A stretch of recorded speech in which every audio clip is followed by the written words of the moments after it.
story has only begun, so there's no need to rush. These flowers, maybe she's early for us. Maybe she's early for these flowers. Maybe she's early for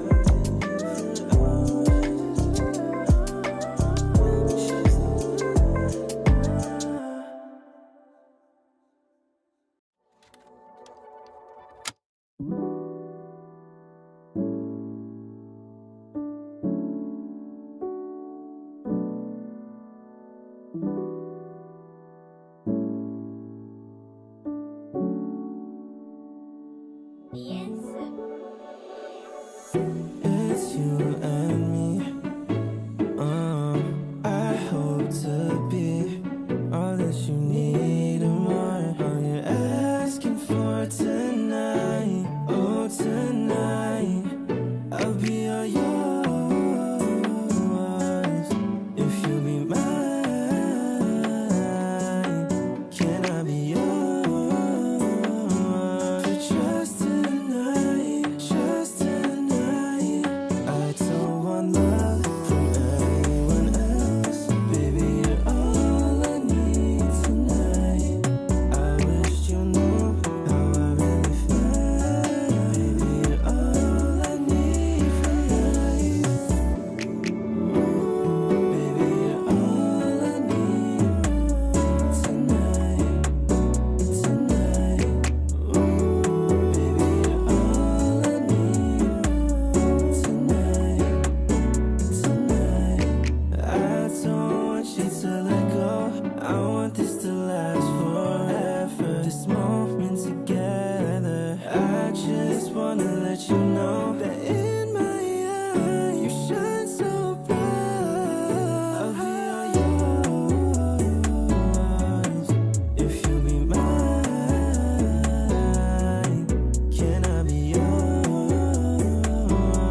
I'm so sprung on you.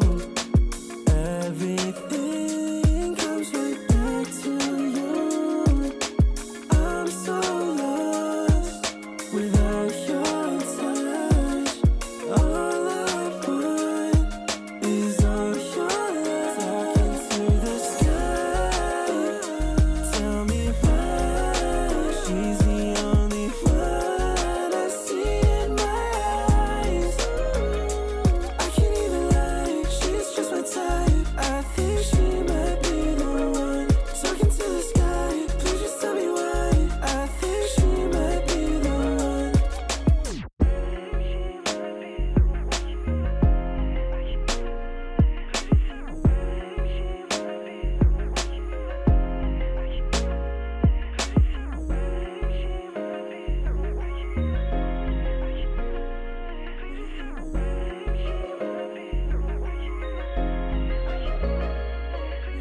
I'm so sprung on you.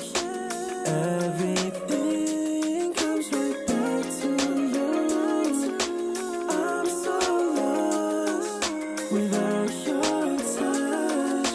All I want is all your love. Talking to the sky, tell me why she's the only one I see in my eyes.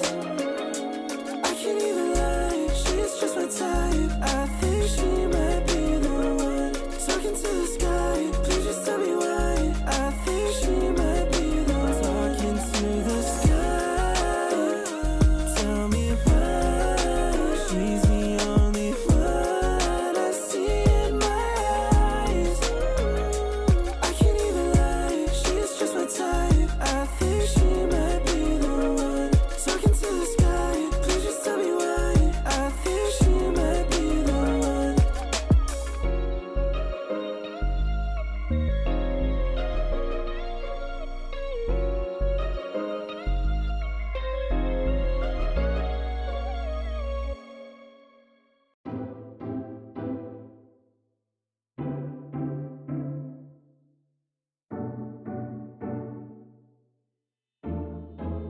I know it's been a while since we talked all through the night.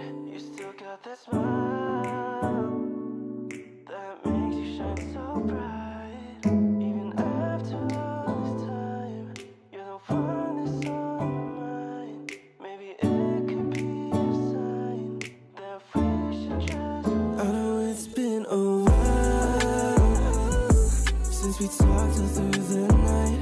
You still got that smile that makes you shine so bright. Even after all this time, you're the one that's on my mind. Maybe it could be a sign that we should just rewind. Oh, how the time has passed without you. Baby, tell me how you've been. You know that I always think about you and all of the things we did. Replays in my mind all the time. All of the time. Wish that we could just hit rewind. We should just rewind. All of the time. We should just rewind. Hit rewind. We should just rewind. All of the time. We should just rewind. I know it's been a while since we talked all through the night. You still got that smile that makes you shine so bright. Even after all this time, you're the one that's on my mind. Maybe it could be a sign that we should just rewind.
take my heart, take it all. You're all that I can ever need. Oh, I just wanna be with you, wanna see with you.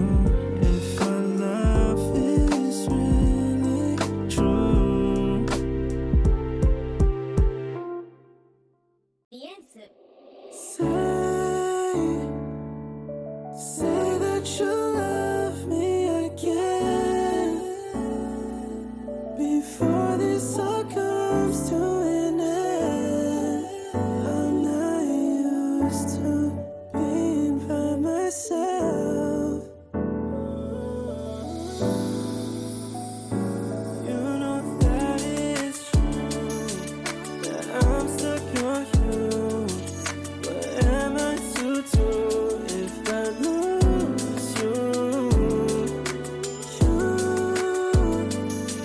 will always have my heart. You know you do. Until we meet again, I'll be ready to stay. I just wanna hear you say you want me to, that I'm such a fool, that you'll be there if I win.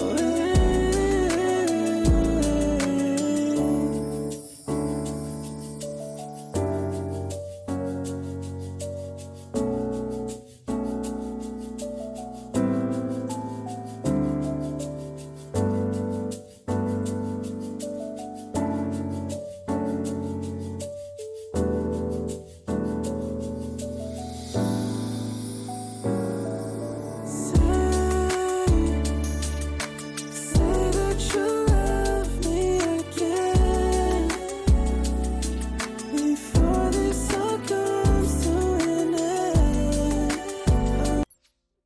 It is day 2 of the QoR Frausto Creator Cup 5. My name is Sam Tonks. Joining me here once again, the ever lovely Zobi.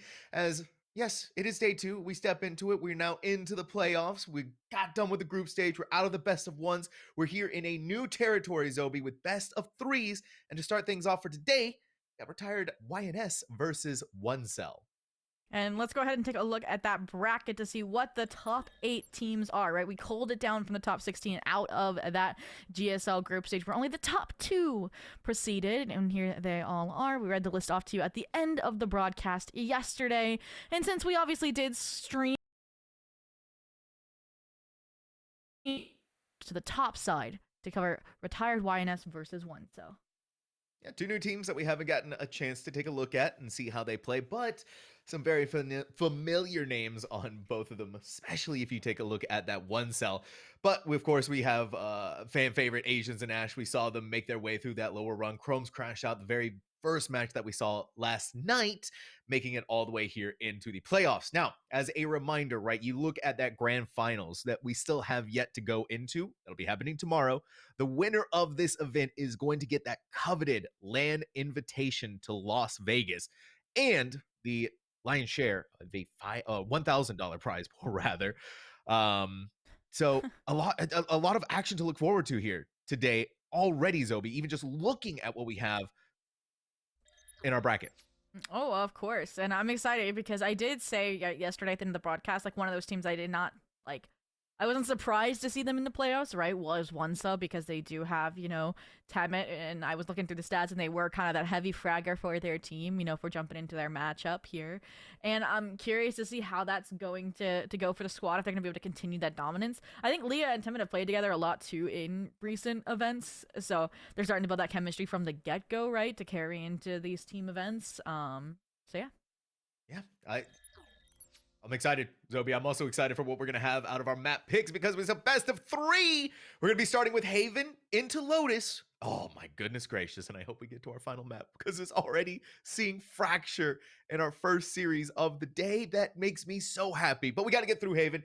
Haven is not unexpected, especially with both of these teams finding great success on this map. It's kind of just the stock standard. Let's go here. Let's play it out and let's win. Yeah, and I was actually really surprised too that it was retired YNS that picked into this one, right? Because it's literally been the only map during the group stage that one cell played, and that's also something to discuss, right? Retired YNS, they were their top seed coming out of Group B versus there was a map dropped by one cell. They went down to those lowers. They came out of Group C as the second seed. So a little bit differing stories for these two squads. But again, I feel like in my mind, and again, I know we want to see fracture, Sam, if Yes, we one do. cell takes Haven away from this squad, this could be a 2-0.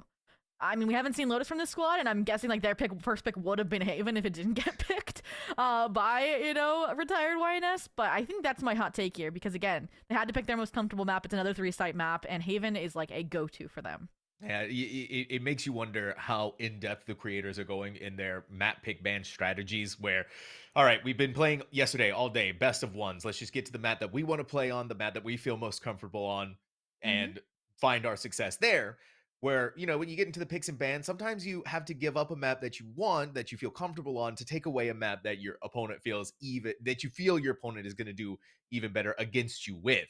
So on the bright side, there is that silver lining here for one of our teams at the very least, that there is Haven. It's like you said, YNS is the one who chose that. One Cell's playing this map 3 times so far in the Creator Cup. 13-9, 9-13, 13-7. So they found at least a majority success when it comes to the map of Haven. And so if we're looking at that through that just one microscope, that one lens, it should theoretically be that one cell. But when you look over at retired YNS, OB, I can shake things up. Yeah, I mean, they picked it for a reason. They probably know the composition their enemy is running. It takes, one tracker look up and you're good to go. But that's what stands out to me as well, is they weren't, adjusting their comps. They weren't making changes between those 3 Haven occurrences on the side of one cell. It was the same comp from the get-go, and it was aggressive. So I'm curious to see how that's going to work for them. We have seen Haven, like you mentioned, from the other squad. It was a 13-8 victory during the group stage, and they ran kind of, I'll say, like a semi-off meta composition. It still follows that same double initiator formula, but you'll see one agent in particular that spices things up. Maybe just more of a comfort pick for ASAP Yami. But with that, I'm also scared because this is all 3 of these maps are neon maps, and we know Temet, the tried and true. We'll see how they get to run it down. But we haven't even talked about the rosters for both of these squads, right? Retired YNS has Nova Angels, Minty, Akeno. Jabro also draws an ASAP Yami. And for the side of their opposition, for our one cell, we got Temet, Leah, Big Slambino, Merc, and the kinda sad boy. I feel like we're gonna have fun with some of these names, like when they pop off. I'm already looking forward to it, right? We've got a lot of creative names out of all of our teams. We got to take a look at one of them last night for our very final matchup. And now we go into seeing these names. It's already so good. The creativity, the level of creativity from our creators is always a lot of fun to be able to witness here. However, right, we still got to look forward to the rest of the other maps, right? We still got Lotus, we still got Fracture as well, which is something that we're definitely hoping to get into. Haven being that starting map, again, it's just it's kind of this litmus test for how these teams are going to go out. And now the litmus test is coming in with the agent select. Ooh. And yeah, I mean, for one cell, that's exactly what we're expecting. Retired YNS, though. They changed one thing. Actually, they changed 2 things. Okay, they changed also the roster. Is Frausto coming in today? The creator of Creator Cup is here to slay? Hey, wait a minute. On the Killjoy instead of Nova Angels? I did say, that wasn't, on the roster on Twitter, so I was like, who's Nova Angels? But this spices things up a little bit, number 1. Number 2, they changed to a more aggressive form of their composition. They were running a Sova Gecko, right? And they switched to the Breach Gecko. And they changed from Omen to Clove. So they look like they're trying to take the aggressive comp they're up against with one cell and double down on it, saying if you guys are going to do it, we are too. You know what? I'm all here for it, though. The only thing that gives some of that trepidation, right, with the Gecko is lesser of that information gathering. Sure, you can say the same about Tejo, but at least the Spider Dome gives you something. But it's a default from one cell. They want to take their chances elsewhere. Aquino, very close inside of sewers, dodges out through the relay bolt. A quick jet dash out of there. 3 stacked on A, but one cell still finding out where they want to go across the great map of Haven. You still see, right? You're picking up the orb C long. The other thing to note, There's no one here on C Long just yet. Retired YNS is going to make that rotation back over, where we might be having kind of Sad Boy poking and peeking their head inside a garage. Watch out for the alarm bot running at your feet. And it looks like they're ready to take that fight too. Swing inside of there. Go for the headshot, but kind of Sad Boy instead just going to get out, wait for their teammates to swing back in with them before taking the fight here. Fault line over, but the team of One Cell is going to march their way onto the C site, get the spike planted. You'd think Garage was the site with how they were both contesting that, right? Like, waiting for Merc, waiting for the flash, the stun counter, but it all comes down to the 5-on-5 retake here, where it's pretty even footing. Yeah, look at this, right? We're about to have a war down. Players are falling, people are going all over the place, but it's One Cell who's suffering all of the consequences. Leah getting taken down one after another. Just throw the bodies at them, get rid of it, and Retired YNS. First pistol round is theirs. Wow. One Cell gamble to commit to Garage. It worked. They get the site control. But again, I feel like the decision to lock down on that site when you saw that many players contesting you in window was a bold one as well. So the immediate contestation, plenty of time to work with, goes the way of what Retired YNS. And Minty as well, right? After they had pinged the reposition intelligently there so they weren't all just lining up in this death beam from Leah. And that was also a difference, right? Leah playing off site, playing for the post-plant utility, I think made the site hold not as strong as like the other squad, which was like every player funneling in, no one spared. Now, look at this, little death ball action towards A, the solo jet swinging long. You don't have a Sova to set you up. It's just that breach stun here perhaps from B Link, and we'll see if there's any repercussions when Temet, the Bucky in hand. Oh my word. Already see the vision. At Jetton, A long didn't stay around for much time. Damn it, it's slow going, right? This death ball, instead of a fast roll, it's just, let's take our time here. Yami's gonna see two players inside of sewers, go back around. Damn it, in with the funky, but they missed the first shot, and that gives Yami the opportunity to fight back massively, but too many numbers and not enough aim to go along with it is gonna signal their downfall of their own, but it's still, this is a massive back and forth between the two teams. Wow. But not too bad here for One Cell, all things considered, against Retired YNS, who still comes out the other side, the victor. I think if that flash does not land from Razor Shield onto that squad, I think that would have gone very, very differently, right?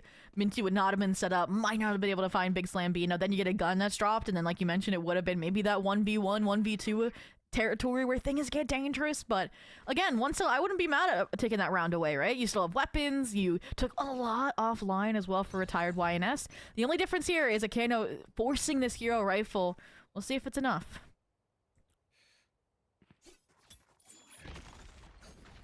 Waiting in the wings to finally make their move. I don't want to take any chances. Very delicate bonus round. And One Cell needs to win. Yeah, you just get off the side. It worked. It's been working so well for Retired YNS. Every single time they have to take the fight back into it, it's been working out. Frausto. And this is even better. Like you said, Frausto, that outlaw, rid of the mirror matchup. Timid, quick peek, dodges the flashbang too.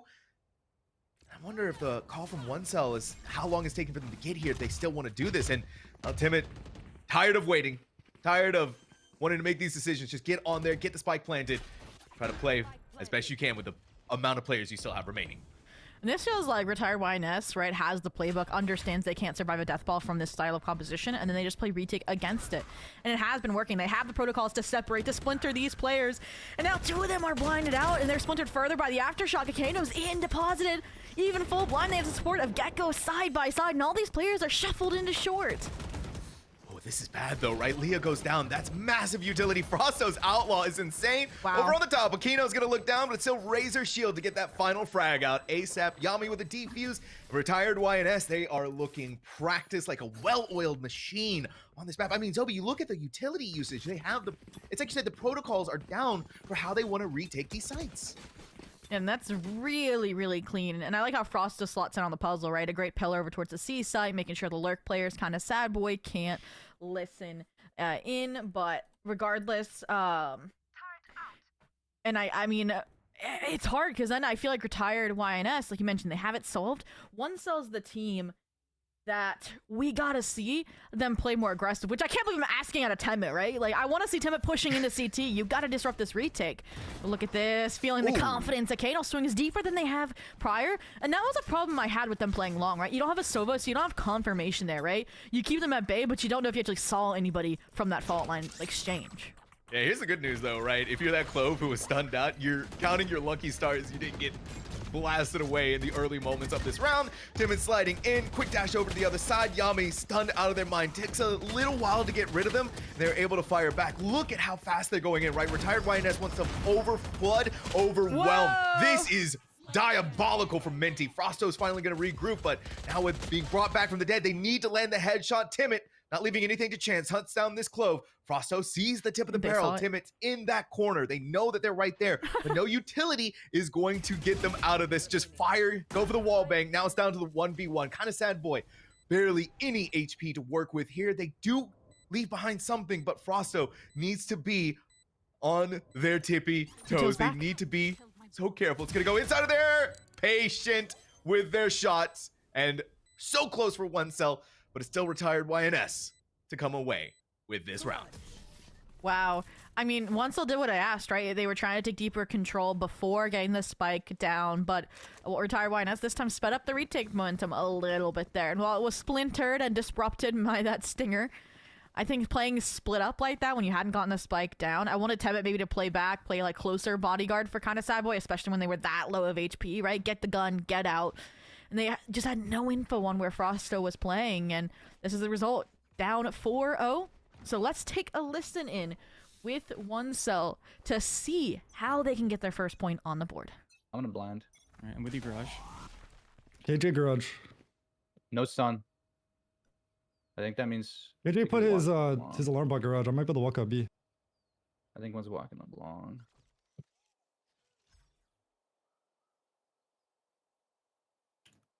Nice shot. Kill. Thanks. I'm coming to you.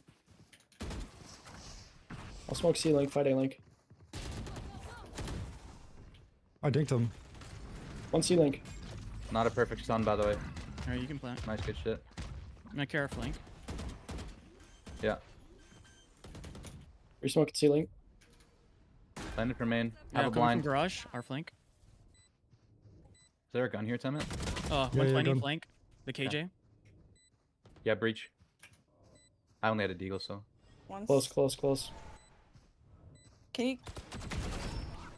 Both. Dude. Dinked, breached. Both of them are lit, man.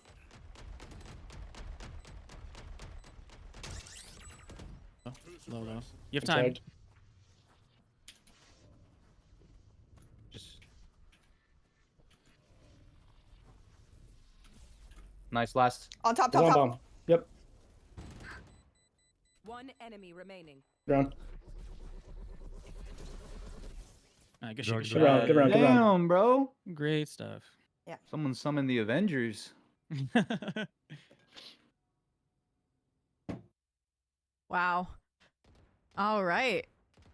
That was really nicely done. I feel like the comms were like sparse but concise, right, when communicated, and they were still praising each other for their wins. Mainly the opening frag for Leah on B. They recognized, okay, where the Killjoy utility was and played around it, and then they solved what we wanted the most, which was that post plant. They had like a great setup for countering, fighting into A-Link together, and even if Temet necessarily didn't find the most frags after the opening dinks, like that was so much chip damage that then they could follow up, okay, with Leah's utility, with the timer. That's how you get your first round on the board, but retired YNS isn't having it. They turned up the heat, Sam. They absolutely have. That's going to be good from the spider bot to suppress down the jet, stop them from getting away, and even take away some of their knives, but still have them swinging out. Retired YNS, they are angry. They want to come back for vengeance after what happened to them in the previous round. Razor Shield is just sneakily going into the back lines through Oncell's spawn. But good recognition from Oncell to realize that, hey, okay, all right, they're wanting to push in on us. They're in our back lines. Let's just go ahead, plant the spike, get ahead of them. They're also going to have to be wary because look at this, a war on all fronts. Yeah, I wish they'd have sped up instead of sticking around here, because now there is that perfect timing for Frausto. Temet, the refrag, but again, those are numbers you need, especially when there's a Rolling Thunder coming flying at you. And it's going to be so difficult here. Timid Gonna land the shot there, dodge the fault line, kind of sad boy. Down to again to the 1v1. Timid has actually no HP. I'm pretty sure it is 1, but an overdrive is gonna send an electrical shock through the system of one cell and bring them back to life. I think that's a fair trade, right? Retired YNS invest 2 ultimates into that round, right? The Blade Storm to open up the round. The Rolling Thunder was supposed to close it, but since they flipped to the site because they knew there was flank pressure, because Temet prodded into CT, they were able to evade it and work around it there. And at 5 HP, Temet, the idea to pop the overdrive, saying this is a worthy trade for a round, was perfection. Second on the board. Now they have ults to work with as well. And now the economy for retired YNS, non-existent. The save maybe centered around Frost to win this outlaw, but they're going towards A. Akeno stunned. And you're gonna do the same thing. Timid though in the relay ball, get away from Mosh Pit. Oh, feet being destroyed, but not that much damage. They're still alive. They're still good in the, not dying department. That's always very important. And they're still gonna want to take this push. One Cell has been resistant to the idea of taking these rotations, and we're seeing now why. One of the reasons they want to use this lockdown. There's nothing to stop it here, so it's gonna force him into awkward angles. Slambino surviving for as long as they did is a miracle, but Retired YNS still need to get out of here. That's a massive detain. That's 3 players. Timid's gonna hunt them down. They need to take these fights, but they just keep going, They're so hidden. They want to make sure that they're safe, but like they're back over into this. I would have just gambled. The 3-for-1 would have been beautiful, even if you get traded out eventually, but this is why they want to invest all the ults here to just lock in, sink their teeth, and even if it is an eco round here for Retired YNS, Temet finally getting awake this early afternoon, going in, the bait, perfection, the shots don't align, Akeno slapping back, that's 2 with the dig. Okay, all right. If you're 1Zell, you don't want to take these fights. You want to play for way. the ones. You don't want to give Akeno anything more than that. Storm Blades? The good news here is it's kind of sad, boy. So they still have their utility. They still have everything. And Akeno, thinking it was in one direction, took the gamble, took the risk. But it was kind of sad, boy, on the other side of it. And 1Zell, 3 rounds in a row now, has made it 1 round difference between these 2 teams. That was a little dicey, right? Looking at this replay. Whew. I mean, just again, the indecision there not to gamble off of the KJ lockdown detainments. I mean, what are the odds they had 4 there ready for the retake, right? And regardless, they just followed up with the Rolling Thunder, and that's when Temet decides they do want to go ahead and go for the dive. And Akeno, insane with that dig, giving the team an ounce of hope, even if they don't get the round, right? Just Retired YNS is gonna get the blood pumping for when you get weapons back in hand. But this has been what Retired YNS do. They rotate early and set up for the retakes. And it's gonna come into effect here, I think, on the C site. Yeah, ooh, Timid. Where's this a fake? It's a fake. The players A, I was like, they don't have spikes, so I wasn't sold on it, but now, with no commitment off the fast lane, this is gonna be a rotate, Sam. Oh, it Look at the is. Jet. And this is what I was saying previous round too, right? The 1Cell has been so resistant to the idea of the rotation, but now it's actually going to work out well for them because they haven't done that before. Retired YNS is just not going to expect this. So they are going to play for the retake, but it's going to take so long for those reinforcements to come in, right? There's still only just 2 players on the side. Granted, it is Akeno, and that's always a scary proposition to deal with. They dash over to the other side. And what did I say? It's scary. It's horrifying. A double kill. Now Yami by themselves? It's just 2 players alone. Completely hobbled 1Cell. They tried to disengage, right? They tried to read Tuck and just did not work. So now it's the 2v3. It would have been a 3-on-3 if they had survived. This is what I like. They know when to contest. They know when to play back. And this is the round where you play back, right? You have a Killjoy lockdown for the retake here. Leah gets the plant 1 off Armageddon. You get a second frag, and even if it bubbles down to the 1v1, you're likely set. But again, 15 seconds left, and Aftershock in hand, you got to plant off default. And the read here, correct from Razor Shield. They have to respect it. Oh, that's going to be painful too, right? Leah falls. That's taking away the utility that could have gotten rid of that lockdown. Merc couldn't see anything. Couldn't see the encroaching death on their doorstep. Took Retired YNS some time to get there, but again, mostly through the efforts of 2 players on this A side alone, has given them the fight back that they need to bring us to 5-3. Yeah, I really thought they were about to get the 2 CT, tuck away, maybe get the lockdown destroyed. But Razor Shield on top of it. Perfect timing off their teammates. The crunch, the 5th round. And those are the kind of pivotal rounds where you do want to use those ultimates, even if it is, a 1v2, a 1v3. Because now look at the economy, right? And I mean, they only have that Armageddon to scale off of, which maybe they can do a little trap play around that and Temet's Bucky, right? Maybe farm some more up, maybe get the overdrive online before this round's over. But that's, again, a lot to ask of a singular player in an eco round. But here we go. Grass, the quick B hit. Let's see if Razor's Shield can handle it. Okay, Razor Shield. Smokes are going to come up on either side. Smokes are in. Tim is going to take a quick peek, see someone there. Doesn't like the idea of going any further with that. Look at how fast this is. You're going to go into the meat grinder if you walk inside of this B site. Again, how fast Retired YNS can get to these sites is remarkable feat. NT in window. It's all just waiting, right?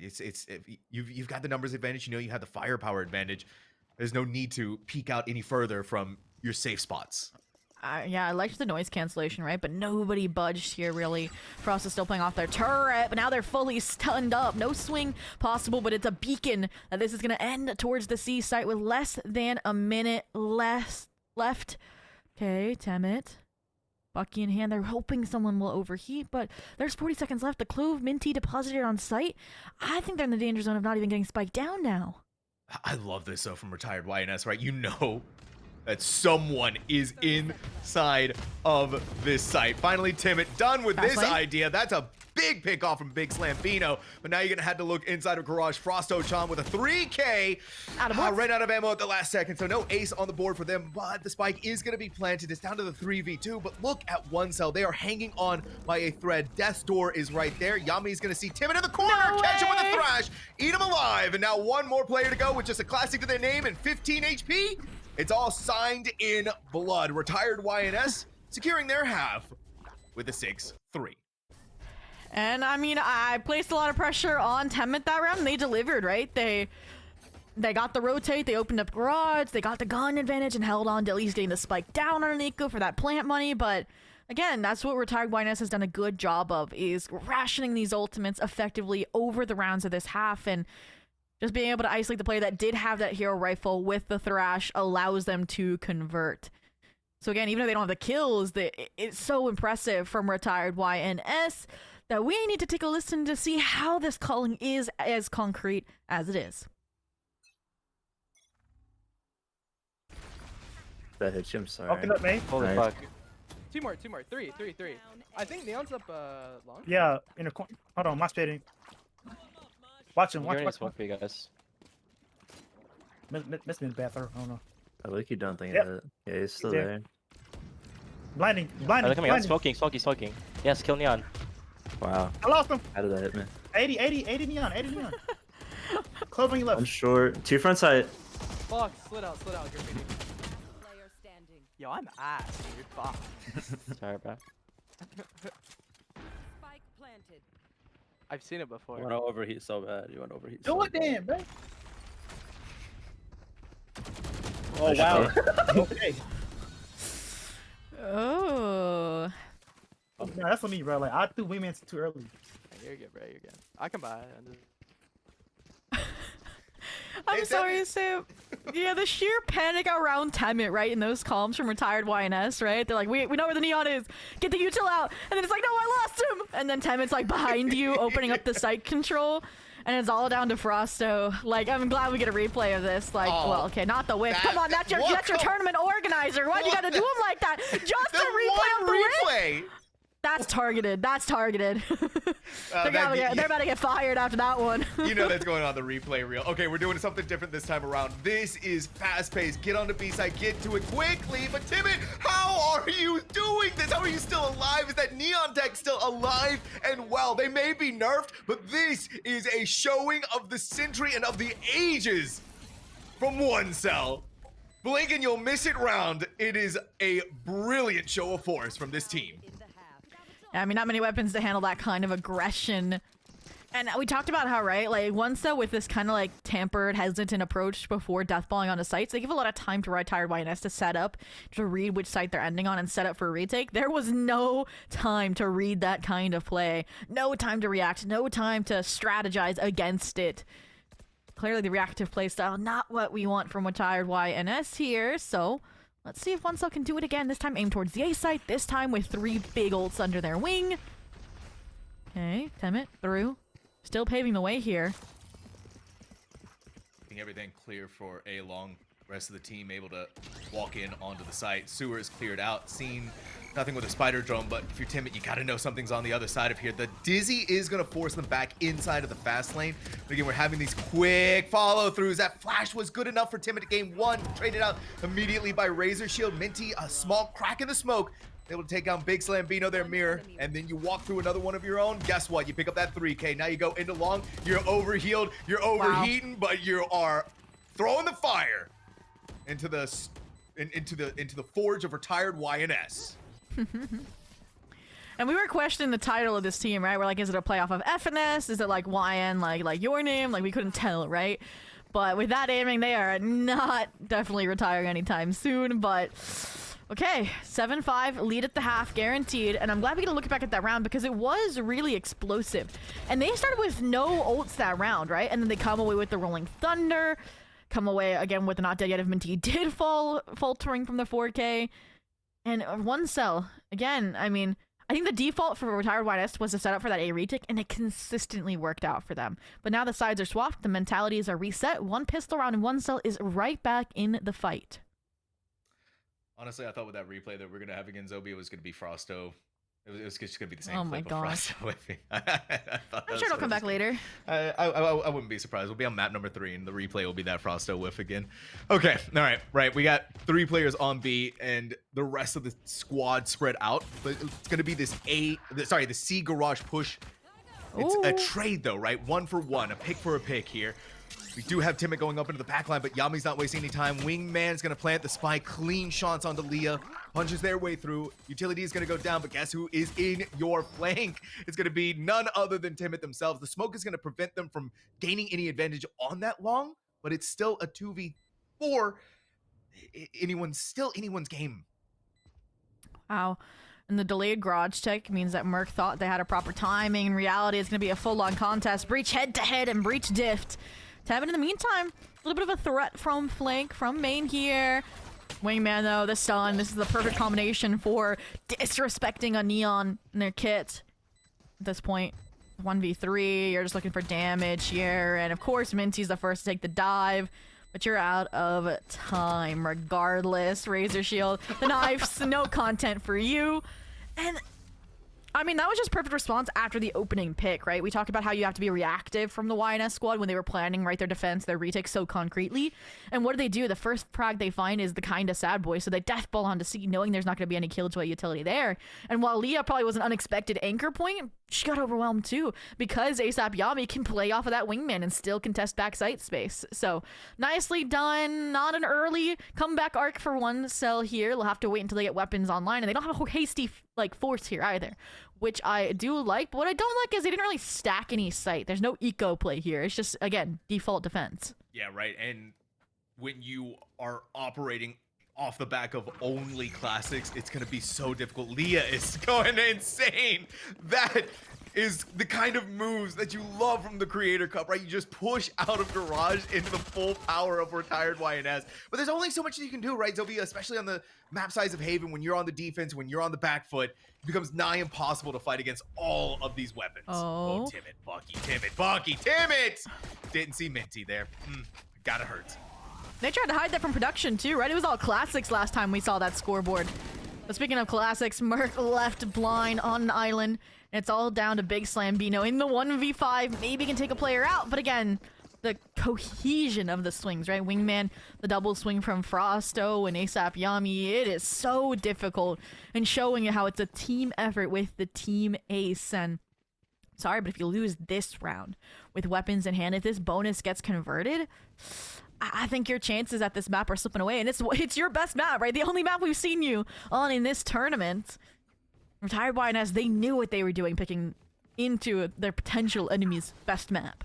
And here's the crazy part, right? Because, yeah, OneCell is able to buy up the rifles. Timid, on the flip side, is still operating on Bucky logic. But retired YNS still has so many powerful weapons. A Bulldog Guardian and the rest are going to be Spectres. So there's a very viable entry and a path that they can in order to win this. Aquino not clearing out the close corners, but going to be able to do that, right? You hear the Bucky. You do not go inside the smoke. You play for the safety. You get over into the corner. And Aquino is blasting these doors wide open. That dashes into the corner to keep themselves safe. The Aftershock is going to push them away. Spike is still being planted, and retired YNS has 4 players. Leah flashed away into the next century with retired YNS stamping their mark on this map, boldly going into the double digits and issuing a proclamation to OneCell. Come at us. And I was about to say, I had to take a look at Razor Shield there because they have 14 assists. I was like, there's never a fight or like a round cap that ever is like without breach utility, it feels like, in this match. Like, they are like picture perfect for like bailing Aquino out, about setting up the rest of their teammates, so that even when they are going a little goofy, like for the content creator clips, they always have a fallback, or they always have some sort of advantage there. Whether the opponent's stunned, flashed, it's clean. Here we go. I mean, Aim Pro don't fix it. They're gonna death ball towards C. They know the breach is garage, but that's what the KJ is left to handle. Leah, the weapon in hand, but Deagle, the guided salvos, it's at least a delay factor until the team can get over here. Yeah, you're being hit by every single piece of utility in the world, right? You got the vault line, then you get dizzy. Now they're just firing through the smoke. Frausto-chan, garage firepower, but you only got 6 bullets. The Bucky is gonna tickle you just a little bit. Alarm bot's gonna go down. Location may be revealed and you may be suppressed, so this is going to keep things at least a little topsy-turvy for a second here. Back and forth, a little bit of fancy footwork from kind of sad boy. Timid and Leah putting in the overtime work with the Sheriffs. Timid, clean headshot. Now it's down to the 2v1. Minty still has weaponry, and the spike's still ticking away from them, but how close do they know? Timid, it had to have been microseconds to land that shot, but here's the important kicker. They did. Wow, and I mean, you can see there as well, Leah would have been able to tuck behind the box regardless.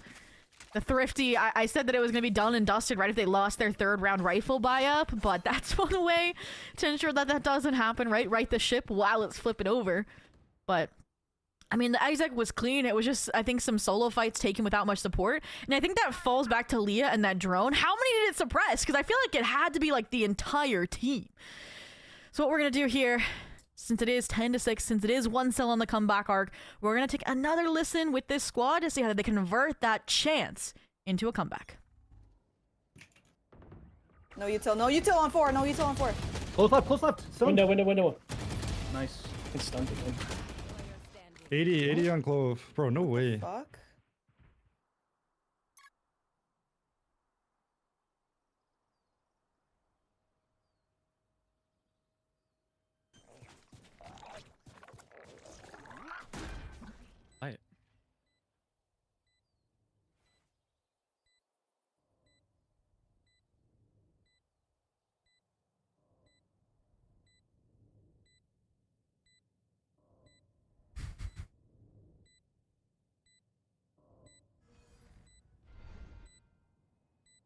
Nice try.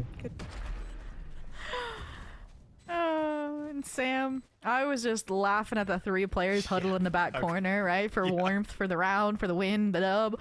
And I mean, just the fact that even when OneCell comes out with these heroic rounds, these like blink and you miss it attempts, which they've done time and time again, retired YNS bounce back even harder. Like, it happened both halves. And oh my goodness, Temet, I like this, the operator, but they're not going to be like not out of the fight for a retake either because they have the overdrive online.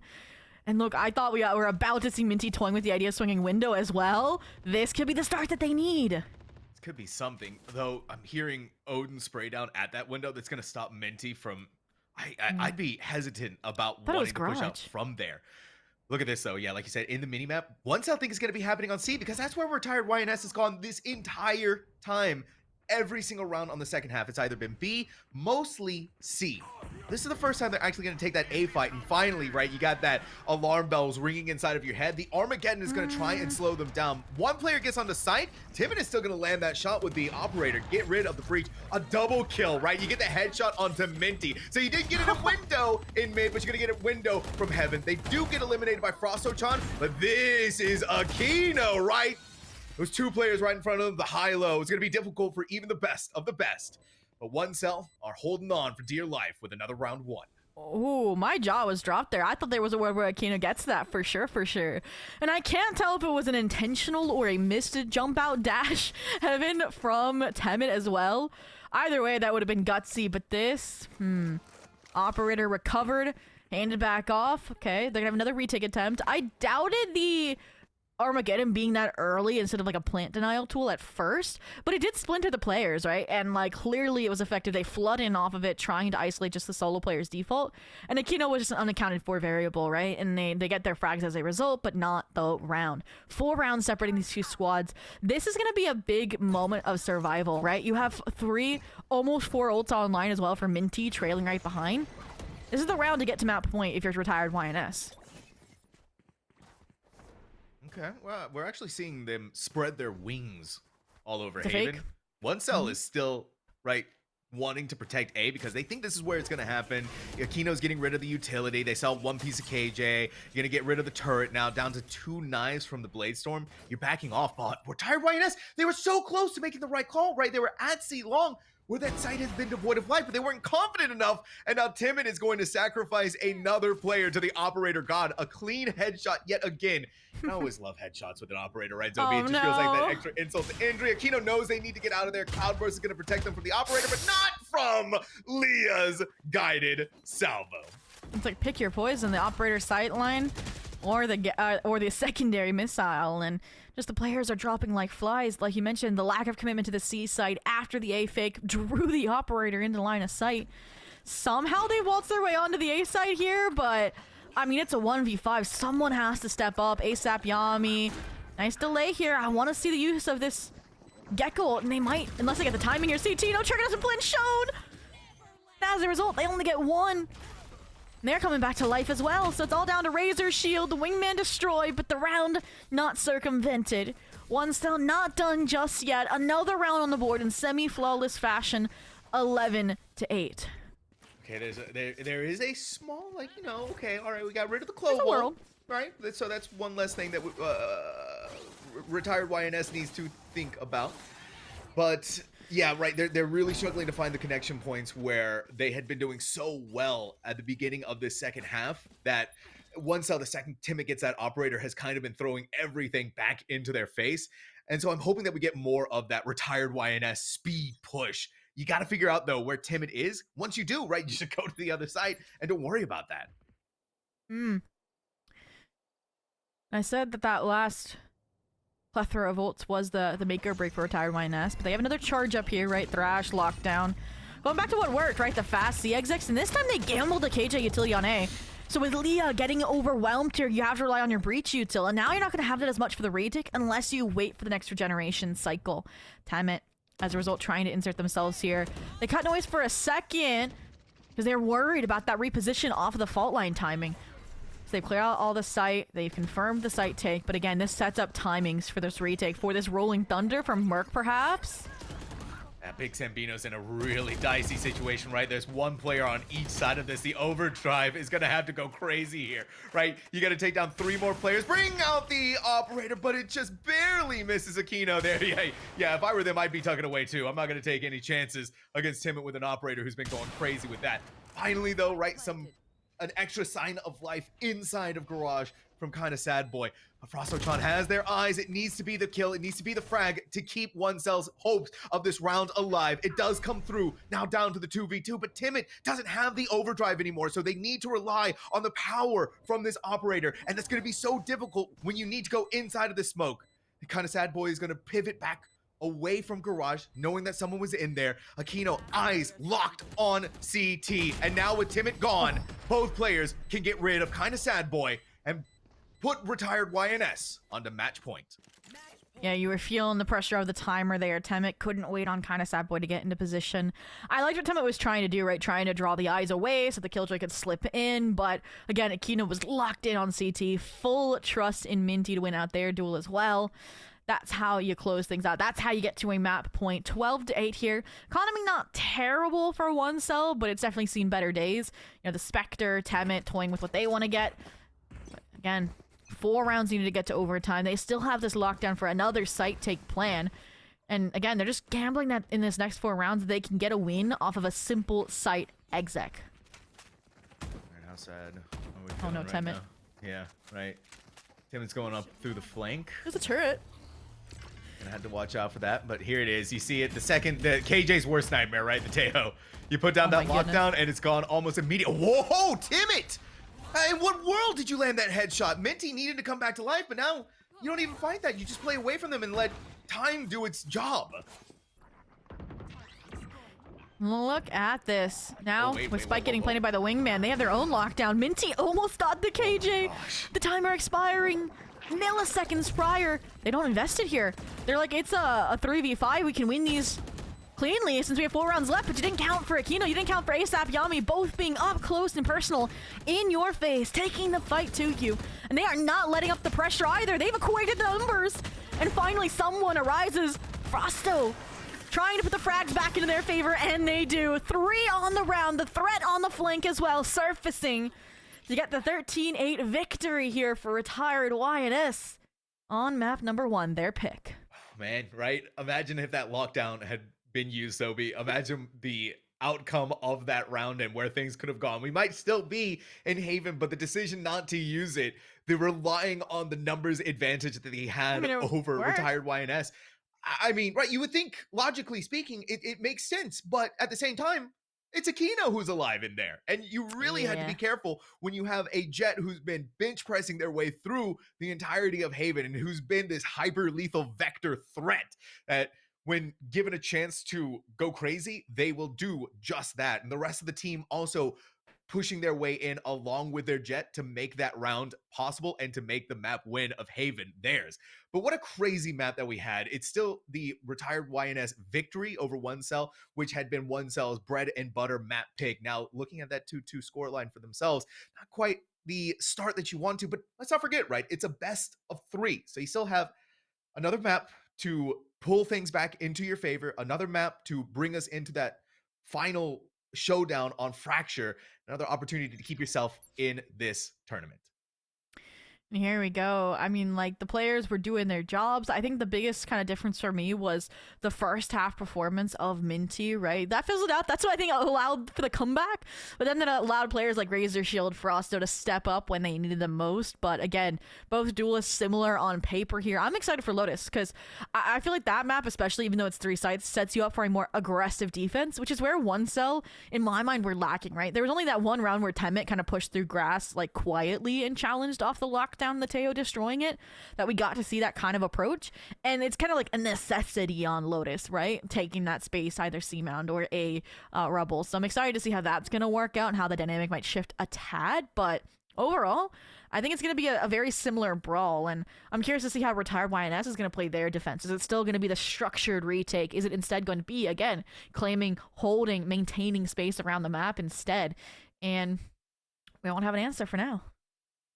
Excited, like you said, though, of how Lotus could go. So many different possibilities, so many different ways that these teams can play it out. And again, one of the exciting parts about having that best of 3, and we don't really have any data, right, for what OneCell is going to do when it comes to Lotus. We don't really know how things are going to shake up or what the changes they're going to make or what they're going to be. I wouldn't even be surprised if we see somewhat of a similar Haven-style composition from them, if that's what they feel most comfortable on. But with that being said, right, we saw the stats. We know that we're going to go into our next map of Lotus. So while we wait for that to get set up, we are going to go to a small break, give our players, give ourselves a chance to go out, grab some water, get a snack, stretch. Don't go anywhere, right? Because this could be the epic conclusion to the run of OneCell or the map number 3 potential of Fracture. We'll be back after this break.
YNS pulling up ahead by one map against one cell in a banger map 1 of Haven. Welcome back everyone to the QoR Frausto Creator Cup 5. My name is Sam Tonks. Joining me as always is going to be Zobi. Now Zobi, before we go any further, right? We have some amazing individuals. We have some amazing orgs who are helping to make this happen. So why don't you tell us a little bit more about what's going on there? Support inside and outside of esports, right? It's in the namesake, Core Gaming, supporting their creators, supporting the community here. They do it all, right? They have a tier 2 team, they have a podcast, they have some killer merch, and also where this land's being hosted, the heart of Vegas, that's where they're based out of. So really nice that we get to help bring this event possible with connections from them. And also you need a PC or a laptop to game off of, don't you, Sam? So Asus and the Republic of Gamers have also done a great job supporting projects like this. So if you got the peripherals, you know that you're in good hands playing in the Frausto Core Creator Cup. Yeah, that Republic of Gamers always coming in clutch for me. Their laptops able to, whenever I need to lose my RR in my ranked games for Valorant, it's right there. But it's not because of the laptops, it's because I stink at Valorant. So yeah, come on, you're down from Ascendant to Plat. What is this? Yeah, my gosh, right? The rank reset is hitting me harder than I thought it would, Zobi. It's been a tough go of it. But what hasn't been a tough go of it is retired YNS and their map number 1 of Haven. They're looking spectacular. They're looking in top fighting form. And so we set our eyes onto Lotus, where one cell, right? Final opportunity to hold on to their chances of getting into Las Vegas, of being able to go to Las Vegas.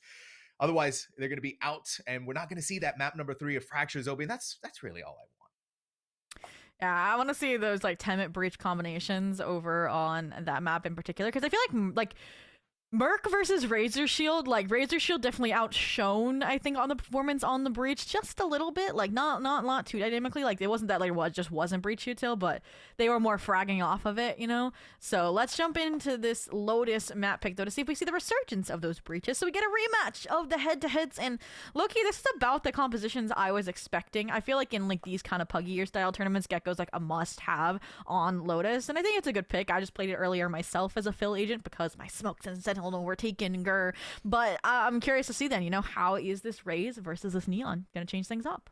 Yeah, that's gonna be the big question, and we actually do have some answers to that, right? I mean, Neon has still been a crazy dominating force in the VCT circuit, especially in the hands of one Asuna, right? They're looking crazy with it. Yeah, let's not talk about that too much, Zobi. I'm sorry for bringing that up, sore spot.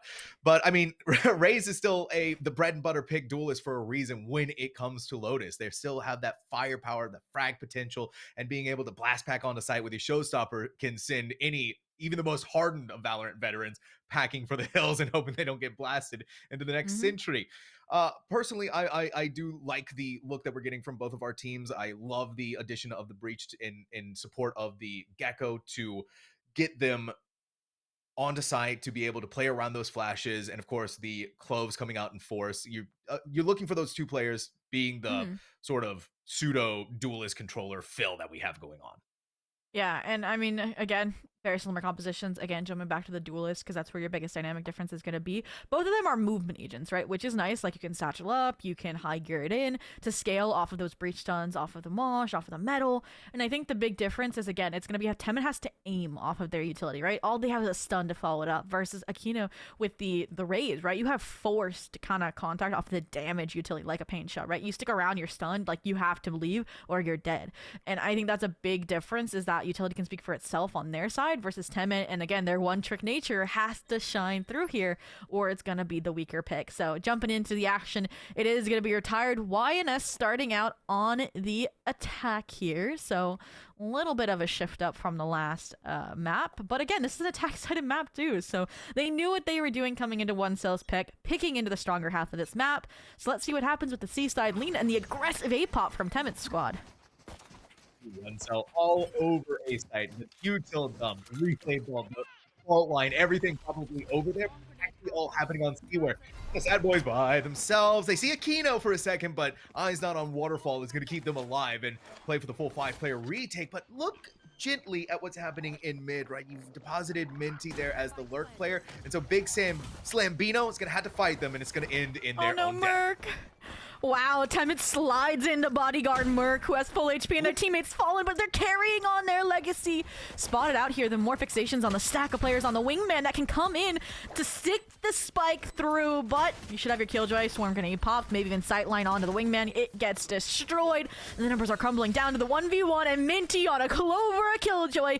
It doesn't matter. The aim translates, and so does the impact. First pistol now 3 for 3, mind you, this series, going the way of retired YNS. Yeah, by the way, Minty, right, started off on that lurk in B, got the frag on a Big Slambino, then pivoted back to C, where they cleaned up the final 2 players of one cell in a 1v2 again. So massive props to that team, and for one cell to have taken that gamble that they were going to go on to A, right? You had to get back over to the site fast. You had to take your frags as best you can. And it was such a close affair, right? You had the numbers advantage only for it to slip through your fingers at the last second.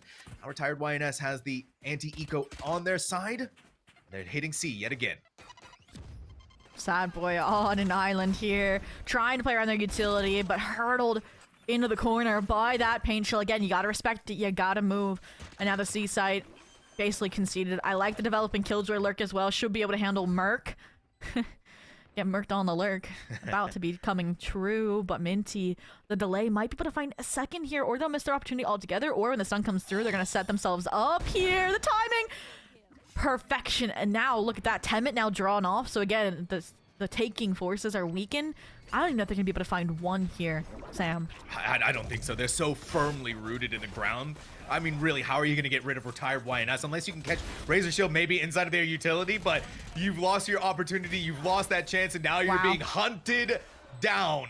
Retired YNS making it look so easy with a near flawless round. I wouldn't even go so far as to say, right, super flawless, because they barely took any damage through their shields. And I'm trying to look at the scoreboard here, because I was trying to break things down as to why we don't have the Frausto Killjoy. Where did Frausto go? Listen, Zobi, here's what happened, right? The TO went back to TOing, bro. Yeah, that one whiff that happened, enough to end a person's career, end a player's career, so... It's okay. Well, we'll pull that replay up later, you know, haunt them a little bit. You can't escape it by just leaving the game. But they set their team up right for some success, right? Map 1 victory. I was questioning why, like, there was that role shuffle, right, with J-Bro now on the controller and Minty on the Senti, but that is why. They were holding on for dear life. This time they realized, okay, high impact flanks, we deal with that from the get-go. The scale up, the follow through onto A. They missed the timing on the revolving door and are now trapped here in B main. Yo, someone come and bail out. Merc, never mind. They're their own get out of jail free card. Ace? One more to go. Merc on track for the ace. Find the final player. Find this pesky Clove. Come on, don't let it slip. Don't let Oh the my ace God, be look at them. taken They're from behind them. you. They're gonna go outside, but now they've hunted them down. They've isolated the Clove. The smokes are gonna go up. Here's the fault line. No! Oh, kinda sad, boy. That's a kinda sad situation, but hey, for one cell, you did it pretty cleanly. You only lost Timid, so you get to have your guns going into the next round. And I'm glad we get a replay of that, because that was like a big moment of like, I'm not trapped in here with you, you're trapped in here with me, when they missed that revolving door escape. And wow, Merc, I said I wanted to see them step it up here a little bit, and they have. You know, they said no more support, Merc, I'm gonna frag out. And that was huge kills, because that round was starting to slip a little bit, right? The rampant map control. And it really did come down to those players just not able to escape the revolving door towards Mound to group up towards C. So they're not going to make that mistake again. And speaking of mistakes, Minty's not going to stick around A longer than needed, because they also don't want to get messed up by this A stack. 10-minute, the re-peek doesn't catch them out. C side again. This time the Cage is respecting it. I like one cell leaning into the retake here when they had their Rolling Thunder and online. All right, you're hunting down Minty. You're going to try and find them. Again, though, Merc is popping off in a massive way. You've gotten rid of the lurking KJ, and so this opens up the backside. What? Oh, yummy! They dodged the Rolling Thunder, and no one's going to clear that box. No one clears the corner in time, and so they get away with one. Switch over to the classics. Go for the double kill. They make it look so easy. Timid's got Beautiful eyes on Izzy. there. This Yabi Not has the no ult. HP. They don't even need They to don't worry need about it. Thrash here. I am jaw smacked about what Yami was able to get away with. Wow, and again, you saw Merc, they were aware. But again, just clearing out the wrong space, instead clearing out the flank over that tucked box corner. And Leah, I mean, gonna have to save this weapon. Knew there was no chances with the 1v3 with the Thrash still online. I mean, they were just paraded with the utility there onto Waterfall. And, I mean, that was the first rifle round for retired. That was a bonus, actually. Wait. No, sorry, I was correct. That was the first buy round for retired YNS as well. So that's going to get the economy off to a nice start here on this attack half. And Sam, this is a good time to pose this question for you in particular. Like, it's obviously an attack-sided map. What do you think is the comeback, like, barrier point of re-entry for this map? Like 8-4, 7-5, where's your head at here? I mean, going off my ranked games, right? Never, but Oh my gosh, yeah, right. You'd at least want like a clean 8-4 if you're on the attack. Okay. Or on the defense rather.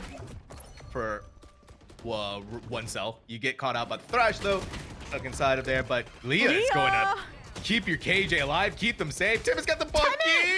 They They were can't pick up trying the to grab the Vandal. Now gun. Yami needs to reload. This gives the opportunity for the Neon not only to stay alive, but finally grab that precious Guys, weapon you in don't their have hands. spike. You've got all of the spikes. But look at what we have going on in the background, right? Dre Bro is trying to go for that flank play, but eyes are gonna have to be on this high ground.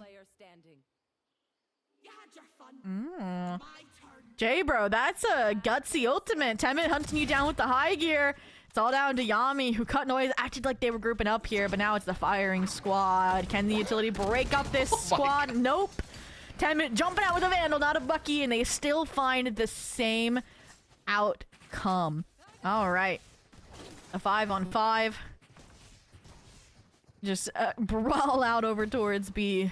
Does not go their way. No, I said I wanted to see one a little bit more proactive on the defense. I think we are getting that here. And I think that's why maybe the comeback's coming. Maybe why we're going to get another round with the economy a little shaky for retired YNS. But let's go ahead and take a listen and then with the side of one cell to see how they can tie us up 3-3. Really fighting it. Yeah, can you smoke this? Smoke this? Yeah. All right, flash Leo. Flashing. 3, 2 more, 1. Nice. All three. I don't know if it's all three. It is. It is, I saw all three on the map. Oh 120 Gecko. You're late. It couldn't have been all three. I was trying to One was help you. shooting. No. Fine. 120 Gecko.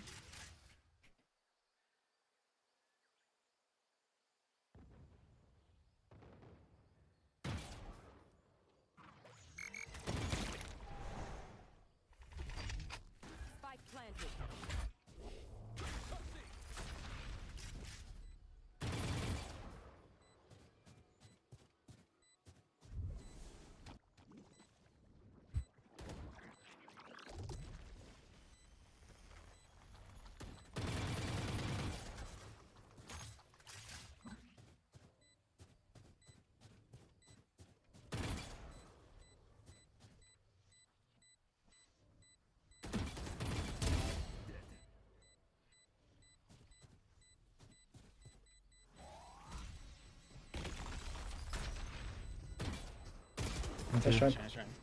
I know we said not to like. And wow, okay. So one cell denied the round.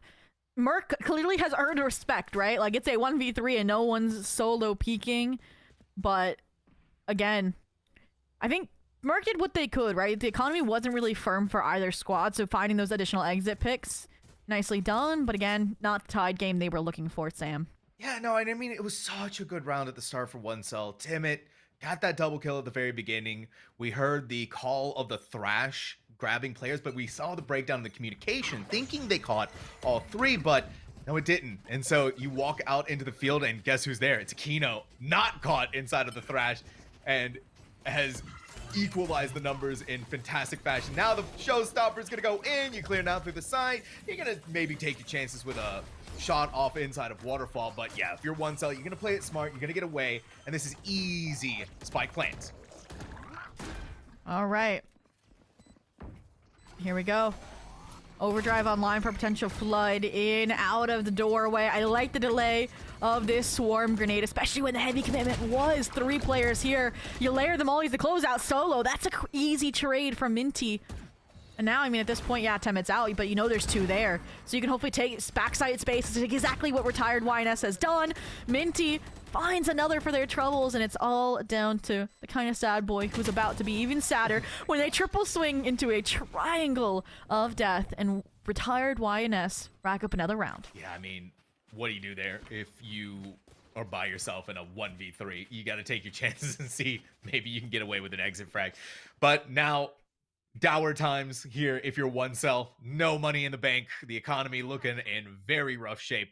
I don't even think we're going to be able to get sheriffs on board. Zobi, Timid's going to go crazy with a full shield classic because they have their overdrive, but the rest of the squad, one player is going to have sheriffs and the others are going to be getting those classics. You're on the back foot in a massive way on your defense. Kind of expected though, right? But we're still looking for that 8-4 half out of one cell. Here we go. I like the adjustment, right? Stack C, Retired YNS has been kind of getting that site with ease here. And look at this, Merc with the fault line. Maybe we're going to see an overdrive here as well and a commitment out forward. But like having a noise has left an ounce of confusion here. Maybe waiting for a redizzy from Leah, waiting for some form of recontact. You can even see J-Bro aware that Izzy could come sailing over the waterfall wall. We'll see if they can deny its info. But here we go. The re-exec with just a minute left. It's gonna be, yeah, the Thrash. This is nice. Yeah, this is nice. Timid's gonna have to get the heck out of there, right? You're being chased down by it. But ASAP Yami is not going to give up that very valuable ultimate they can pick back up and use again later on in the round, especially when you're gonna play for that post plant with the spike. Now, Wingman is a little bit off. It's not quite in that corner where you can play from mound, but that's not gonna be an issue for Retired YNS. They're still gonna wait. They're still gonna fight back. Tim is just gonna disrespect the volley, right? You're gonna go crazy with the overdrive. 2 kills now. Teammates gonna start flooding in. Timmons! It was so close, right? You got 3. And the classic is not gonna do anything for kind of sad boy here. Retired YNS. It's looking so good for them. And a few things. One cell, I know it's a content event, but we've seen varying levels of seriousness here. I would be taking a timeout. They have yet to learn how to kind of hold that C site, right? And I want to see them fighting out mounted. They have yet to do that as well. Maybe it was a credit to the lack of weapons last round. Second, Temet, insane. We saw why you're in Neon main, like the movement of jumping over the box. And also they were forced to do so, right? Because ASAP Yami, right? They mollied it and your Neon's been nerfed. But let's go ahead and take a listen and then with Retired YNS to see if they can get a lead. No, I think they do it through door. Yeah, okay. Okay, go take that gun. You have a gun, yeah, you have a gun. Thank you for the gun. We got I heard breach. Yeah, we heard breach. I am on no. Again, they keep probably running. They're probably playing safe side, if I had to guess. Yeah, let go. Blinding, 3, 2, 1. I got ulti from half That's court. stair. That's stairs, that's Okay, stair. you get the bomb down, it's okay. Yeah, bomb side. down though. Out stair. Nice. CT. Gecko's 8. Stairs. Gecko's heaven. Gecko heaven. Neon stairs. One more heaven. Clove heaven. Ask me how Not playing with you, not playing with you. Can you back Going towards drop. Going towards drop. Game sense. Okay. We should be there alone. Wait, both heaven. Found one, found one. Heaven drop. Heaven drop. Copy. Wait, you said both? Wait, nice. Bringing up. Left drop. Nice. Bakano. Let's go, Spud. Nah, I might. Oh my goodness, right? You're seeing the full power of Aquino on display, you cannot deny this There person it their is, passion bro. and their talent. But, oh, hey, you know what? Good on Timid. You got to call this time out. You got to get your head back in the game if you're one cell. These rounds slipping away from you one after another. Retired YNS, the clear definition of unstoppable. You know, psychics are wrong, or a little off time to time. I was one round off, right, from that timeout call. But again, it's necessary, right? We're toying with that idea of needing at least 4 rounds on your defensive half for a map like Lotus. And while it was just consistent C barrades that maybe were draining your mental, when Akino was able to make a play like that on A after they've been quiet towards that side of the map for decades. And even when Temit picked up the operator, which probably why they didn't take that time out, right? They had the adjustment they wanted to make, and it goes south too. Like, so much not going the way they wanted it to there. I do not like this perspective of Mosh Pit. It is deeply unsettling me. I don't know why, but to go back to your point, this is a maybe a little bit of a later timeout than we would have liked from one cell, but a timeout regardless, something that you don't get very often out of creators who are just like, you know, we're going here. But now that we're in the playoffs, right, things are different, especially when you're on map number 2, where you're on the back foot in such a massive way. It's 2-7, and even on your defense half, it kind of just feels like one cell has been giving away these sites for free to retired YNS, where there's been very little fight back from them to stop it. I mean, they started out this game, right, with those consistent A hits, taking Revel space, but Minty was there reading it, right, downloading that information on how this team likes to play, and they never fought into it. And the one round they didn't, right, is when Akino pops through and demolishes. But this call, I think they should have committed to the 5 rotating to C, to be blatant. But even if they did, right, I'm expecting Razor Shield, you know, maybe to pop the Rolling Thunder regardless of the economy situation for one cell here. And then all these players are going to be knocked off site anyways. Oh my goodness, Temit saw them. Yeah, Timid saw just a peek of the head. How does Razor Shield run in? Couple of shots from the Sheriff, still taking some time to get there. Wingman's gonna jauntily run onto site. Oh my word, it's disgusting. You're letting Spike get planted? Damn it! Slow down, buddy. Give it a second to breathe. Because now we're looking at the ace from Timid to put things back in for one cell. Okay. Temit didn't take the time out for the team. They took it for themselves. Holy, take a breather, pop into an ace after the 4K from Akino. Like, that is a statement way to say, hey, you're not the only duelist here, okay? I got it too. And just, again, playing around maximum utility. Merc with that stun, perfection as well. And also just the prioritization, right? Letting Wingman peruse past, the clean deagle shot onto the Raze. Like, that was the turning frag in my mind here, was finding Akino. Because if you don't find that kill, right, you still have site control, you still have a plant, you still have your lockdown as well that the players from Waterfall are going to have to respect. So, again, just insane deagle prowess, the weapon collection, the closeout. We're already in the next round. We're finally, Temit, feeling confidence, fighting for C, which is what I've been asking for here, Sam. Oh, wow. And for some reason, retired YNS is like, you know what? This feels sketchy. The read.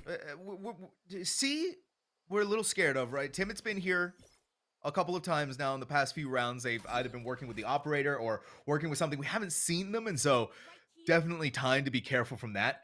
We're going to make that pivot onto the B side. Big Slambino here is, ooh, they saw the leg. All right, they're going to jiggle peek a couple of times, maybe take a shot here or there. Leah's going to come back over, leave behind the mosh pit to slow down the push onto the site, and dodge completely away from the aftershock. Timid opening the revolving doors. It's going to be the battle of the star duelists. Peek away from the flashbang. The rotating door closes. Spike going to go down on the site. You threw in the Wingman trying to get it planted, and now with just enough of that door open, Tim is going to take massive advantage of this here. Switch over to Akino, not quite in time, but it's still Akino, right? This is still a chance, and they even have the showstopper to get the win. No way. You know, there was a player on site. They didn't know where the Killjoy was, so they played the safe position, but the kind of sad boy this time wins out their duel. Hopefully, we'll see a smile on their face after that one, because we said it, you needed an 8-4 minimum, and guess what? They have secured it. And they're going to be looking for a 7-5, which I think odds are pretty good on, right? Like, you have a good amount of ults to work with. But again, 1 off from the Cloval, 2 off from the Threshold for the side of retired YNS. You gotta be careful here, especially if retired YNS start things out slow, rotate across this map. And it feels like the adjustment at that timeout from one cell is they've stopped fighting heavy A, they've put Temid over towards C to reinforce here. And I think it's been working.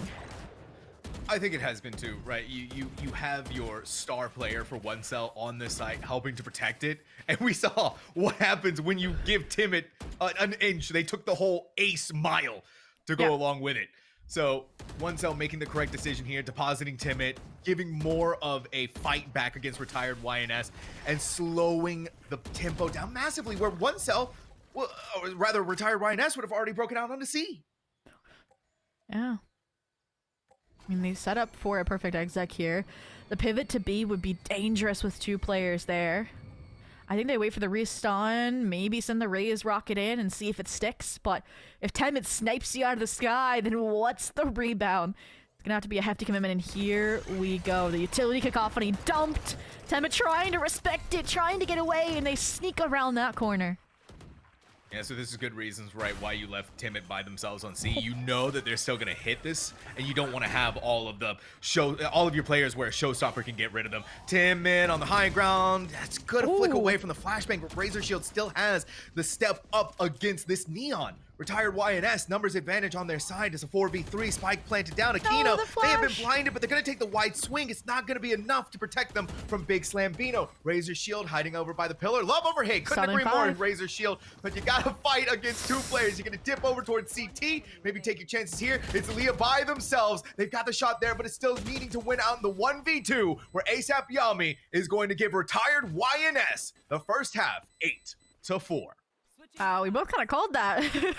Saying that's not like is the picture perfect formula for a comeback on Lotus, but a difficult one nonetheless. And that last round showing again how hard to dismantle those CXX were, and I laid it out perfectly, right? Akano, entry off the showstopper. If you farm the orbs for ASAP Yami and the plan off the wingman, that's the thrash for the late round impact. And add Razor Shield as well, playing their life, playing down the timer that far. Nicely done on the attack half. Now the defense, that's where they were stronger over on Haven with. So we'll see how that works out for them. But again, Temet warming up, got their ace. Should be an entry force to deal with. But look at this. It's not 3 players like we saw out of one cell. It is, I was about to say 4. The breach support from Long, a ways away. Let's see how this goes. Oh yeah, right. This is the util dump. You're gonna have Dizzy over on top, maybe be able to flash a couple of players, but you still have so many deposited inside of this close smoke on A main. That's gonna go out, blinded through here, but you didn't clear Aquino from Rumble. They're gonna be able to get away with this. Another frag on the board, but it's still taking them some time. They've missed the shots, and Big Slambino was able to fight back. You gotta look over towards Rumble again because this Clove is going crazy. Razor Shield just that little bit extra crazy. Kind of sad, boy. A lot of pressure on you. We've seen you in these situations and scenarios before, and Razor Shield is going to remind you why they are the breach of the hour. It's 9-4. Retired YNS, perfect on the pistols.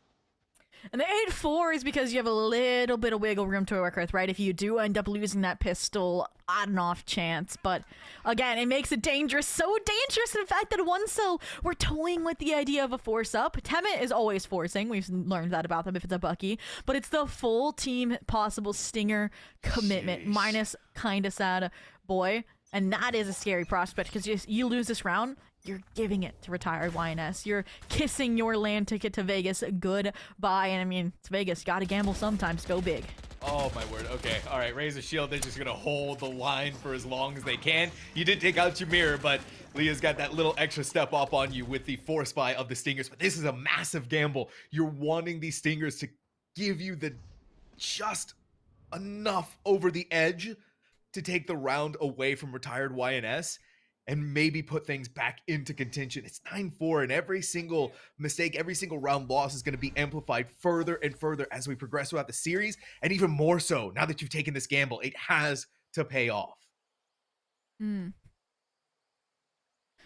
Got the opening kill, both breaches offline. The Killjoy set up the stronghold on the C site. Minty has been a strong standalone player. I like the forward alarm bot here, right? It just ensures that your mollies don't get destroyed as well upon the entry. Temet sneaks in, so now you know it's a confirmed follow-through. Minty, I don't know if they got spotted, but they're gonna be dealt with anyways. The cross contact, the weapon upgrade, that's the plant that this squad needed here. And the force up starting to look good for this squad, but it's not over yet. Akano alive. Oh, look at that. ASAP Yami utility. Wait. Yeah, you just run him. Oh, Kino. Oh my god. 2 HP. Well, right, it's not much to work with, but it's Aquino we're talking about here, for Christ's sake. But even star players like that, sometimes the light dims because one cell, the gamble paid off. They got through with 2 players. They got nice new weapons. And now look at what retired YNS have to do. Get some sheriffs, get something going, because you just let that slip through your fingers. Wow, wow, wow. I mean, we said that was an all-in for one cell, and if they are on that ticket to Vegas, that's the jackpot just hit on the slots machine. Weapons carried over as well, the upgrade to the Bulldog, the rest buying up in conjunction, and it's a full save at a retired YNS here. And look at that, I love these save strats. 4 players and your Killjoy on C. And now they're going to group up for the A retake because they realized that their commitment was to the wrong site. The wrap as well, the alarm bot, like the only thing holding on. I like the delay of the breach stun attempted, but not much to be found because they're all in spawn. Yeah, they're all still in spawn. That alarm bot is going to have to do some heavy... It's not even active, though. Zobi, that's... Wait a minute, it's not active. Kind of sad boy needs to get back over there for flank watch. It's going to come back online in the nick of time, and you had to have heard so many bullets coming up through the flank. Timid is still going to keep an eye, but they don't realize it's the entire team. It feels like we're playing attack right now if you're retired YNS, but it's not. So you're going to have to give them something here. Razor Shield, that frenzy is popping off like crazy. Timid, the double kill with the Phantom over on the backside. You give him another one. Timid on track for another ace, but Big Slam Bino's double kill is going to be just good enough for one cell to get another round. Every single one like a precious drop in the desert. Was a chaotic shift when they realized 5 were flanking, but around Temet, they formulate a plan. I liked the mindset there as well from kind of sad boy, like, hey, I have a molly left, let me try and get it on tree, but the flash kind of disrupts that entire strategy. But yeah, just a meat grinder of tree between Big Sling, Bino, and Temet, enough to hold on, to keep racking up these rounds. Now there's 3 separating these 2 squads, but now that like blip on the radar, right? That economy disruption of the second round force has been nullified. You're back to rifles for both squads. This is what determines the conclusion of this game. All right. Just get all the KJ utility pop if you're timid. Go for the double swing, but not quite good enough. That's first blood over to J, bro. Also draws. They do also draw. They get away with their life intact. Go for the overheal speed boost. Puts them back inside of Link. And now for one cell, right, where things have been looking so good, that's your Gecko gone too. That's Thrash. A massive, valuable ultimate. Let's see how fast. Oh, just enough of the shoulder for Timid to see. And this might just be a go-ahead to get onto the C site. Okay. You're lurking Neon, right? Has opened up the site control. Sticking around. And they found the KJ, which is huge, but they bought too much time. They waited too long, it feels like. I think they were realizing, okay, they're going to be set up for the retake. They have a rocket. Let's avoid that. Let's go B. And I mean, the players are still going to be close by here, right? Towards C-Link. They used it safe passage this time, and that's the overdrive online for Temet. Yes, a phenomenal call from one cell. Get away from C. Try to fool them out with a fake plant. Quick ping of the spike, but now utility is going to be started dumping in here. You push back for just a moment. Here it is, the showstopper. What? It wasn't even for Timid. It was all a ruse. It was all a fake. Aquino was going to hit Big Slam Bino with it, and now they're dug deep into the ground. ASAP Yami is going to go for the defuse. No one to stop them. No one to prevent the wingman from doing its job. Retired YNS completely taking the wind out of one cell's sails. We talked about it, right? The genius rotate, the fake out from C to B to try and neutralize the impact of a retake that they just were victim to. Again, just the fear factor of a showstopper, of a Kano as well. And I mean, yes, they walk away with the round, but look at the economy. It's dash for both sides. They've both seen brighter days, and one cell having the better buy here hopefully can use it to convert another round. Let's take that listen in. We're gonna split through B. Okay. Yeah, walk up towards B. Yeah, we're gonna go B. We're gonna go B. Alright. Slambino, you enter. You have your ult. Yep. Nice. One heaven. Dropped. Close. I'm rezzing. KJ stun. Up top. I got one more top. Two. Last 2 up top. All right, chill. I'm chilling. I'm off. I have a blind Temet. I have Molly I and can Spike. smoke. I'm off. Yeah. Yes, we'll get. Smoked. Blind is here, Temet.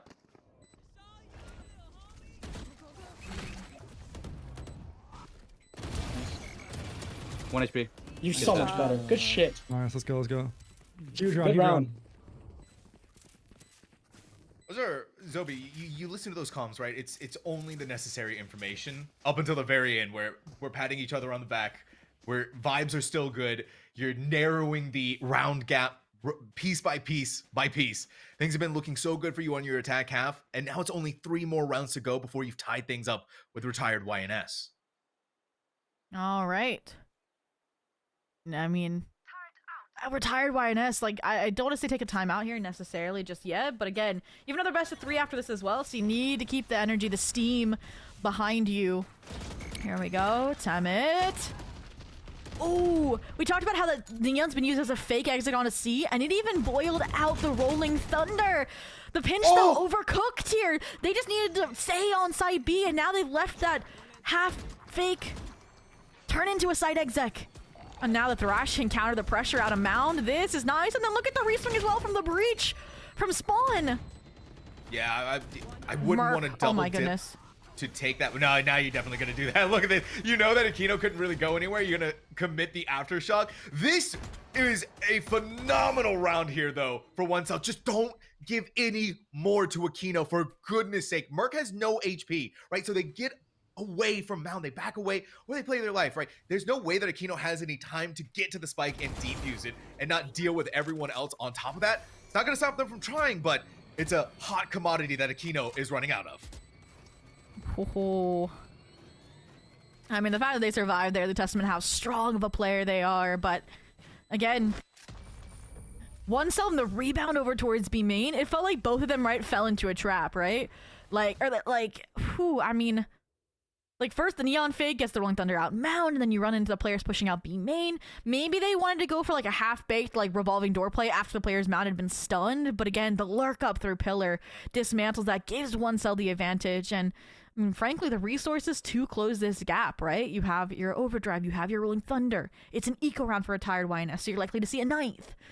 Again, it just has to be perfection at the moment. One mistake, it's going to add up, and suddenly economy dashed, and so are your chances at semifinals. All right, fast lanes here. Aquino on the safe side, but the overdrive from Timid is going to cut their head off, and they're looking for another one. Brilliant aftershock to push them out, and Merc is going to follow through with it even more. This is a crazy ultimate that's happening, and Timid, I listen, hold your breath here, everybody, because we might be looking at the second ace from them for today. The shorty not quite hitting as well, but Timid is going to do it for the second time on Lotus, flawlessly giving us another ace.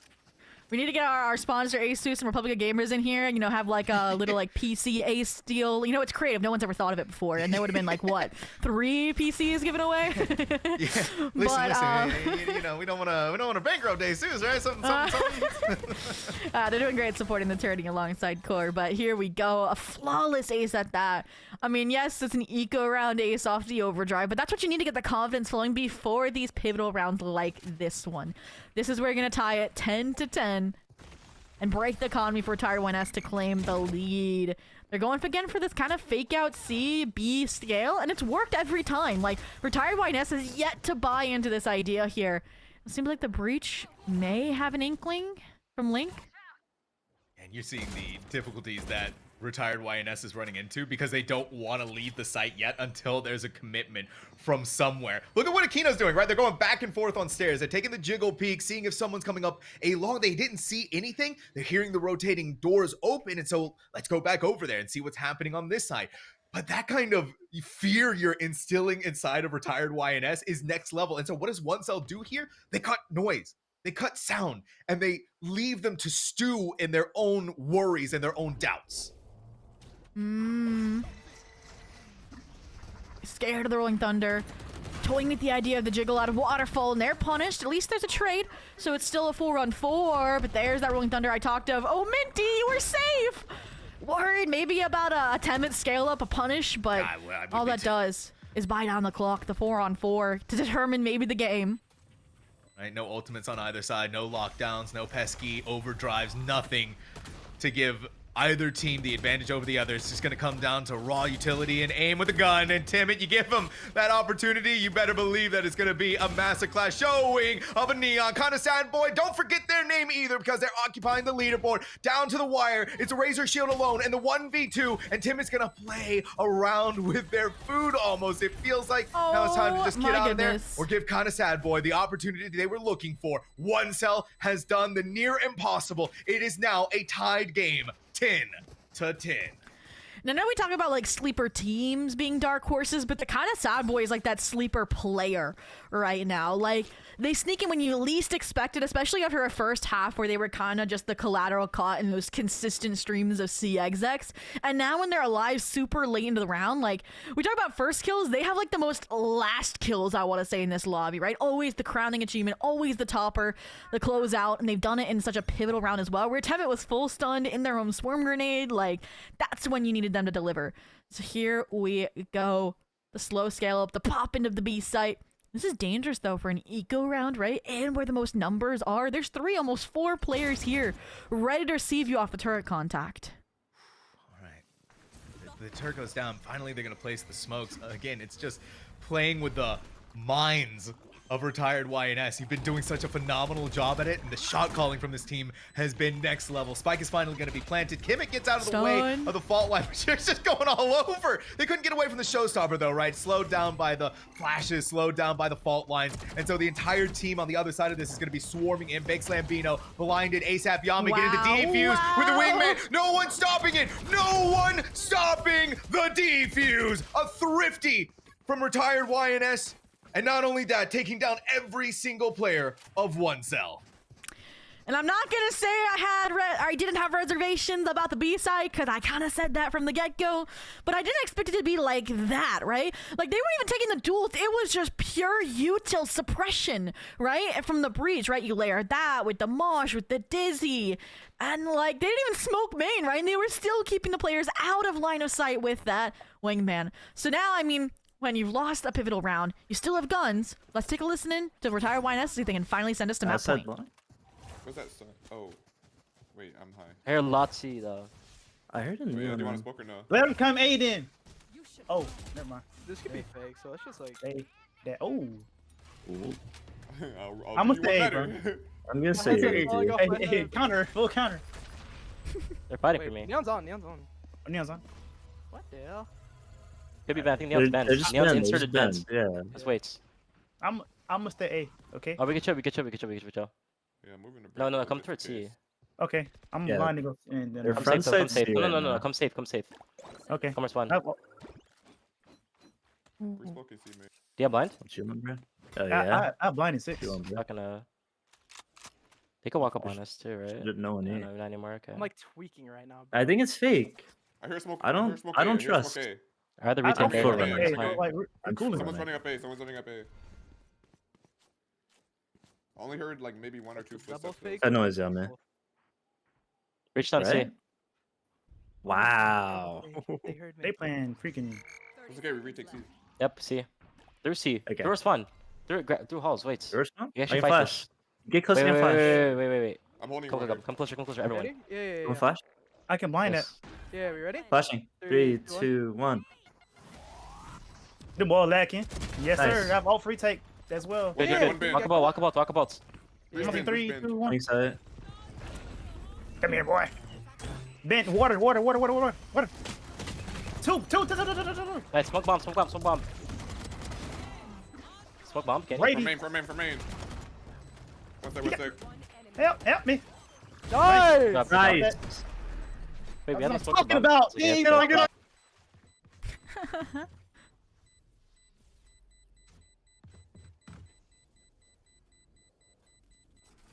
All right. Zobi? Hey, those mind games, though, am I right? We were losing our minds. Like, you're hearing it inside of the comms. Where are they going? What are they doing? We're hearing footsteps here. And that's kind of been what we've talked about. That's kind of the narrative we've been setting up for how One Cell has been playing their attack against retired YNS. But then the call was just made. We'll play for the retake.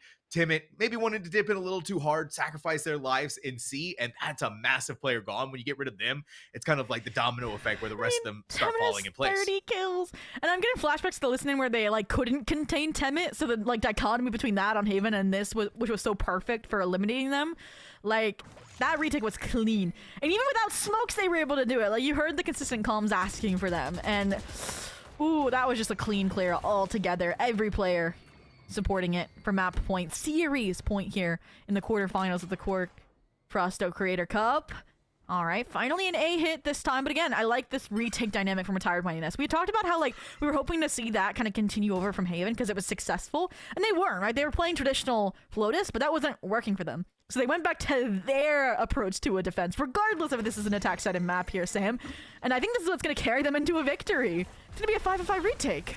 Yeah, just put the entire team, deposit them in heaven, and see where you can go from there. Razor Shield using the Aftershock, but Spike is still going to be planted. And now, again, the full 5v5. Look at that. Well, look at what's happening in Tree. J-Bro and Timid are right on the other side of this doorway, but just seen in time. Timid surviving that is a testament to the insanity that is Neon. But you don't have this Spike. You can't let it go through, and they didn't, right? The Aftershock is going to break the wingman. Timid basically has no HP, so now ASAP Yami is going to sacrifice their own life. The mosh pit is going to go down. The Spike is still going to be defused. You killed in the last second, but it doesn't matter because Aquino is here. No, it does, because Sambino's still alive. They're going to come back over with the rocket fuse over on the top, and the defuse just at the half is going to send retired YNS into the next round here and the playoffs at the QoR Frausto Creator Cup 5. Whoa. I mean, that's just both duelists, like 2 aces, right? That map alone. And like the impact of the final ace as well, able to deliver like down to the wire, you know, coming back to life, then the showstopper, like that was absolute cinema to close it out 2-0 here for the side of Retired YNS. And I mean, at this point, I don't think they should be retiring. They're about to make a run for Vegas, for crying out loud. But regardless, that does mean OneCell's journey ends here. It was a great run. I expected them to go far and at least get to playoffs, and they delivered. Delivered, right? Delivered in a massive way, and we see how well this team is able to coordinate and work together. Even listening into their comms, they're still having a good time when they've been beaten down over and over again. It's been a it's been a sort of a distinct pleasure to be able to watch this team and how they operate, especially on Haven. You translate it into Lotus, the adaptation that comes from them with the agents that they select. It's been a understanding of how they're able to make it into the playoffs, and again, that understanding of why they're continuing to move forward inside of it. It's a sad day though if you're OneCell, right? No Vegas, nothing more left for you here in the Creator Cup. But I think for what we're seeing out of Retired YNS, yeah, I mean, Zobi, right? Get out of retirement and start hitting up the slots, because we're going to Vegas, maybe, if you're Retired YNS. I mean, you're 2 games off from it at this point, right? The best of 3 for the semis, then the grands tomorrow if you can make the deep run. But let's take a look at those stats and how they were able to do it. I mean, look at that. Both duelists putting up 30. Aquino coming out on top. I mean, we saw the impact, right? The turnaround, the mental games, and even like breaking through in the last rounds possible. And we talked about the support rallying behind them, right? As well. Razor Shield, Minty, insane on both maps, and Minty as well. Shout out to them being able to switch roles as well as J-Bro came in on the Clove. Like that was nice. All I can see here though, Zobi, right? The battle of the duelists. It's insane, the level of impact, and that was a big conversation topic we had going into it, right? The Neon versus the Rays. You know what? I'm just gonna. It's a tie. Right, it's both of them played out of their minds. Both of them gave us everything that they had, their hearts on their sleeve. Obviously, for Retired YNS, they came out the victor. But I mean, right? We think about it. It was an 8-4 half that OneCell almost brought back into contention. It was just at the final few moments, at the last seconds, Retired YNS was able to eke out their victory. But Zobi, as always, we have another game set up, but we do have a little something. Hopefully this time I'm going to be able to keep my promise to all of you. We are going to try and set up for an interview, so don't go anywhere. Retired YNS, I'm sure whatever player we're able to grab is going to have a lot to say about their victory over OneCell. We'll be right back. Replacing my minds all the time. All the time. Wish that we could just hit rewind. should just rewind all of the time. We should just rewind, hit rewind. We should just rewind all of the time. We should just rewind. I know it's been a while since we talked all through the night.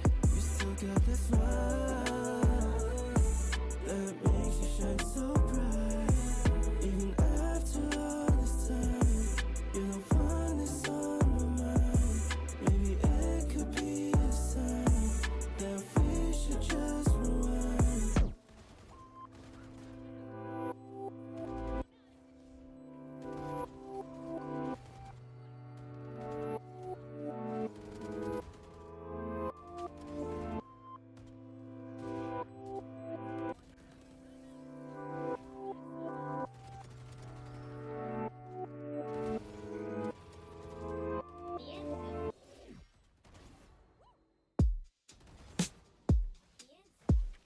You walked into my life, wish you were by yourself. I don't want you to end this night alone.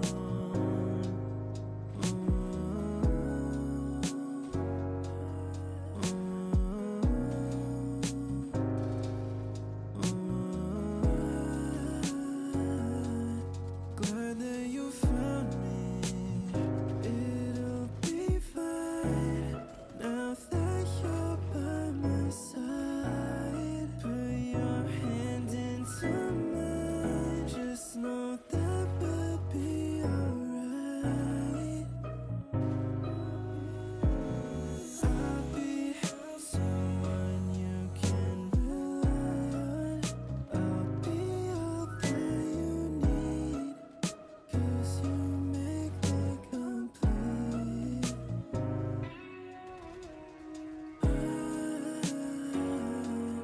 Glad that you found me.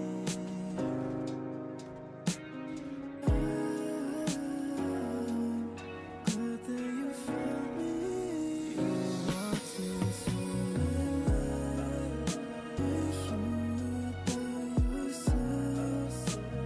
I won't make you cry like everybody else. You don't need to run. I'll be right here. You don't need to worry about anything.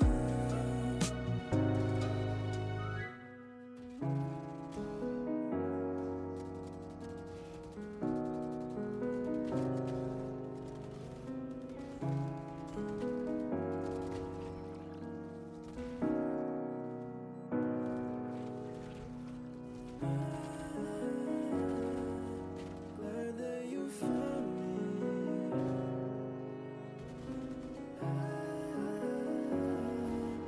Glad that you found me. You walked into my life, wish you were by yourself. I won't make you cry like everybody else.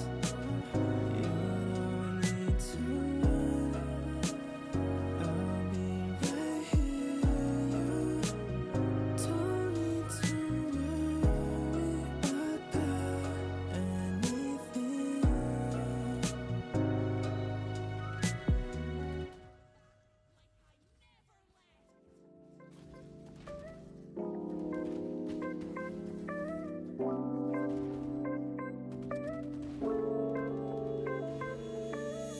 You know how I feel for you, and that's why.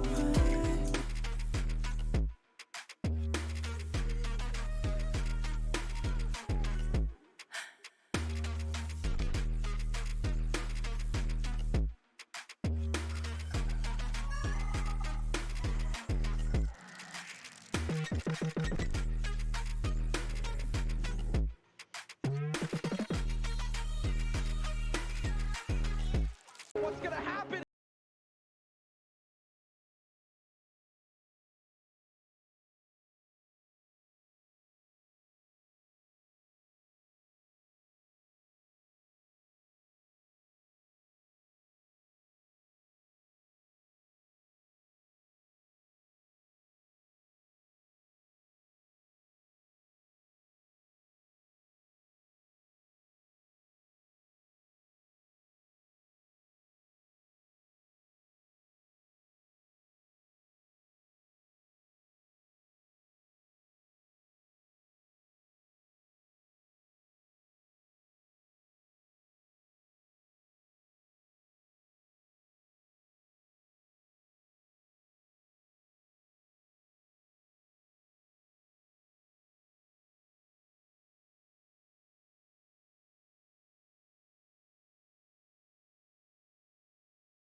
Hello, everyone. Thank you all so much for being patient with us. I have managed to grab not one, but two retired YNS players of ASAP Yami and J-Bro. They have so much to tell us. They got so much to talk about. So, Yami, you were the first one we grabbed, so I'm going to ask you first. Okay. How are you feeling? How has the Creator Cup been for you? Perfect. It's been perfect. It's been perfect. It's been perfect. Perfect. Listen, I love the energy. I see now why y'all have been making it so far. Yeah. into the playoffs. Now, J-Bro, yourself now, my friend. How has the Creator Cup been going for you? It's been good. They brought Unk out of retirement last minute, and I missed a game today. Had to win a Marvel Rivals tournament, and now we're here winning again. So couldn't ask for more. That's my Unk right there. Transcending genres right now, going from one game to the next, winning it all. You're looking at that LAN event in Las Vegas right now. I can already tell. I'm super excited for it. Okay, so all right, you guys played 2 maps already so far today. You went through Haven and then Lotus. So Yami, you were there for the Haven game, right? That's where you went into the map pick of well, not the map pick necessarily, but the map choice of where your opponent One Cell had been playing so many times. Did that ever factor in the decision, or was it just like, yeah, Haven, let's ball, let's go? I feel like they'll be like sick of Haven, so I'm like, yo, let's just do Haven again. They hate that map, so like let's just run it back on Haven, and then somehow we got the win. So I got the win. You got the win. It was a decisive victory too. I think all of you were looking so spectacular on not only the attack but also the defense, overwhelming One Cell at so many different moments and so many different times. So J-Bro, you come in, right? You occupied Frausto's spot, so we'll talk about Frausto here in a second. But but because now we got that, now we know exactly what happened there. I bought him frag the first game, but it's okay. Hey, it happens. You still won though, right? Yeah, That's all that matters. Right, it's all that matters. I got Getting the that bomb done. down. Yeah, you got the bomb down. You played for the team. You got where you needed to go, and you got the victory. That's all that matters. And so, J-Bro, you come in on Lotus. You come in as the Clove. So, filling into that spot, how was the synergy feeling between the team on Lotus, especially when things started getting a little sidetracked on that second half? Hey, listen, the comms were good. I was just trying to smoke. Hey, I had to steal Yami's bottom frag spot. Had to hold it down real quick so we could elevate, bro. But hey, it was fine. It got a little shaky second half. But we're back. We won. Yeah, you're back. You won. Were either of you scared of Timid? Let's be real here. That Neon, right? Got the double. He's my ace. cousin, but like I'm not scared. Of him, you know. Cousin is crazy. Listen, maybe on a couple rounds. Like, I'm not gonna lie, I did pop ult on an eco round when there was an ulting Timid in front of my face. I don't know what happened. Nobody clicked it, but it was fine. Just slip of the finger, right? You just accidentally press the ult button. Who knows what happened there? That's you were. You know what? It was aura, right? You were saying that you weren't scared of Timid. I was making a Who statement. cares? Yeah, you were, and the statement was made. Now, Yami, again, we're gonna go back to Haven, right? We're stepping back into that map. Frausto was there. Frausto, we got to talk about that, right? The namesake of this tournament, the QoR Frausto Creator Cup 5. That whiff, we got to talk about that, right? It's on the replay. Is that what y'all had to kick him out and bring J-Bro in? It was like we got that whiff and that was just it. Yeah, right. Like dude's I got was to the retire. head coach. I'm the head coach. I'm like, get him out of here, J-Bro. Come on. Like I had to get him out because after that, Riff was just crazy. Like I don't know why he did that. So like he had to go. He had to go. But what was the decision to bring Frausto on? Was it just like we need someone to fill in for J-Bro's spot? He's too busy winning Marvel Rivals, winning it all over there. So yeah, Frausto, come on. I didn't know about it. They're like, we got Frausto. I'm like, what Frausto? And then he joins VC. I'm like, oh, this is actually happening right now. This is Frausto playing with us. But he did great until he looked up. But like, that's still my cousin though. So it's okay. Now, J-Bro, right? So again, we got to move on into Lotus because that's where we saw you. You occupy the Clove, the smoke spot, but you're seeing those two duelists, right, going after each other. It was like two titans, two behemoths on the battlefield. Aquino versus Timid. Having Aquino on your side, right, doing all of the shot calling, making all of the plays here. That level of experience on your side is kind of just like, wow, being able to witness that. It's got to be something a really cool feeling, right? Yeah, for sure. It was insane. I was glad because I was low key struggling. Second half. First half I was feeling good. Second half was a little bit of a struggle, but I was just trying to figure out the best way to set bro up, let him do his thing. And he did, right? That Yeah. final moment with the ace. That's Yeah, I that's stood up. I definitely won't one of lie. I was out of my chair. I was out of my chair. We all I, was. I think we all were. We were all kind of losing our mind here on the production side of things as well. So we're gonna go ahead and start winding things down for the interview. But Yami, retired YNS, all the way going to Vegas. All the way. Yes, sir. We're going. Jay, bro, you know he followed up with that, but I need to get more from you, buddy. Vegas, Come you're on, going man, there. Am I hype gonna it see up. you there? Hey, I'm trying to go back. I'm not gonna lie. Be my third time in Vegas. Cause when I go to Vegas, bro, I'm gonna bring her right there, bro. I'm bringing her, bro. I'm bringing her. I'm bringing her. I'm looking forward to it, Yami. Yeah, man.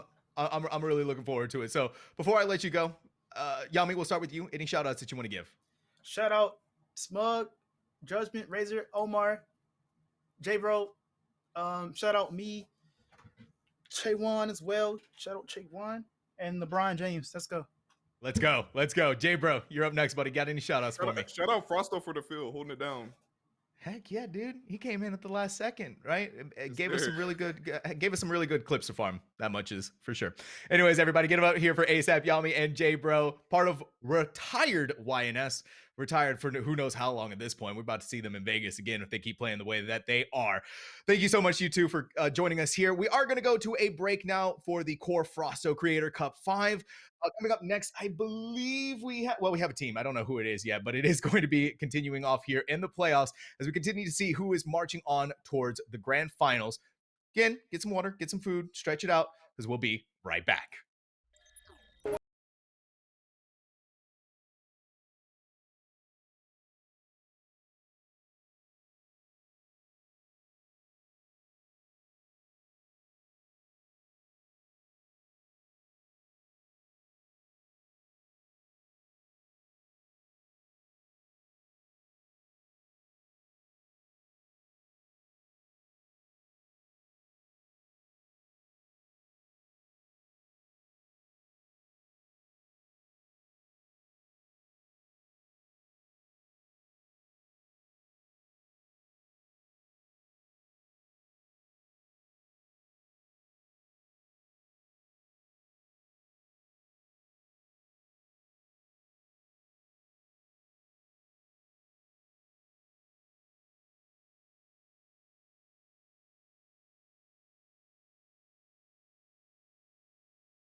What's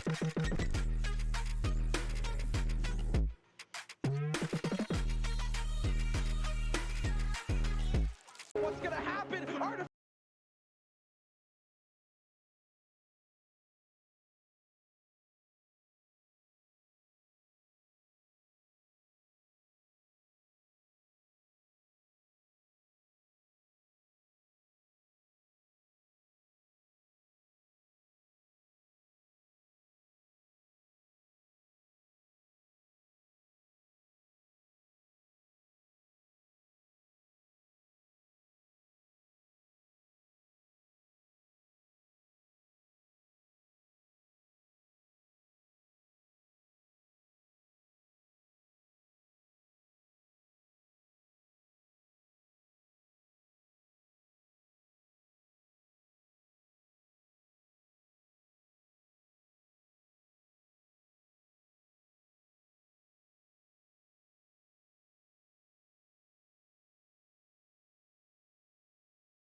What's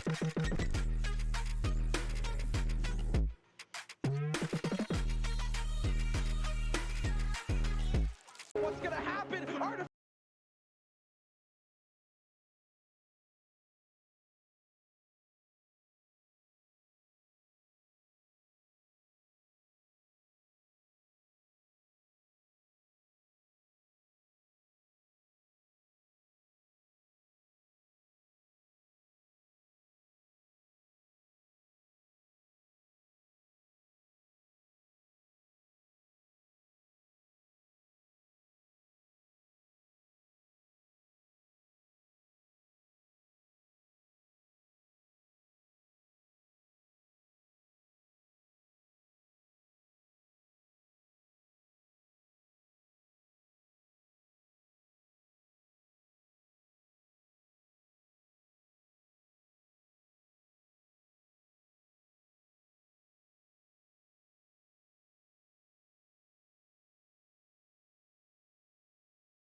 What's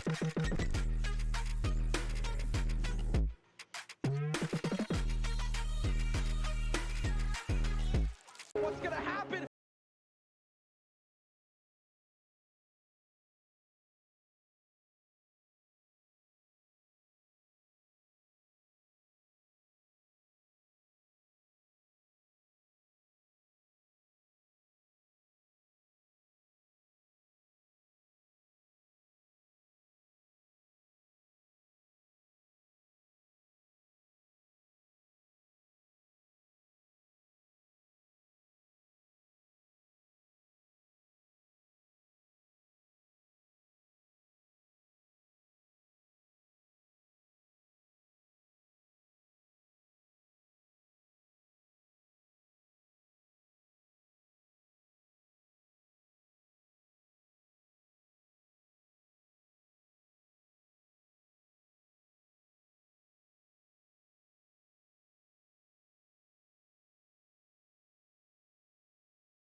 Whew, thank you all so much for being patient with us, because these games, right, the creators are putting their all out there, so some of them take a really long time, but now we get to go into our next matchup for the evening here at the QoR Frausto Creator Cup 5. My name is Sam Talksto. Joining me is Zobi yet again for another match. This time it is returning favorites that we've seen from yesterday's broadcast, Chrome's Crashouts versus Billy Bob's Blablard Boldly. Blablard? It's Blabbard, isn't it?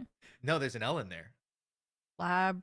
No, there's not. Blabblerd. Oh, you're right. Blablard. That's interesting. I thought it was just Blabbard Boldly. That would make it a lot easier. But no, yeah, your curse caster's worst a nice nightmare coming into fruition, and we could not escape casting it here, unfortunately. Zadil's squad, Quad B, as what I'll probably refer to it on broadcast a lot of the time if we don't have time, is going up against Crumb's Crashouts. This squad, I think they're like a dark horse with this event. Like, I haven't looked at the Team Patua roster just yet, but like Retired YNS, we saw them, it makes sense. Chrome's Crashouts, we saw the IGLing, it makes sense. But this squad, we don't really know what to expect out of them, Sam. No, except for that they have a really tough name to pronounce. Billy Bob's Blablard Boldly. Yeah, okay. All right. I think we're getting there. Hopefully we won't make any mistakes tonight. No, thank you, Zobi. I need that belief right now, because that's going to be You're the play-by-play. You have to say it more than I do. I'm not looking forward to that. But what I am looking forward to is the upcoming matchup that we have here. And so far, Chrome's Crashout has had the more difficult bracket run-through. Our only 2-1 match in the quarterfinals going into the semifinals. So seeing them have that 2-1, right, I can only imagine what that series must have been like. Again, one of the reasons why it took us so long to come back from break, when you're playing at that level, when you're playing for the Las Vegas Invite LAN event on the line, you don't want to lose. And obviously here we saw it as a 2-1 for that team. But for Billy Bob's Blablard Boldly, they are stepping confidently after a 2-0 victory here to take on Chrome's Crashout for that same victory. Yep. So let's go ahead and take a look at those picks and bans to see what 3 maps we are seeing for our last match of the day, the semi-finals. That's the one thing I can never learn to love about Chrome's Crashouts is their Insta-Fracture ban. But it makes sense, you know?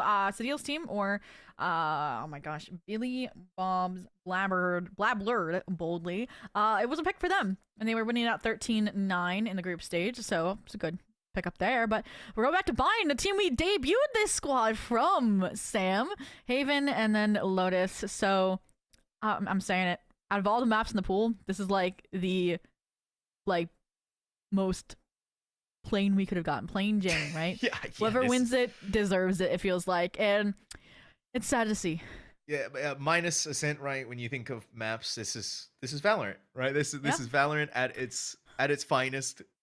Hey, you know what? Bind, that's fine. We at least get a little bit of an idea of what Chrome's Crashout is probably going to run. We saw it yesterday. We saw the Tejo, Raze, Sage, Clove, Sky. Sage. Right?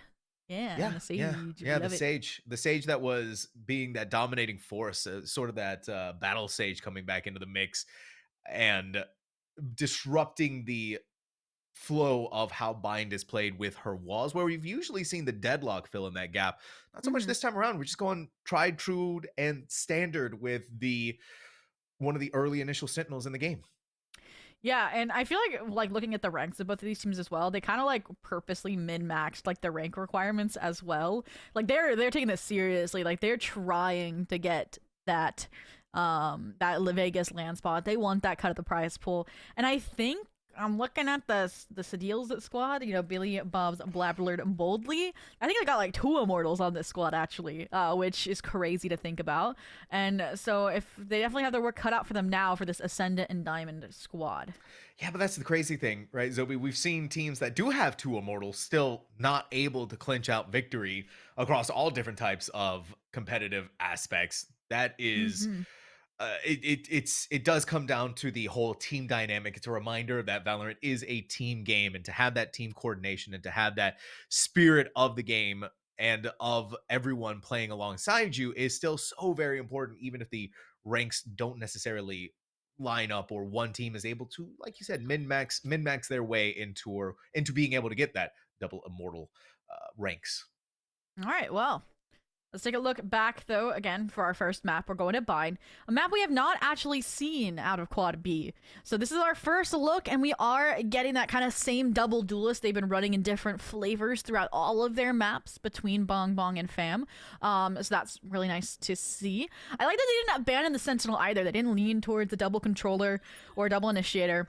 So it's going to add a sense of stability, especially against this composition we've come to know and love. And we still got that, substitute of Hikyo. They were that star standout player for the squad that even surprised NBD, right? And they were that duo that we expect to see in action here heading into Bind. Yes, it is, but it is going to be Chrome's Crash Shouts on the attack. Billy Bob boldly on the defense. Already poking out into Showers. They're going to have 2 deposited in there. Smokes are going to come up, try to play for that orb, but NBD has the flashbang set up and ready to go to play off this pop flash with Chrome QT. Smokes are also set up too, but they're going to go down. Here it is. The flash Bong Bong's going to scale backwards. There's more of that safety. Jam's looking behind them, away from the action, and Bong Bong tried to get away. Couldn't quite do it. I'm surprised they didn't try to dismiss out of there for the safety and for their life, but instead, we're just going to see Sadil on the other side of this. NBD's going to swing through. Clean headshot there, but still only 14 HP. And as the wall goes up, it's going to be the 3v3 for the retake. No, but I mean, they're all going to be at full HP here, so that's the benefit. Richie trying to take the dive. Hikyo, contact made off the jiggles. Now they know there's at least 2. So they can direct their attention, invest it here with the guiding light, isolating, no refragability from their team. And Raynell insane, but Sadil is better. The 3-piece to cap it off, and this is any indication of how this game's gonna go. It's gonna be close from start to finish, Sam. I mean, that was a crazy flick from Sadil. Nanosecond to land that headshot over and secure that final frag. And count your lucky stars that you were able to get to your sky, right? Because you were on that 14 HP, fueled back up to full by CLBXR, and you're good to go, right? They kind of sealed the deal after what was a very rocky round start, especially with what happened inside of Showers, that double kill, taking out both of your duelists, Bong Bong and Fam. Brilliant recovery here from Billy Bob's, and a good start to the map of Bind. And there we go. Crow, what are you thinking there with this little stinger action? Okay. I do like, I think something that we remembered, right, was they were really good at these, like, split ascent, or like they split A kind of takes, right, with Shower. And I think we saw that like the inklings of that last round, right, particularly with NBD being that solo tick player. That also might be why Chrome is going for this stinger, because they want to take like half of this map, half of this space. And although we're paused, I do think as long as the players don't reshuffle on the side of Billy Bob's Blabbled boldly, that they could have a chance of getting the site and getting the spike down, especially if Windbeater did force the Sage Wall. Now looking at it though, all right, they're gonna Chrome's Crash Outs. They are right in front of B, or sorry, A rather. And seeing what we had from them the previous round, the setup was clean. The engagement on the site was fine. Util was good. They double swing out of Showers. The rest coming up through A main, kind of really messing with the mindset of Billy Bob, or Quad B as you call it. So I think, just a little minor tweaks here and there. Hikyo was playing close to U-Haul on that wall, and that kind of waiting for the pop flash, knowing that the sky is still alive. You got to be so careful of opportunities being given away like that. And you're also seeing from Quad B, the 2 players left behind here, relying more so, right? Bong Bong's got the Guardian. Sadil's got the Spectre. A lot of different looks here from both of these teams. And so it's still only just one round, so we don't get a clear idea of how plans are going to be working, but we do have a small tech pause happening right now. I think Windbeater may have disconnected because they haven't moved at all. So we'll get them, get all of that taken care of, get them back into the game, and hopefully get things started here again soon, Zobi. But yeah, like I said, we don't really have much to go off after the first round, but for Chrome's Crash Outs, it's still getting that momentum going, coming off the back of a 2-1 victory over another team, right? You might be stretching the limits here maybe a little bit. Yeah, and it's interesting. I want to say that, to me, Chrome's Crash Outs have to win this map if they want a chance at this series. That's just my personal like takeaway, because I'm looking at the long distance, and Lotus and Haven are like the next two maps that have been played by their opposition, Billy Bob's Blabbard Boldly, the most, right? Like Haven twice and dominantly 13-3, 13-1, mind you. So I think that's like a gimme for them. And then Lotus would be that coin toss, but here we go, back in the game. I talked about how the Sage might be at the core of this strat. I talked about how the Stinger Force might be at the core of this strat. I don't know how I feel about the Skylark. I think it was to keep presence over towards the B site so they didn't rotate off where this stack is currently. But it's going to weaken the hit, and when you don't have weapons already and you don't have a Skydog for intel as well, and now you don't have a Sky period, it's going to be difficult. Yeah, and here's the thing. The second Chrome's crash outs makes their way onto site, it could have been that quick TP to get to A fast. Go for the swing.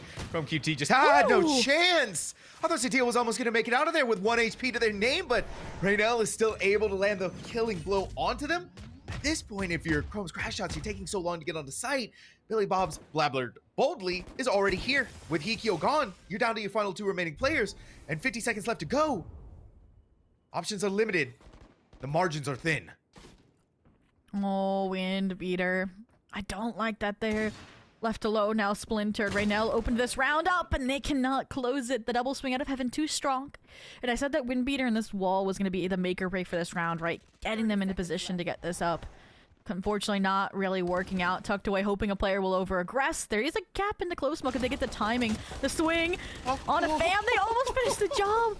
They try to revert for the heal, for the regeneration on their shield, but Richie tracks him down. The Sentinel diff for the second round. Semi-flawless fashion too. So you couple that with the fact that Chrome QD forced up. This could be a recipe for disaster in a third round conversion. Yeah, I mean, look at that. Windbeater and Chrome QT both have to go Spectres, while the rest of the team is rocking the Phantom Vandal with rifles and full shields. And, I mean, Windbeater doesn't even get full shields. They have to buy the regen shields. So this is already looking disastrous for Chrome's Crash. Not disastrous, mind you, but rocky for Chrome's Crash Outs to take the victory here, where Bailey Boss mostly came through unscathed out of that previous round. Well, bong bong.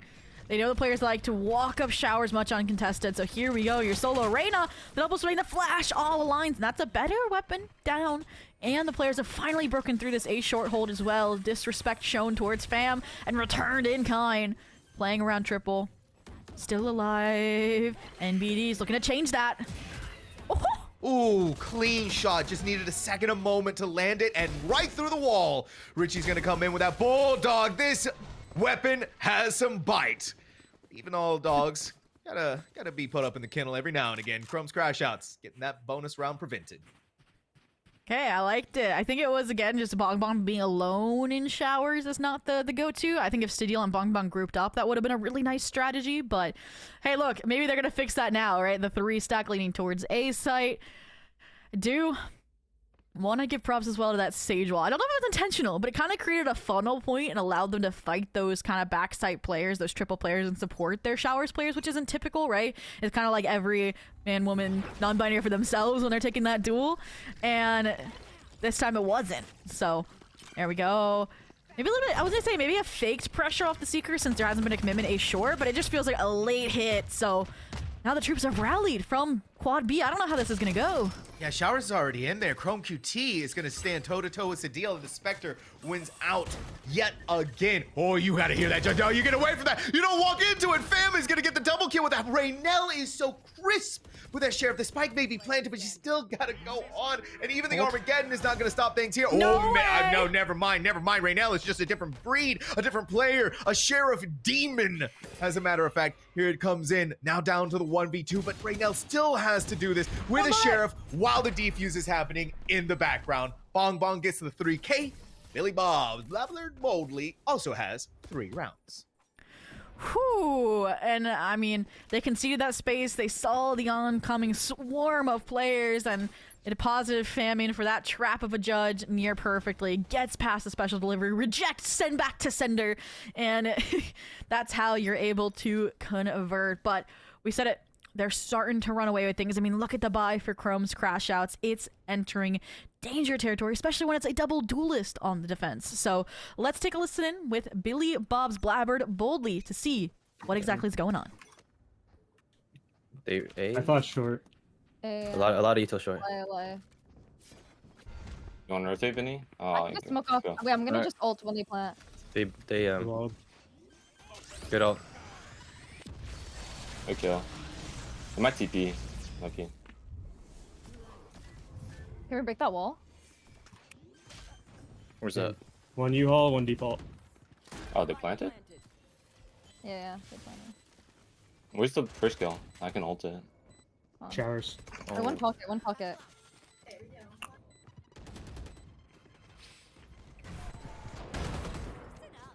Pocket has to run out. Hold on, I need to reload. Oh my gosh, she's In the smoke. I'll try. Ooh. We're good, we're good. I want to ult down A short so bad, but We got some inklings of what could come next round, but for now, Chrome's crash outs spared in the meantime off of NBD and some insane Bucky action. And I think my big takeaways, especially comparing like the squad for Chrome's crash out we've come to know out of the group stage broadcast and that interview compared to Billy, Bob's, Blabler, Boldy, is that Quad B sounded a lot like a comp game in terms of their communication, in terms of their comms, right? It was a lot of micro setups, individuals saying what they were going to do, and that's how they construct a retake. Versus Chrome's crash out, so we know how structured their calling is. And we'll see which one comes out on top, but for now they've evaded that A-pop we talked about. We heard in the comms. Oh, but the TP play. My word, No not way. the NBD surviving that is nothing short of a miracle. And now they get to keep going even further. Chrome QT back from the dead, but Hikyo is gonna fall to the stinger from Bong Bong the Clash. Oh my god, Bong Bong! A classic and a dream for a 3K? Not in my Valorant, but I guess in theirs it is. All right, Sam. I know you're taking out that loss in the swift play on Reyna in your casting, but yeah, no. Clearly, Bong Bong hits those, and a thrifty. Ooh, I'm glad we get a replay of that because that's insane. That's how you play the Reyna, the dismiss out, the reposition, and again, not committing to the stinger either, knowing it has that small mag. Like that's playing around the weapons you have as well. Understandably so. That's what you want from a Reyna main in these kind of lobbies. 9 and 3. The thrifty is just devastating blow to Chrome's crash outs in that early comeback arc. So again, BB, might be too many. BBB asserting dominance, and now look at this. Chrome's crash outs trying to hit BBB again. Yeah, you need to get over the top with that showstopper from Hikyo. Avoid the Cypher utility planted on the ground, and maybe go for that Hail Mary with a showstopper. Nobody caught on the other side of it, but the silver lining is the spike is going to be planted. Richie going to be in for the fight of a lifetime, still able to dodge for long enough, but not quite far enough to survive through that. Fam coming in through TP right now, no HP. They know they got to be on the left side, take these fights as best you can, and somehow they come out the victor. They had no reason winning that. It's down to the 2v4, even if they just got thrifted. Chrome's crash outs not backing down. Again, that structured take style, structured, coordinated team effort here. Oh, Studio disrespects all of it. That's 3. It would have to be the ace clutch. We know Raynell's been low HP, but they've got impossible kills before, and they just did again. The timing. Windbeater saying, I was there for if you needed me. And they walk away with the round 1. Now 1 round separating these two yet again. Yeah, the best part about that is if things really did start going sideways, I think Windbeater had the opportunity to dip into elbow. Yep, go for the res and keep the contentions of that round alive. And the good news here for if you're at least Chrome's crash shots is that yes, 2 of your players are running with those Spectres, but B is also kind of in a desperate buy themselves. So both of these teams all over the place when it comes to the economy, but Chrome's crash out does edge out ahead in that firepower. I mean, I don't want to call it, but I feel like Windbeater and the Spectre is just a choice at this point. They're like, I can always buy my Spectre. I do think that the Raze utility here, I want to see it used to address that Cypher utility, and that's exactly what they did this round. The wall is up as well, so the ramifications of the other trap wire are nullified, but it does guide the use of the Raze utility. It does guide the hand of Richie onto the satchel position, and this could be another thrifty in the making. Sadil? Raynell's in there. Perfect location, too, to not get caught by the flank. You got to make sure to clear it out here. They do have the... the timing! Raynell is still surviving. They're still thriving, and they're having the time of their life. Dip in for another peek, another kill. And it feeling like this Tejo... are they a Tejo main? Who knows? Maybe they are at this point. Pop flash, bong bong. You're out of here. You knew it was going to be a close battle after the pistol. Tied for a piece. I said this map could make or break the series for Chrome's Crash Outs, and that's how they are treating it. But we got to spotlight Raynell. They were a solid player in that group stage matchup, but they weren't the standout player, right? And they have since grown into this new agent, right? Like, if you're playing it like fighting other auto lockers in your comp match, like, you might get a good game or two, but when you get to play in a consistent competitive tournament environment, this is the result. I mean, they said it, a veteran, you know, tested by their trials, formed by the flames. Well, Raynell is definitely fitting that bill here in the Frausto Core Creator Cup. All right. Be exec yet again for Chrome's Crash Outs. They've been loving playing back and forth on either one of these sites. They commit to them and they just go from there. Bong bong seen by the spider drone and all through TP, but Billy Bob's Blabler boldly did not take that bait. They did not go for the rotate, and that paint shell is massive amounts of damage. Bitten by the dog. Chrome QT is sitting by at 36 HP, and over there, Caliber and Fam are gonna go over the double kill. Chrome QT back alive. Right behind them, but Chrome QT needs to get some form of kill, needs to get some form of frag. Otherwise, it's going to be Raynell by themselves. Their Armageddon prevented it, so Chrome QT on their dying breath is going to get the spike down. No! And it's all down to Raynell. I said it, star player in the spotlight yet again. 1v2, trying to take the duel. No guns really to work with. Ooh, and they have no info either. I think I agree with the rotate call, but you know that's where the Cypher utility is as well. Yeah, so they'll heal the TP, and if you're Raynell, you're gonna have to fight that. Oh, no. This aggression is gonna be. Did Bong Bong see? Yeah, that Bong Bong has just barely enough vision, but so does Raynell. I was gonna come the guided salvo and up the clove smokes to prevent sight lines from being gained advantage of, but that spike needs to be planted right. We're running out of time. 15 seconds left to go. Cam is gonna go up. Sees that Raynell is not sticking it. Another opportunity here as time continues to tick away. Raynell, you're playing. Oh my goodness. How in what world are you blinded and able to land that shot? Down to the final 4 seconds. There is no choice but to plant it. Now the 1v1. What a stun. Okay. All right, we're playing Ring Around the Rosie. We're playing down, drop down. Raynell's not trying to give away their life for free. Raynell and Chrome's Crash Out, the clutch of the century to bring this team back. For the first time, Dobie in the lead. And you can play all the util games you want, all the mind games you want, but all that matters is that final shot on to the clutch, on to Richie here, and that puts them back in the lead. And I'm sorry, but after a insane clutch like that, there's no better time to listen in on the vibes for a team than now. So let's go to Chrome's Crash House to see how they continue with these rounds. They have no guns. They're gonna put. Hey, don't. Hey, someone hold down hookah, please. Showers, listen. I broke it. I broke it. Someone hold down hookah. They're gonna try to flank.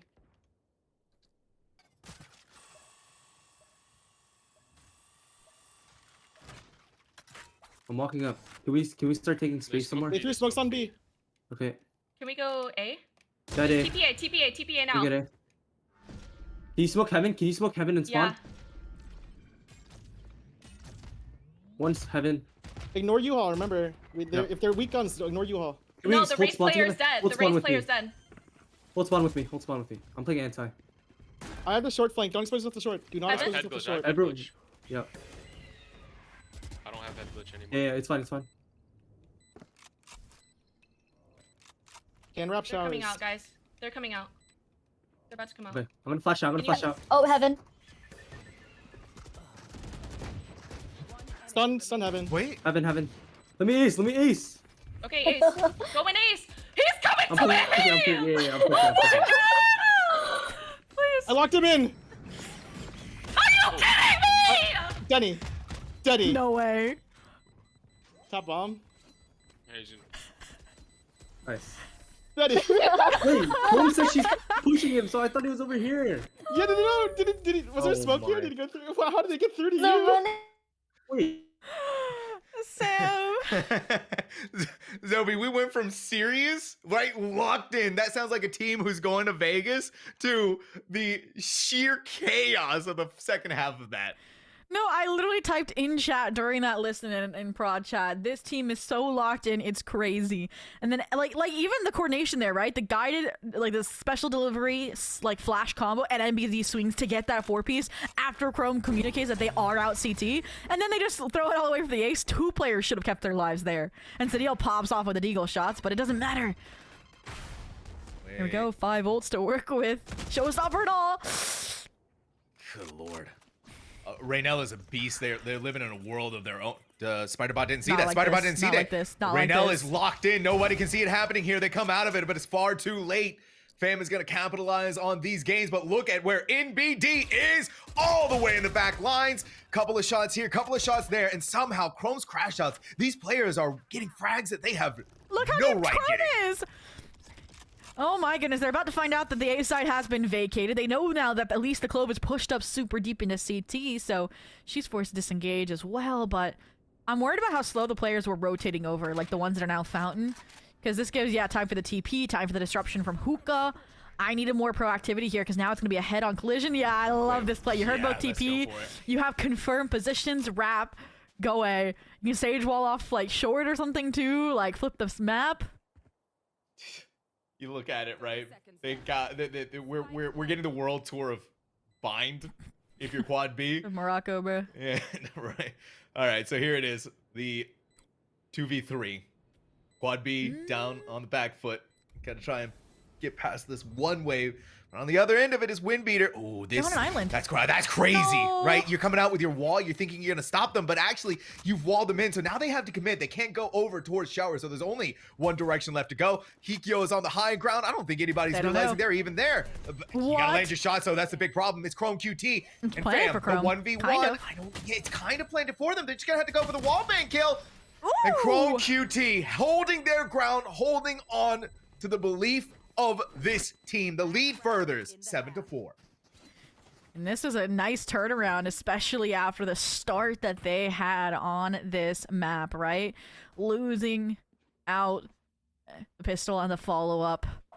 And, I mean, look at the economy, too, right? That was like the all-in, right? They invested 2 big ults. They don't walk away with the round. And it really comes down to, again, that macro calling. Okay, guys, we faked them out. We are going B. Chrome's really deep there. Like, how did they have 2 lurks, like, NBD all the way through ACT, and they have Chrome all the way through BCT? Like, that is insane to see in the same round at the same time. Like, and now, when they finally try to make adjustments, they have counters for it. Like, the guided salvos. Corner. Please, not again. Oh, my word. All right, the corner. Chrome's crash out, and they're going to be punished inside of Showers.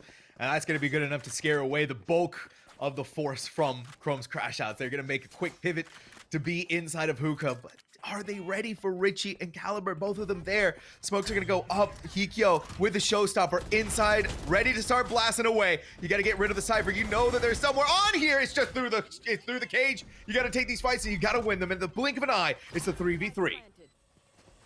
Oh. TP, good information given up, conceded here, but Empress alive and kicking Sadil on the flank. Windbeater unawares, the slow's already utilized. Hikyo's watching it. Now they're on 4 and ace here. Knows the last 2 are Hookah. They're not going to make that mistake again. Not going to try and give the ace away. But Hikyo might have to do it anyways. The 4K clutch. Ooh, 1 satchel. All right, you got 1 satchel, but you're also being tracked down by Bong Bong. Health starting to lower. Time also starting to slip out of their fingers. Satchel over to the other side. Defuse not at the half just yet. We're going back and forth. Bong Bong's gonna hold, but it's not gonna give them anything. 6 rounds in a row for Chrome's crash out to close out the first half. 8-2-4, and I said with a double duelist, right? Like, that team, if they had a lead at the half, that would have been interesting for Chrome's crash outs to try and work up against, but now is where they have to put in the heavy work, and I want to see Fam and Bong Bong, because the deal has been an insane anchor. They finally feel like they cracked the code, right? Fam and Bong Bong fighting together, Showers, because you noticed early in the half, right? Again, it was solo fights and such. And then once they finally grouped up, they got some ball rolling momentum. It got a lot closer, despite it still going the 6 rounds in a row towards Chrome's crash outs. But again, a pistol can remedy everything. A side swap can heal the pains of time, allow for that mental reset. So let's see how they do it when ball's in their court, the spike's in their control. All right, this is a much more tempoed pace coming from Quad B than what we saw on Chrome's Crash Out on that first pistol round, right? It was already taking the fights inside of showers, but we're not seeing any signs of life inside of there. The Sage Wall is already up, so it's that early initial denial from even letting them get inside of there, and it's almost this defaulting nature, right? 1 and 2 towards in hookah, 1 at long, 1 in A main, and 1 at showers. And so they're playing for picks, they're playing for opportunities, and it's like you said, it's kind of like that ranked game mentality. And Raynell's got that recognition that someone is here, and if you're Chrome's Crash Shots, you gotta have that realization to that. Yeah, someone is sitting here, someone's chilling here. A little scary for Raynell, got blinded by the NBD flash, but Bong Bong is gonna grab the first blood onto none other than NBD. This is an opportunity for Chrome's Crash Shots, rather Quad B, to back away. I wanted to see Sadil follow through here, right? They have deep shower control. Maybe could have gotten the jump onto Windbeater. Because now, the Titan in the server, Hikyo, is in position to try and deny this side exec. The slow does have a little bit of a gap, so Sadil. Oh, fam. Satchel and over truck doesn't care. That was a great side take. It is. And now down to the final 3 players. Fam is crazy. These classics on the side of Quad B are just so devastating when you don't think they would be, but the right clicks are in favor of this raise. One more player, it's Raynell, but we also know the dangers of Raynell. You dip back in for another. Again, right, it's the right clicks every single time. Windbeater all by themselves in a 1v5. Nowhere to go but down. Quad B flawlessly walking through the pistols. Nicely done. We're gonna have to wait to see the longevity, right? I think, like, they were granted maybe that early start as well by that kind of scattered by the Stinger second round. But, oh my gosh, they're going for it again. This has just become trademarked at this point for Chrome's Crash Outs. Like, okay, at least they sold the Raynell Marshall, so it is just the Chrome QT special with this Stinger. I want to see that more impact. And within the position as kind of this anchor of U-Haul, I could see it. But it's going to be Quad B heading towards the B side, MBD. I hope you don't solo swing. Oh my gosh, the timing. Wait a minute. What is this? Wait a minute. Surely there's nothing that they can do here, right? Surely someone's going to catch them going off in this direction. Yep. A little bit of intuition for Quad B. Just look over at Hookah real fast to make sure everything is going to be okay. Yeah, well, yeah, guess what? It wasn't. So you catch NBD, you get rid of them. Where's that molly going? It's going all over the place. Didn't quite land in CT, but hey, at least you know that corner's clear. A spike going down. Again, it's becoming flawless escapades here for Billy Bob's Blabbler boldly. I mean, they've been falling off for retake, make sure they're re-clearing the flank here. At this point, again, a look to Chrome Cutie. Stinger in hand, but when you're up against a Guardian, Hikyo, again with this classic, does some work, but nothing that an overheal can't mend, and now Windbeater alone, Ghost in hand, the timing from Sadil to secure the flawless. This lead that was so fruitfully fought for with that streak of rounds is starting to be broken down. It really is, and I mean, right, Billy Bob's Blabber boldly had the weapons, but the problem for Chrome's Crash Out is, again, you're having 2 players without rifles. They're having to go in with the Spectres. They're having to go in with full shields. They're having to go in with light shields. So Billy Bob's Blabber boldly, they got 2 Guardians and they got 3 Spectres, so a prime opportunity for them to win. Let's take a listen in and see if they can make that happen. I'm down. We'll hit it fast. Yeah. Okay. Can we I'll dog? go late showers. I'll go late showers. Wait. We're going fast? No. Yeah. Well, we can. Just. Dog it. Hey, dog it. I'm gonna nade triple. What's right? Nice. Yeah, we won. Could be showers. I'm gonna go after you guys. that. It's walled showers. I'm gonna break it and you guys go in while I break. Stop fucking spamming. Ready? Nading? Okay, I'm gonna satchel in. Could be close to the wall. I think there's one behind the There you wall. You close off. I think there's one behind the wall. Yeah, I got you. Oh, low. I walked out smoke. 3v2. Okay. I'm gonna smoke close. Both are B players. Okay. They can be in U-Haul. Yeah.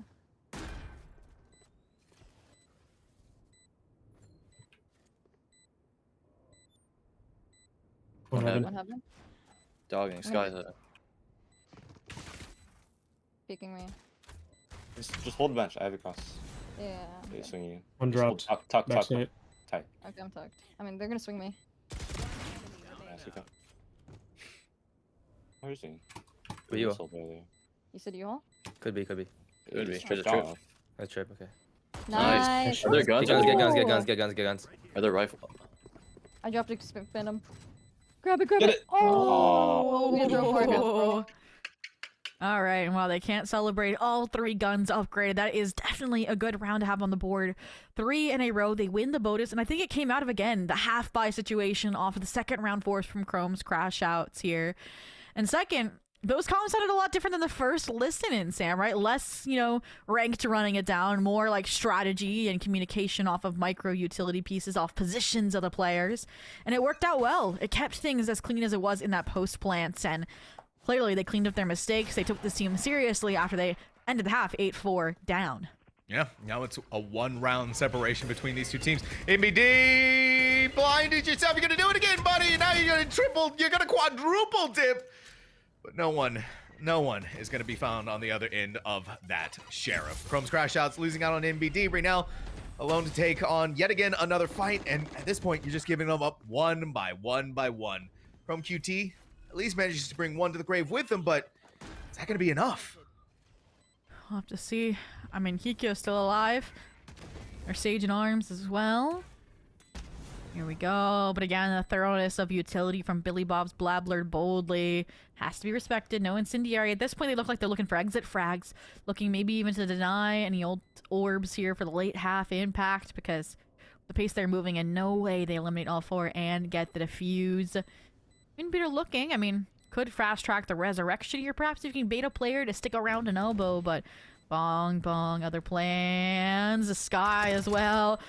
Trigger discipline, like to see it. Hikyo charging up the showstopper instead, and this is good damage, which is what I said they were looking for when they knew they were going to lose the round as we tie things 8-8. Okay, all right. It was an 8-4 second half. Now tied up 8-8 cleanly. The attack from Billy Bob's Blabbled boldly obviously working out so well for them. The double duelist giving them so much legs to work with. And especially when your Reyna is going 17-10. But that's not even to talk about the insanity that is Sadil with a 17-11 Brimstone. They are bringing the fury of their namesake to this map of Bind. And I wouldn't be surprised still if Quad B is able to take the lead here in this round. I like this though. Chrome's crash shots not backing out, not backing down. Tried to go for the more offensive here. I like the combo. Right, you see 2 players though. You know the Raze is here, you know the Clovis here. NBD was the one depositing, since you haven't seen that Sky utility anywhere. But I mean, at this point, you hear the Orb collection out of showers. You know this is still not a full rotate commitment. It still could be a late A split. My curiosity then is posed. Do you use, I was going to say, the Orbital Strike to clear out short? Well, you can't anymore. Sadil finally gets dropped as the first player. You confirm there's players still there. Mid-style is a little early, but it's good to keep them at bay. So someone has to step up and bong bong Empress pops. Second, I think, of the half is looking to do that. Oh. Wait a minute. There's that orb there too. If they needed to dismiss after taking a peek inside of it, they could have, but instead of wanting to risk their life, Bong Bong is going to find shelter inside of Shower. So numbers have evened out, and unfortunately losing your Sage means losing that wall to go along with it, as Quad B is really figuring out where they want to go and where they want to end up, and the call is being made for that B site, right? Every player is going in that direction now. Question is, we're going to go up hookah, we're going to go through long. Yeah. It's going to be that long play where Cypher is going to stay in hookah. And I was wondering if it's been 40 seconds yet. The guided salvo is back online. Huge delay tools can stun maybe even the follow-up here, but they don't use any of that util, and this is the repercussion. Fam satchels past it. They're going to be good for the plant. No way to counter if your Chrome's crash outs, and now you're playing the retake down a person. Now you still have to go up against the Empress, acting as the first line of defense. And that dog didn't get any information for this squad. Oh, it's rough. Ooh. It's rough, Hikyo. Done dusted, the 4-piece. Bong Bong was hungry for the souls. They found it alongside the lead. Yeah, hungry for souls. They got a lead. You get a 4K. Your Reyna popping off. This is massive, right? And the slow rotate from A site really hurting Chrome's crash outs. You left Raynell to try and fight that by themselves after not hearing any util sound dumping whatsoever. Exactly, right? And then you go into the fact that they had their full util. They didn't even try to use the special delivery to slow the push or the guided salvo. And so they just get thrown into the deep end by Fam, but they couldn't hear anything because they got stonewalled by the near site and the dog.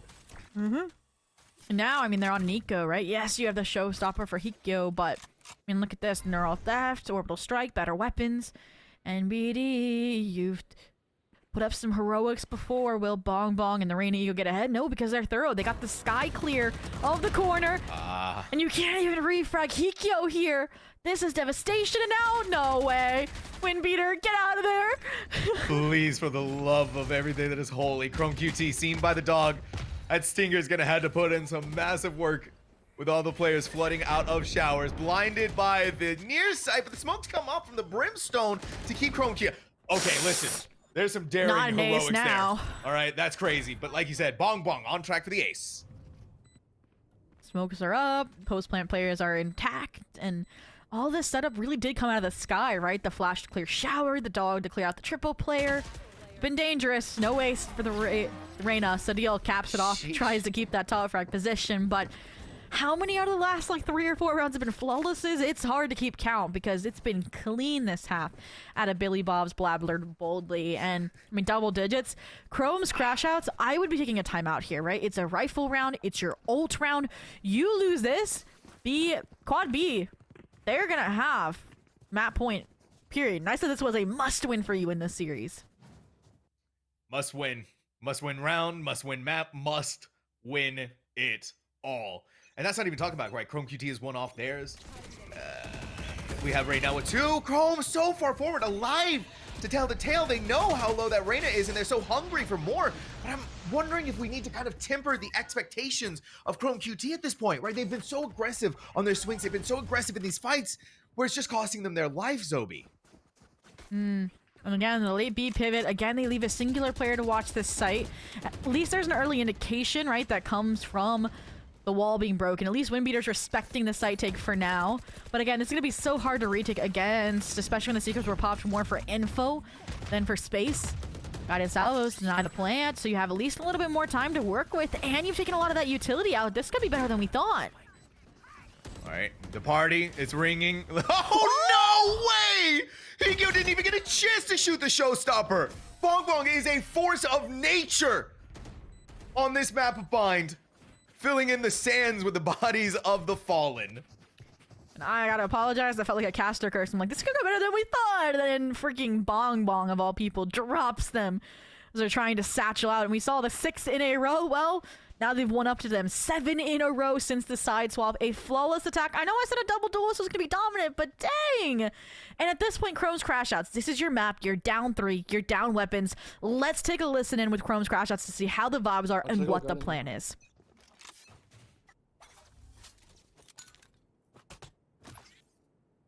Reyna garden. On me. Footstep hookah. Footstep. Cypher was A short.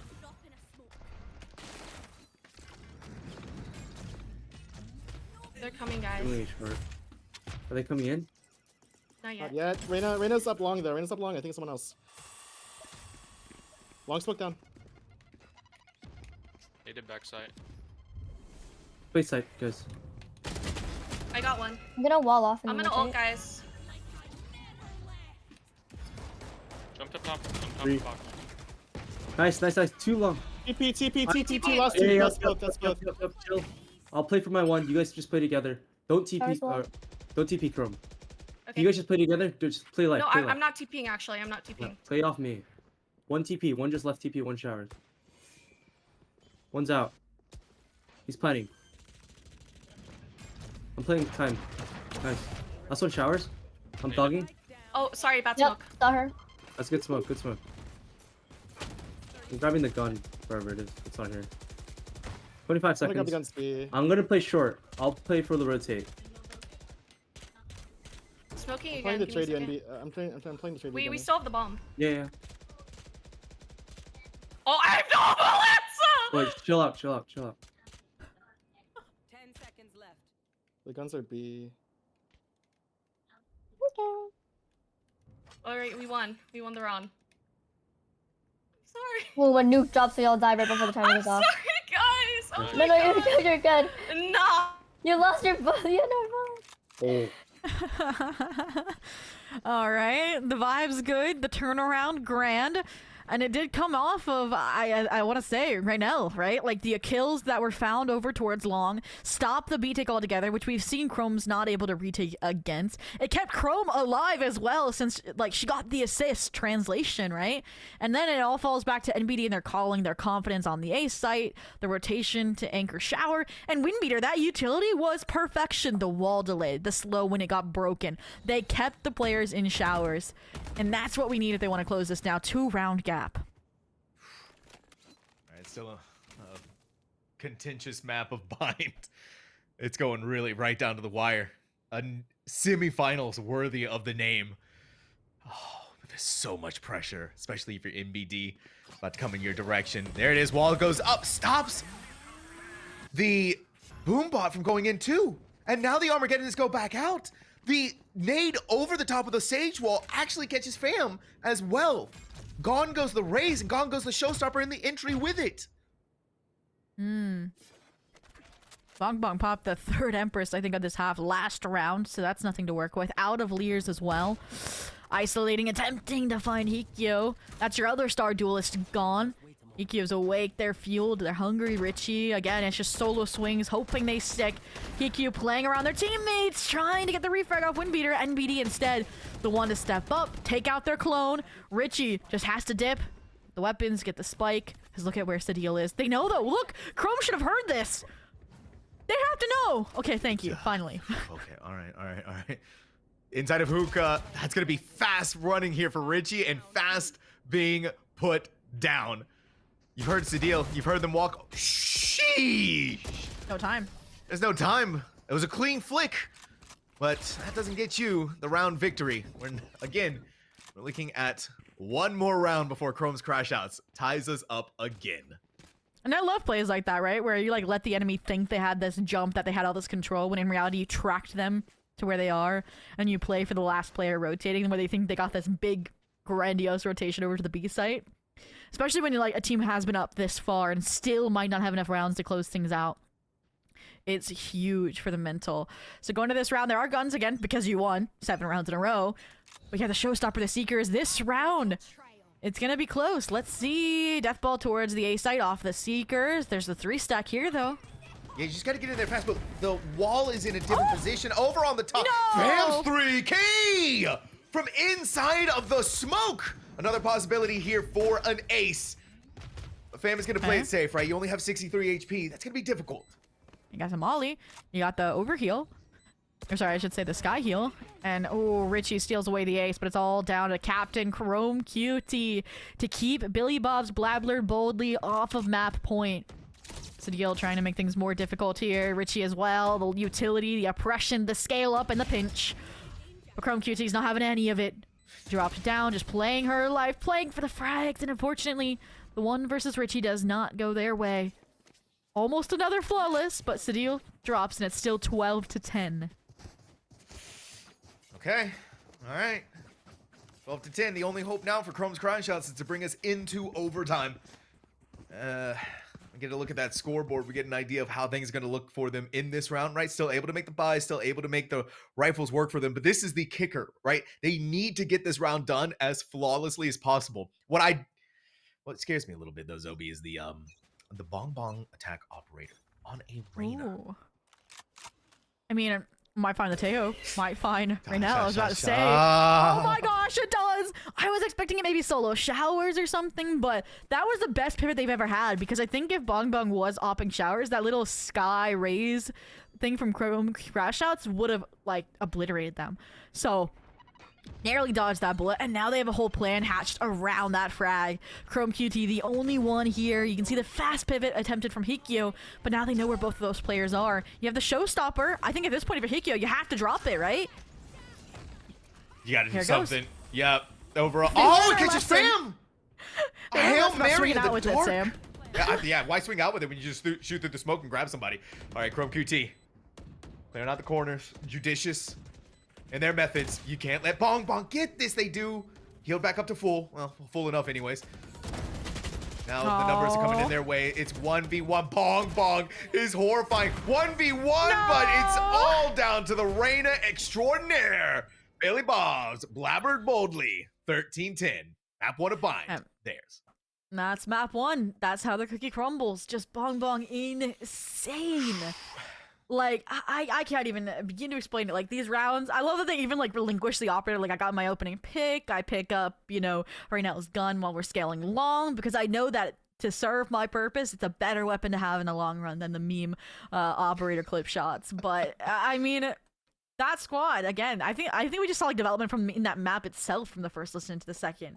And then just, again, the development from, you know, being down 8-4 to that streak of rounds. Like, again, I looked at that comp and I'm like, oh, they should probably be better on the attack, but I did not expect that degree of improvement. Yeah, I mean, especially with what we got out of Chrome's crash outs in the first half. It was True. 8-4, Zobi. Let's not forget that. Then Billy Bob's blabbered boldly got the 9 rounds they needed to secure victory on this map.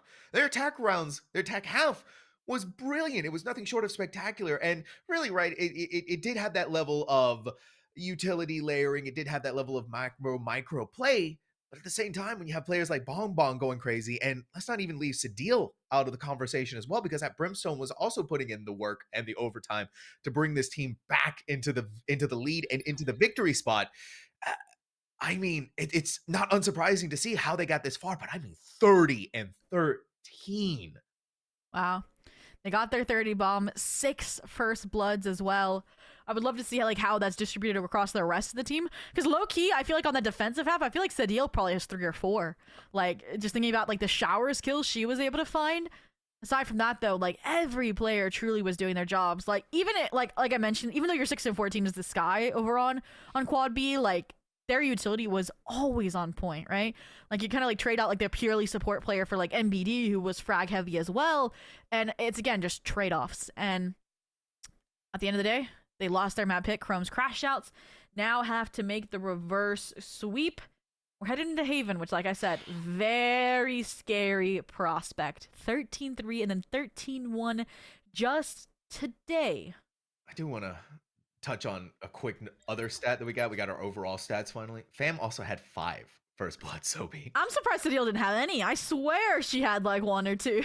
it felt like it, but I mean, you still got your 9 assists. You're putting in the work as Brimstone. We can't complain with those results, and especially not if you're Quad B. What's interesting is MBD has 4. Chrome QT has 5. Yep. Hiku had 1. So you think about the conversion factor for Quad B to still be able to win rounds, even though they don't get the first blood, or they're the ones being first blooded. Hiku was alive late into the round, so it's not even like they weren't getting first bloods. Like, it's just more, I'm wondering if Hikyo needs to be more aggressive, because we know they have the mechanics to back it up. We saw it in the group stage. But they were always kind of in the back lines, playing off their teammates, playing around Trimple, at least on the defensive half. Heading onto a map like Haven, they're going to be your player scaling down long. They're going to be your player maybe diving out grass on ecos. I'm hoping that we get that kind of duelist in our next map. Well, we'll have to find out, Zobi. We are going to go to a short break, but when we do come back, map number 2 is going to be on the docket, and we'll see if it's going to be Chrome's crashing out this tournament, or if Quad B is going to be pushed down and put away to take us to map number 3. We'll find all of that more after this break.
What's gonna happen? Artificial chlorine! With the Bucky taking down 2. On to map number 2 after a convincing Billy Bob's blurred boldly victory over Chrome's Crash Out. See, I got it down now, Zobi. It takes a little bit of time, but we get there. It was a crazy map number 1 though, right? 13-10, Chrome's Crash Out, not quite able to get over the finish line after a commandeering 8-4 lead going into the second half. The comeback too strong from Quad B. So now we go on to our second map of Haven, where, well, you know, if Quad B can win here, they're on to the grand finals. Chrome's Crash Outs, they're gone. So map number 3 is their only hope left. And that would be Lotus if we make it the distance, you know. Saw in our last series, we could see it here. But, I mean, what stands out is that, number 1, we're headed now to a 3-site map. But we still how dominant Billy Bob's Blabbler Boldly was on the attack. They're starting out on the attack here yet again on an attack-sided map. They just came out of an 8-4 comeback, so they have the momentum ball rolling for them, is what I'm saying. So Chrome's Crash Outs, I'm curious. Again, it's going to take insane mental fortitude to turn things around here. And, I mean, they were still goofing up a storm, you know, when we like had that listening with, you know, the Chrome's Cuties thing. I'm out of bullets. They're still fighting showers. And I'm curious, again, that's the kind of mental they need to keep moving forward with. And we can only know once we get into the game about if it's going to be that way. Yeah, it's, I mean, after what we got out of Quad B from Mind, rather, it really goes to show you what this team is capable of when you give them the time to be able to adapt, maybe even get a little bit more out of their heads when going up against an opponent like Chrome's Crash Out, who did have an insane shot calling potential coming from them. But now that we're in the best of 3, now that we have more opportunities for these teams to be able to right the wrongs from the previous map, and now you got to think about what you're going to be taking for the next step going into this and how you're going to secure that victory. Chrome's Crash Out started so strong on that first half. Well, not even strong, right? They got strong, but they couldn't get strong again when the attack got flipped on them. It was just fizzling out, and it looked like they were about to make that happen again, right? There was a small ray of sunshine there, but it got quickly snuffed out by, I mean, when you got players like Bong Bong getting 6 first bloods, it's so difficult. And I think as we take a look at the agent select, one thing is Chrome, I love the Stinger Force. I like the idea, but I think that's what sets you up for failure a little bit in the second half. Like 2 Spectres with rifles, like that, like astronomically increases the conversion factor. The next thing here, looking at the compositions, which is both squads going exactly what we expected. And Chrome's Crash Outs, it's the same kind of flavor, right? Denny and BD still on the flash initiator.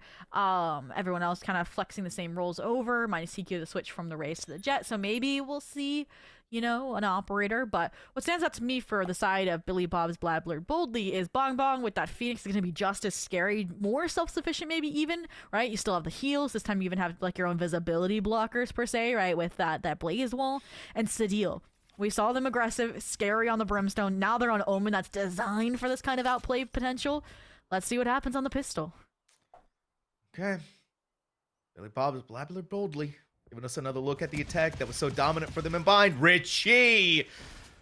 Burned almost to a neat crisp by Hikyo. And I had to back away from that. No more ideations of grandeur happening over there, but Sadil's first blood that may just open the pathway onto this B site. Smokes are eventually going to come up once the guided salvo is gone. Rest of the team to flood and follow through. Now they're just going to keep an eye on one part of this, right? Before the second smoke comes in. Spike planted. It's going to be done by Fam. Planted for long, planted for main, and planted for window, rather. I'm shocked here that Sadil, again, is the entry this time when you have 2 duelists alongside you, right? She single-handedly clears out the site, sets it up with her smokes, gets info that there were 2 C-Link as well. And this is the only thing that's different, is that Quad B isn't fighting into any of these extremities, even with the numbers advantage, so this gives an opportunity over to Chrome's Crash Outs. Yep. Or did. Sadil. So deadly. Wow. In almost every aspect.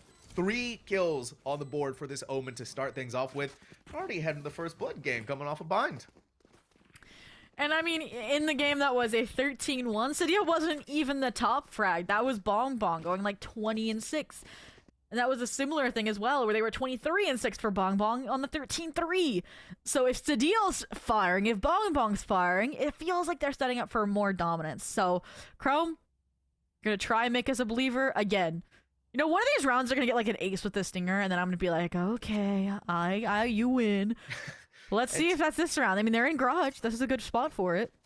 The exception to the rule does not equal something, right? Or something like that. Who knows? But I don't know if it's impressive enough in this game, maybe, because then they're playing for that one, and like, what would this be?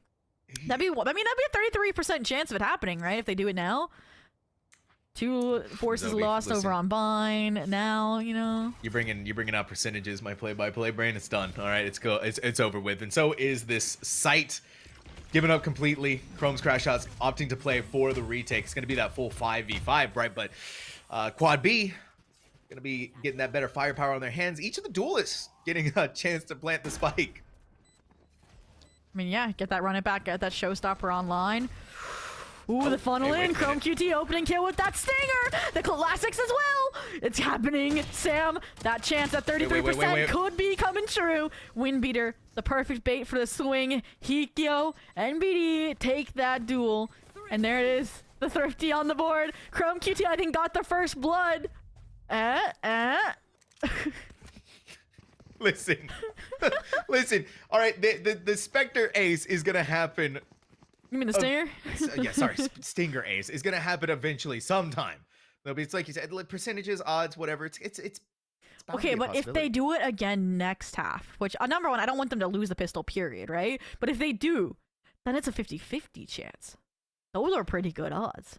Zoe, listen, yes. Anyways, you know look at the buy. You're obviously Quad B broke now. What do they do? Rush B. It's just a match made in heaven. That's what you do when you don't have weapons. Looks like rushing B may be looking at B for right now, because you can't even go inside of garage, right? The Sage Wall with only having sheriffs is not going to do you much good here. That's still very scary. Hikyo is seen by the cam dipping out of there back into sewers, so Richie not quite able to take this fight here, but on the bright side, they are still alive. They still have their good health intact. It's Chrome QT, grabs one, slow him down with the guided salvo. NBD, though, meeting their end with these classics, Zobi. The classics. Who needs sheriffs? Use the classic. Yeah, I mean, it's insane that it's a 4v3 here. The rear group towards C would put them dead set on Raynell, who's been an insane standalone player with a Deagle in hand. Now they have a Vandal. Creep up onto A. These late hits, again, Hikyo playing passive like this could work out in their favor, but Guardian close range, a little spicy sometimes if you don't hit those shots. But fortunately, the player is going long. Is going to give him an optimal angle. Let's see how this pans out. Okay. All right. 3 players. Out goes the recon bolt. Hikyo's still going to be seen by it, but... The cam too? Yeah. They're just going to get out of there. Get inside of sewers. Chrome QT falling, though. That's going to be tough. They got to make sure that weapon doesn't get picked up. Hikyo, they got to know that Hikyo is here. The problem with that smoke, too, is that... Well, it did save Hikyo's life, but now they can't fight back. The flip side of this, though, is that no one was able to pick up the Vandal dropped. Oh, okay. All right, we're good. We're good.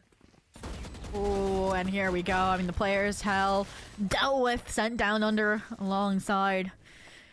And I'm sorry, but that mentality of, right, like, let's ignore the problem. Maybe it'll go away. Where they don't fight first the jet that they know is tucked away short. I mean... That to me is a big problem. Like you had time to work with, and you can correct me if I'm wrong there, Sam, where they could have had time to fight the jet first together, get that Guardian in their hands tangibly, on, like you mentioned, the weapon that was dropped CT off the kills they did find that's unretrievable, and then that suddenly could be a round 1. But doesn't go that way. Now they have weapons back in hand, economy repaired after the Thrifty loss. This is where you tie things up. Hopefully at the gate. Hopefully we see a run it back as well from Bong Bong here. Off to see. I think big thing to note for Chrome's Crash Out is that Hikyo is looking much more confident on Haven, right? Look at how aggressive they are, where we're talking about that lack of on Bind. Not so much here on Haven. In fact, maybe a little too aggressive, maybe a little too crazy, or I could be eating my words.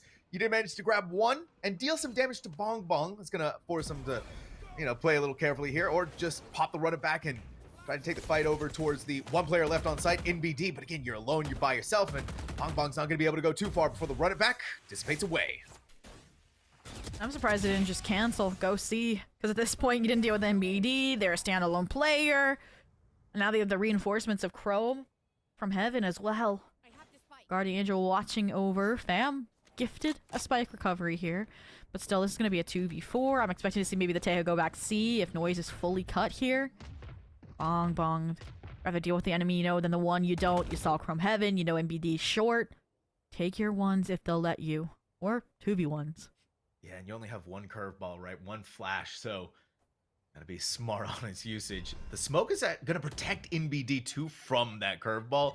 If they do flash inside of there, right? They go for the flash. Not the swing out just yet, but Chrome QT on the high ground is gonna eliminate this Phoenix. Traded out immediately by Fam. But it's a 1v3. And Fam is deadly in their own right? At that bong bong level. But when you're trying to get away from all of this, when you're trying to get away from an onslaught of Chrome's crash outs who know that they need to get into the grand finals, well, that's what happens. Yeah, I mean, I don't know. I feel like we talked about, like, okay, Hikyo getting more confident, getting more offensive. We love to see it. I feel like it's been the opposite for Billy Bob's Blabblerd Boldly. They kind of, like, feel like scaredy cats. Like, they're scared to really exec, minus what we saw out of Sadil, like, in the pistol, right, for taking the B site. Which is insane to think about here. So, as a result, we're going to go ahead and take a listen in with Chrome's crash outs to see what they're doing to strike fear into Quad B. Break my wall. It doesn't see anything. Okay. Just call the flash. Breaking my wall. I'm backing up. Be up short, low key. Yeah, just I can just hold this. Yeah, I'm leaving you. I'm jiggling short. Okay, they're fucking B. Yeah, all good, all good. You have stun? Garage. Yep. There's 1C long. I'm holding A-Link. Push. Cypher Cam's still on A. Doesn't see anything. Can you push up B more so you can help Wind? I got it. They're coming B. Are they in? smoked it. Smoke? No. I hear no Exactly. Okay, noise. chill. Just chill out then. Joining main. garage? C side clear. Hey, Crush. I see nothing long. Can you push up B, please? Cypher's still tapping K. Ooh, smoking garage. garage. In garage, in garage. Oh my Yep. god. They're gonna go Just C. go. You have stun? Yes. What do you want me to stun? Sunny up. Nice. Nice Just kills. chill. One more. I'm stunning default. Stun. Just live, just live, just live. Just live, just live. Can you Carrot Four lurk B. bullets? Yeah, I'm holding B, reload right What's now? one? Close to the smoke. Nice. I can flash this Reload out. right now? Let's Just slow wait for the smoke. smoke. Flash Yeah, it. I'm flashing close. Default dead. Nice Oh, job, guys. nice. Let me get it, let me That get was it. amazing. Who wants Oh it? my god. This The bomb reason- guy, bro. Dude, the reason I I'm mean, not that- pushing up B there is because we don't know if there's one or there's 5 there. They could I like can 5 drone. B 5 I manning was that. gonna drone that for you, but I think That's why we just hold if we hold these two extremities, we're being chilling. And I'm glad we heard that Bing chilling at towards the end because, like, and Sam, you can see if you felt the same sentiment. They felt a little on edge at the start of that round, like maybe a little anxious, but they were locked in for the entire round as well. And I think that comes out of just being shaken by losing that first map a little bit. And you can even see the frustration again with Bong Bong at its core there. I think that was for, I could be wrong, Chrome. And we'll see if that carries forward, especially because they're up 4-1 right now, right? Yeah, no. The explanation, I think, is the key factor of the victory and how this team is able to progress as smoothly as they have throughout this tournament. Right? It wasn't aggressive. It was like, here's the explanation. Here's why we didn't want to do it. There we go. All right, we address the issues that way. We don't have to worry about it. But Chrome QT is getting some form of revenge against the enemy with a stab in the back, but they're being brought down. Gotta try and grab that frag or get the damage assist to keep yourself in the game. Just gotta run it down, hope for the best. And hope is running out. That's the last thing I think expected for the dichotomy between these two teams was Chrome's crash outs being too aggressive and Billy Bob's Blabblerd Boldly just sitting in spawn waiting for them to. And look at that. The neural theft perfectly spotlights green up on the B site. A clean, easy take. And now Fam can also push out with a showstopper if they want to. Or just use util, keep this A-Link at bay. Layer Molly, layer Hot Hands. Okay, this is looking good. It's looking good. Okay, looking a little less good. Hikyo starting the first of what needs to be many steps towards saving this round as Sadil brings things back around in favor for Billy Bobs. No. Robert Boldly, Windbeater still alive. What? In what world does that showstopper not hit them? They're able to get the heal back up, but Hey, you're not gonna survive the next couple of rounds coming from fam. Billy Bob's blabbered boldly. Took a little bit of time to get there, but finally put another round on the board. I also watched Fam's confusion at the Hikyo updraft as well in the corner, just drifting down ever so slightly, avoiding the bazooka, almost survives it as well, like the refrag, but okay. Again, Chrome's crash outs, I talked about that anxiety and they felt like they were trying to take the control into their own hands with that push out grass when it wasn't necessary, right? It was rifles versus rifles, there was no eco frags or eco strat in mine, and I just want them to anchor their sights, you know, it's defense on Haven. And this round, especially, maybe even play a retake, right? They have the Rolling Thunder, they have the Blade Storm, versus Billy Bob's Blabber Boldy, they have that Run It Back, they have that Sovolt, all for kind of a nice sight exec. Playing default again, right? This time around, though, I'm liking that Chrome's crash out isn't going out through mid. Having the aggression needs to be tempered as well to go along with it. Bong Bong pushed all the way up A long. Hikyo still occupying the high ground in this respect. Richie inching closer and closer, not seen by the cam. Comes the into the shadows all the way over on the C site. Sees Raynell. Hikyo and Richie, right? You've seen the pushing. You've seen them going. You've seen them being reinforced with caliber over on the other side. It's waiting for the setup. It's waiting for the right moment. It's Hikyo. They gotta fight this. Yeah, seen by the owl drone. They gotta get out of there. Oh, they nudge the paranoia. Do they have to leave? They don't want to. Finally, the tailwind, the stun forces their hand and maybe even paves the way for the exit. Bong Bong takes so much space off of that. And like I said, from crash outs, plan for this. Plan for the retake. Plan for the Rolling Thunder. It doesn't deny the plan, but it is going to facilitate this take. Oh. That's clean, right? Raynell had the opportunity with the guided salvo. Richie doing a phenomenal job at preventing anyone from bursting onto the site, even a player like Hikyo. Richie's been kind of quiet through the go-aheads inside of this map of Haven. They just shouted at the top of their lungs. This is our map. Better watch out for it. Raynell didn't even get to touch the ground, Zobi. No, I heard the ankles break. You sure that was the ankles or the neck being broken? I think it was the ankles, but regardless, one round now separating these two squads. Again, it was a great retake strategy, but it doesn't, I think, connect onto the Hell players, so we saw the ramifications of that. Again, great response there from Chrome, from Raynell, but it's not enough. So we're going to go ahead, take a listen with Billy Bob's Blabbered Boldly, because again, talked about momentum, we talk about keeping it strong here on the attack half. Let's see if they can do it. This, you are. Yeah. No, you got that, fam, bro. You got that, fam. They didn't wall rush. Nothing short. I think he's speaking long right now. They didn't wall grudge? I think they're taking. I think he's up long. You know. Op or up? They could be opping. Up or op. Okay, they could be opping. Yeah. I'll jiggle this. I can dart. Can you re-clear it? Can we re-clear? Like dart or drone it? Oh, He just walled garage. yeah, I'm over it. They smoked mid window. It's odd.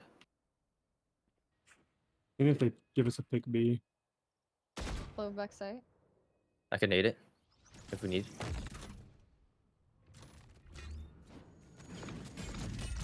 I don't think we hit B. Wait. Up A. Oh. Should we end back C? Yeah, can we see split? Come on. He ran back A long. Ran back A long. Let's go. I already smoked it. He has a lot of A control, but I'm gonna go C long, okay? Waiting for that. Teo's gonna be C linked probably. Yeah, Teo CT. Teo CT. Okay. No one side probably. Out. They're coming out. I'm so blind. It's actually crazy how blind I am. Nice, one more. Nice, Drop garage. Nice. Last one was on A. Planning. Hit 28. Can you watch garage?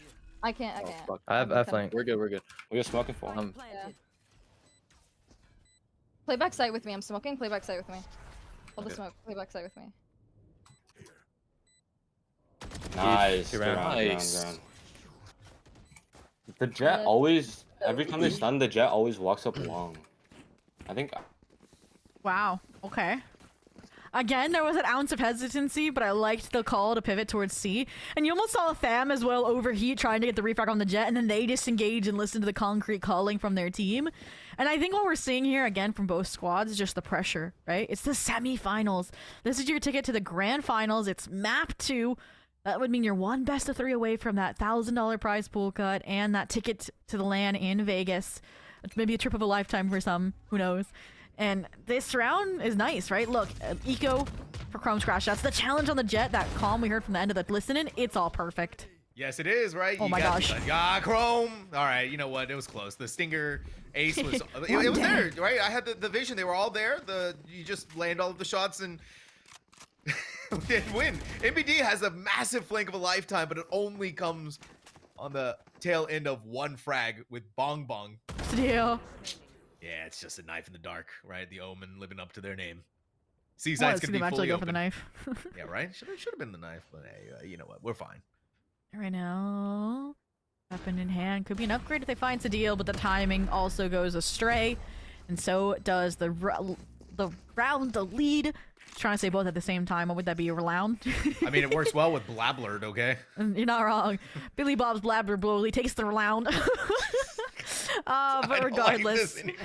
I don't like this We're anymore, speaking a different Sophie. language, Sam. Okay, for this team. This is what they've done to us. I mean, they got Bong Bong on the team, fam. Like, oh, okay. Let's do this. Rolling. Sorry, run it back. Got the Sovolt. Again, execs here. That was an eco round for Chrome's crash outs. That's why they maybe were a little bit bolder in their maneuvers. Let's see if they reel themselves in now that weapons are back intact. Yeah, you can also see that Hikyo isn't quite so crazy to want to push onto A or push up A, knowing that things haven't been working out quite as well for them in the previous go-aheads on that aspect, right? You got Richie a couple of rounds ago, but got fought by Bong Bong this time, and you know that they're really starting to catch tailwind of what you're doing. Funnily enough, an agent of wind. We got going back, Sadil maybe wanting to use the paranoia to flush out Hikyo if they were close, but no one really would have been able to take advantage of it on the flood in. Hikyo instead by bricks. There's going to be a lot of players coming in their direction. Tailwind activated. You go out, try to go for the hit on anything that you could have. It's not going to happen, but you're still alive. Oh, and here we go. Run it back. Hikyo playing around the smokes, tucking away short. Hoping they think that maybe they disengage to play a full retake.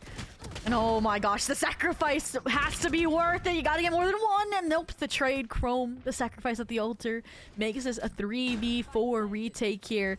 Yosova, comfortable, off-site, playing for the Hunter's Fury. Wind beater, waiting for the stun, waiting for the aftershock clearance. Richie, disrespecting it, staying in position. Pops the cage as well. To try and play off this trap wire, it feels impenetrable at this point. Yeah, how are you gonna fight? Especially when you're getting shot through the smoke like that from Fam. Right now, again, wanted to jump down to the ground below. MBD, it was looking close, it was looking clean. But you know, 1v2, at that point, Caliber just makes a swing, and Billy Bob's Blabbler boldly has a secured first half. And it's interesting, right? It feels like for Billy Bob's Blabblered boldly, their like strategy has been literally like tunnel visioned in on that jet over towards the A site, right? We saw like the cam like to just like pacify the jet. We saw attempts to fight directly into the jet, and it was working. And what's also interesting from Chrome's Crashed Out's perspective is MPD and Hikyo, they're playing divided here. This is like the last thing you expect, right? The Clove doesn't have much to set up your jet, and I think that's the problem here. Is you're not pacifying any of this A site. We talked about them just giving up sites over on Bind. It's almost a similar effect here. The only player that's denied a site successfully, I think, has been right now. They're just so afraid of this Tejo utility. I mean, I don't blame them, right? You get caught inside of that guided salvo. Ooh. Sadil a little caught off guard by NBD being inside of cover. You don't expect a breach to push in like that. You're going to hightail it out of there, though, play more default positions. But you're going up against Bong Bong. That is insane. It only took 2 shots. 1 miss. That was the warning shot. And then the one to land the headshot onto NBD. Bam's going to go in with the showstopper. No one's here. And it's also going to stop them from coming onto site for Richie to plant the spike. And just sent careening into CT, more just for confirmation. Scare tactic allows them to set up in the post-play positions they want. They've spotted one to crossover, but the heavy showers pressure is what's mounting here. And Bong Bong again just holding on. Wind beater through the cage. Nicely done. Chrome as well. There's that stinger. And suddenly, a 2v3 numbers have been flipped. Oh, you still have the Hunter's Fury though. Look, they just called for it, I bet. All right. Yep. Wait for it. Get it to the half. Wind beater. It's Very half. close to that. Gonna get out of dodge, being tracked down by, but again, right, it's at the half. All you gotta do is just Hikyo stick it! Clutch it, and they get to live. 3 HP! What a round! Like, if you lose this map, if you lose that series, that's the moment you're going to be looking back on. Because now there's an opportunity for Chrome's Crash Outs to tie us at the half. You see the moment of it, like, reflection about what just happened. And because it was such a beautiful exec, right? And now, again, what started as a dominant streak, the 5 rounds in a row there, could end in a 6-6 half to decide a grand finalist. I mean, look at the ults here for Chrome's Crash Outs. This could be a huge possibility of a retake. Armageddon, Rolling Thunder, 1 away. You cannot afford to lose your life for either one of these valuable ultimates. But NBD falls, right? They didn't have the Rolling Thunder, so it's not the biggest of deals, but it still hurts.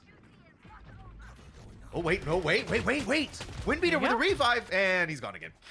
I'm sorry, but if they survive too, your death equals an ult orb, so they would have had the Rolling Thunder online. Like, wouldn't that have been ironic? And now, I mean, I talked about how Sadiel's made space for this team time and time again. They haven't even questioned that she might be a heaven here. The only one attentive on the trail. Hikyo trying to reclear it slowly, silently. You also saw Chrome QT aware, maybe called from the team of where you don't know where Sadiel is. I feel like the readjustment to A here feels too slow, almost. Because now the players have pivoted. They're ready for an A-side flood. Armageddon can be wrought. Only thing that could break things up here would be if Sadiel gets picked before the rotation is complete. They're still walking. I'm sorry. There's less than 30 seconds almost. Yeah, you don't know where... Oh, Sadiel is... No! It's over for Sadiel. Right? It's over for... BBBB. Oh. There we go. Yeah, let's see how that goes. Here it is, the Armageddon. That's going to stop them from getting onto site. You're going to follow it up with the guided salvo. Now Chrome QT. Throw the smoke. It's unfortunate, though, because Caliber catches them. And they're still going to be run down. They're up from the dead. They're up from the grave, but they still got to get that kill on the backside of it. Yo! On track for the ace. 1 more to go. It's in the cards. Seconds are rolling by. You don't risk your life, but you're going to do it anyways. Windbeater may have stopped it here, but it's still a 6-6 first half. Wow. I thought for a second that Billy Bob's Blabler Boldy was going to steal that away. After, again, Sadiel was deposited for so long, they took eons to rotate, and she fell to Hikyo, which started that whole mess, which started the Annihilation play when there's less than 30 seconds left. And Hikyo just funnels off of it. I'm so glad we get a replay of that, because look at this. Just using that chaos to deposit themselves in graffiti. Last space you were going to clear out. 6-6 here is about to be everything. We talked about important pistols and how, you know, Quad B is 3-0 right now on them. This would be a heck of a first pistol to get if you're Chrome's Crash Outs. It really would be, right? You want this. You need this for Chrome's Crash Outs. You've lost the first map of Binding. You cannot lose the second one. Here it is, though. Guided Salvo is going to try and clear out the backside, but you got to deal with Cypher utility. Paranoia is going to come in. No one caught inside of it, though. That spider drone is massive. That takes away whatever Cypher utility was there, but there wasn't really anything to worry about at that point. You've already got your frag out. Get away from C. Look at that. Yeah, Quad B is going to stay ahead of the game and rotate to A. Same thing, right? Start putting players on B. Yeah, Bong Bong fam, like they were there as soon as we saw them recoiling C long. Like that's an insane pivot. So the cam on Garage. So interesting that the Sova's playing, maybe just for more of a reserved B take, right? Just calm with their planting there. But look at this, the little fake out, the cutting of noise. They aren't sold on the A commit. The regroup, the re-lean towards C. Maybe Hikyo calling, they don't see anything here. I think they're going for the late C split. Here we go. Yep, back into it. Garage is going to be smoked. And Quad B, it's unfortunate. The camera's going to see them, but it's not going to do anything to stop them. Just clear out to the backside. Everything has the all clear for it, and even NBD lands the headshot at the Caliber. Little outranged by the classic 78 HP is gone in there. I mean, like, way more than 78. It's a 4v5 where one of your players is bleeding on the ground. Late stage wall is huge, too. No smokes for the retake. 2 players a lick away from death for Billy Bob's Bladler Boldly. I think we're finally going to see the first pistol for Chrome's Crash Outs here. The sailing of the Sovadar, basically confirmation since they're going to be starved of info. All this utility, oppressive. Okay, it took a couple of rounds to get there, but finally for Chrome's Crash Outs, the first pistol round of 4 is now theirs. And this, Zobi, is going to give them such strong legs going into the second half. Oh, for sure. Here we go. At this point, 7-6. This was different, right? There's no Stinger Force. There's no nothing. You know, maybe a Deagle or two, but that's just a regen shield over a full shield. And so they're just going to respect the buy up from from Chrome's Crash Outs. I like how heavy it is, though. The Bulldog, the Guardian, the Vandal. I mean, this is no surprise when they were forcing second rounds, it feels like, but it gives them a better chance at snowballing this half. Especially when they're going for the direct A split. The only scary thing here is that drone, I don't think, stalled the 5-stack. Gotta No, look that's your above guys. you. Oh, They have a no. Vandal.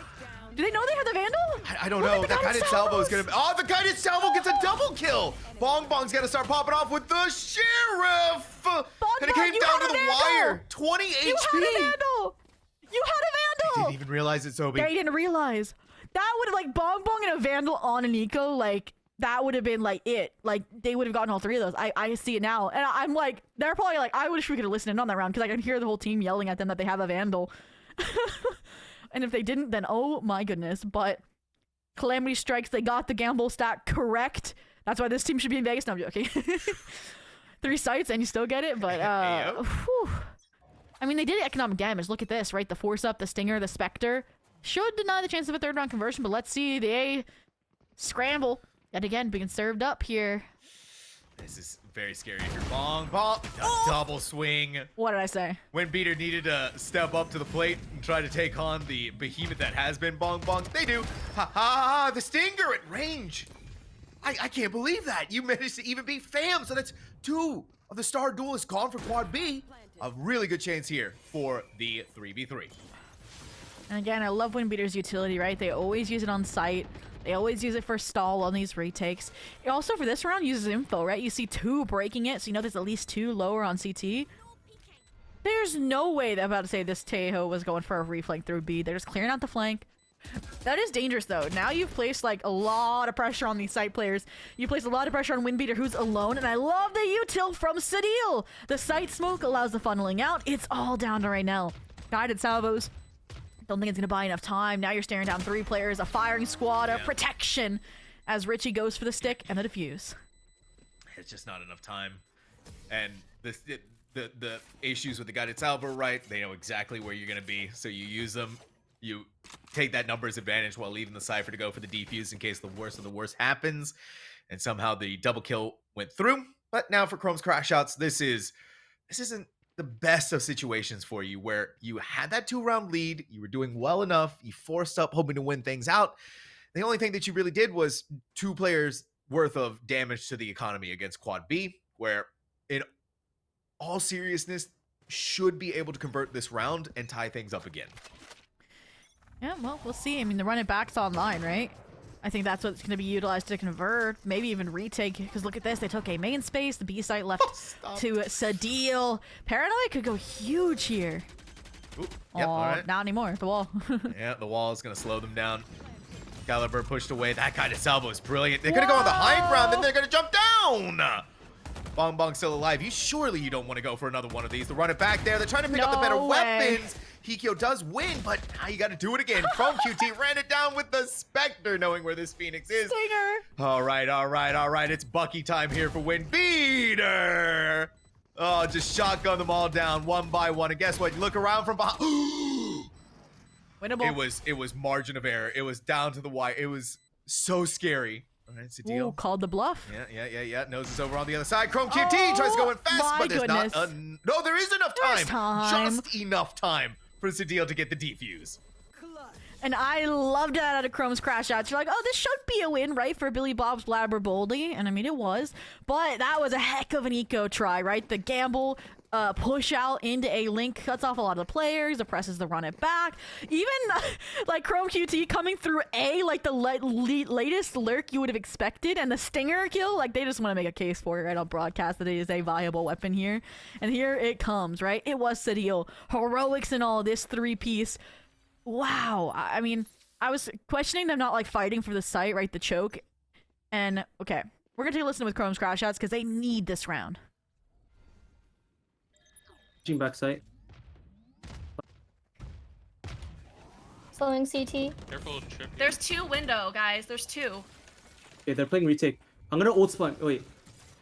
If they Let me break know wall, when I'm you ulting need a spawn. smoke. We breach out their flood, I think. Yeah, that's what I'm gonna do. They're walked up. Yeah. I'm smoking CT. When they're coming out, I'm ulting. I'm Can swinging you off to jiggle Teo. flank, Sage? It's smoked. Hold flank. Yeah, Hold flank. it's smoked. One in garage. Hold one. It's fine. Phoenix line up. Oh. Can you aftershock it? Aftershock CT?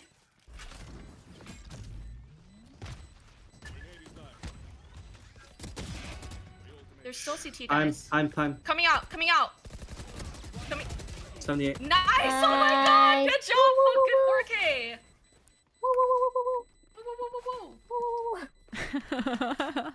That's the kind of energy we need Rallying right now, cry, Zoe. bro. Yeah, right. That's that kind of pep talk that gets your head back in the game. That was beautifully well played though from Chrome's Crash Out. Right, everything to stall out the push and funnel Billy Bob's Blabberler boldly into where you want them to be. And right now, right, from the late, like, garage position, right, like, playing for any stragglers off the Rolling Thunder, to then being on site, playing off that choke point of the Sage Wall, like, they were everywhere all at once, and I like that they're going back C, because their success there was insane. And it looks like they're going to play a retake here again. I'm scared for them, because now you're just going to replace the Rolling Thunder with an Armageddon, right, and prevent a Flood-style retake here yet again. Ooh! Sheesh. Okay, all right. Hikyo's locked in. They wanted to go, you can see that they wanted to go for even more beyond that, Zobi, but patience prevails, cooling down, making sure not to overheat. The wall again to slow things down, but just enough of a head peek here for Hikyo, jumping around with their Blade Storm to really capitalize off this. Oh, Sadio working the flank, but again, right now with their ult playing off Hikyo. Silver lining here is you probably don't have a weapon in hand, so you can push up without worrying about handing it over if you even do fall here. Talked about them playing the pacing well. Now they know Fam was CT off that early raise nade. Bucky, not gonna work out just yet, but they're still baiting them in. The guided salvos, the tuck in the corner, it doesn't matter. The flawless conversion for double digits for Chrome's Crash Outs. I think I've seen more Stinger kills in this, like, one series than I have in the entirety of my Valorant casting career. This has been a large number of them being brought out, mostly by Chrome QT, all right? So she's the champion for them, and it's obviously working out pretty decently for this team. We're sitting at 10-8, right? Chrome's Crash Outs took them a while for them to get into the double digits, but now they're a step ahead of Quad B, who still isn't able to make a full buy across the board. Interesting for sure. They were maybe expecting some sort of creative strat, some change as well from Billy Bob Flabbered Boldly. That's not going to come. Maybe just trying to fizzle out, you know, a showstopper play. Again, nothing yet. There's also starves Billy Bob's Blabber Boldly of information. If they go grudge here, I think Bong Bong's going to pop off. I'm calling it now. Bong! Ah! Caster Curse, full effect, Sam. Listen. There we go. Listen, I get you. You just want to go to map 3. I understand, though, but you're really missing out on our third map opportunity. Windbeater, they're not done yet. All right, fam, you may have the judge, but I'm ready to go toe-to-toe with you on a Vandal Sadil. Oh, MBT didn't see them. They looked behind them. I wonder what could have drawn their attention away. Maybe some audio, maybe some noise. It is a 3v3 now with a retake. Sage wall up, though. Sadil, Garage, has to put in the work. Nice little neural touch. It's going to kind of weed out, I was going to say, the trap of Hikyo on top here. Armageddon, though, in Garage, solo for Sadil. They TP or just walk out past it. Windbeater, they don't get the corner. Richie for the trade. It's all down to Hikyo. Been revealed by the Sova Dart. The double swing out of the ruse is good. Billy Bob's Blabber Boldly not done just yet for the 2-0 prospect, Sam, despite my caster curse. Hey, you know what, Zobi? It's map 3. It's still in the cards, but it's man, you know, even if we only stop here at Haven, even if Quad B is able to take the win, this has been a semifinals being played to its absolute insanity, and that's not even to mention the fact on what's happening on the other end of the bracket, right? Where I think we're seeing a retired YNS 8-1 lead, and that was like 8 minutes ago. So who knows where things are at now? Maybe they've won, maybe they've put themselves into the grand finals. So we're going to go ahead and take a quick Quad B listen in and see if they can tie things up. I'm gonna jump spot too long.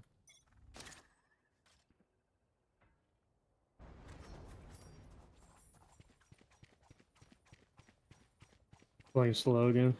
Nothing too long. Just don't give a pick. Don't give a pick. They remove this one, right? Oh my gosh, I'm sad. One too long, Teo. One, Breach is long, breach yeah, is long. they're just looking for picks, Just I'm don't gonna. give it. Okay, I'm saving my ult. He can walk up on you. Walking up. I'm gonna Could do be a out. site smoke. Could be out. I'm going. I'm Yeah. flashing. 35 with fam. I'm stunned. I'll be coming out. Oh. I'm full cooked. Wait, one garage on me. Garage. Two. Poor fam. Nice. All three default. He's gonna res. Wait, you can see it. Oh. That's here.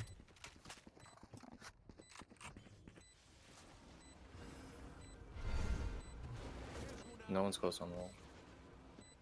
Yeah, no. No one's backside. No backside. We have dart. 2. Default. Default.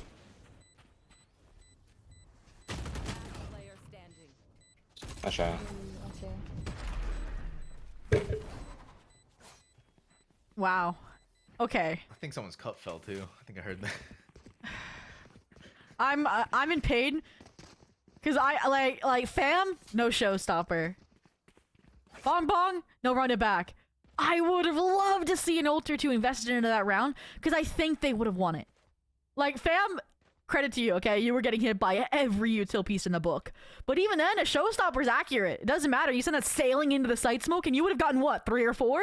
Like, yes, they don't know that, but I would be panic ulting that situation and it helps get you out of tricky situations like that. And now, what are they sitting at? An eco? A possible map point for Chrome's crash outs? A possible map 3 Lotus? This mid play could change that though, Sam. It could. I mean, they were like the part that made me nervous is they were coming out like a centipede or a caterpillar, all 3 in a line.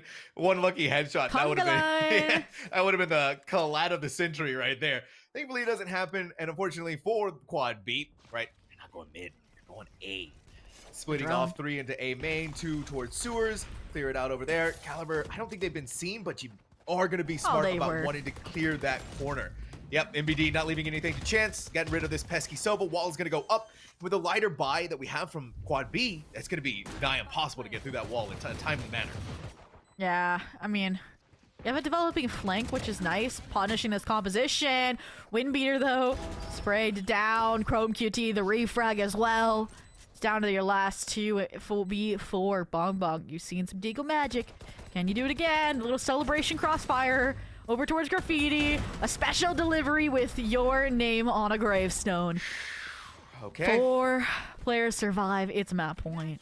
Okay, match point. Zobi, hope you're ready for Lotus because I'm getting the sensation that we're gonna be in that direction. Here's the thing though, right? Quad B, 4 ultimates, a 5th one about to be online. This is the time where you need to make sure that you are figuring out the right moments to use them. Just again, you know, we have something I think where you could like time things out or something and really make sure that you get your ducks in a row. Quad B though, foregoing that opportunity, and they're just gonna say, you know what, we ball. We're gonna do this. I mean, from our listening, right, their awareness for what the opposing team's been doing has been like perfect, right? We just haven't really gotten to see like a concrete retake. It's always been kind of staggered, always losing a player early on. And that's what I don't want to see. It's just the deal, for example, you know, yes, you need the info along, but if Teo, which we know right now is insane on the tracking through corners, through smokes, can drop them, that's dangerous. No smokes for the retake. This is also dangerous. NBD sneaking their way over towards A alongside Hikyo. That's where your Cypher util is at least, but I don't know where the endpoint is here for Chrome's crash out. Yeah, what's the decision here? Cam. Catch the Sova off guard, maybe? It's gonna have to be. The cam is up too, so they're gonna see Hikyo coming in. Here it goes though, over on the back end, revealed by the tripwire and stun too. Cloudburst is gonna keep them safe, but for how long? Not long enough. Thankfully, Chrome QT has the trade and follow through. Bong Bong's curveball's not gonna see anything. Off the run it back! NBD, I thought they were gonna survive. Not quite just yet. Still the spike yet to be planted. This cam wasn't destroyed. Eventually wind beater. Like, yeah, that cam is seeing everything in 4K. Oh my gosh, the showstopper goes in. Whoa! There it is. You were waiting for your duelists to start popping off, but here's the kicker, Zobi, right? Every single ultimate invested to win that round, minus the Hunter's Fury and the Neural Theft. Yeah, I mean, I was too chaotic to know where's the deal went, but Again, I think it was like, yes, the showstopper, yes, the run it back. Really nice kills there, but would any of it have been set up without the Cypher Cam? I don't think so, right? Like, that was just beautiful spotting them out, knowing their default, guiding that showstopper even into the sight smoke from Sadil. Like, okay, 12 to 10, you got 2 more rounds to go for overtime. So don't let that be a blip on the radar. Keep what worked and try to replicate it. Okay, different tempo pace here from Chrome's Crash Shots, where we've been having them, right, defaulting out across the map, slowly inching their way onto site. This time around, though, I get the feeling that they're like, we need to be done with this. This map needs to be over. Ha ha ha! Ikyo got over the tripwire. It's going to be seen. MVD's there, and that's going to sacrifice their life, not getting rid of that tripwire. Spike is still going to be planted, but it's a 4v5. Oh no! Again? Wind beater.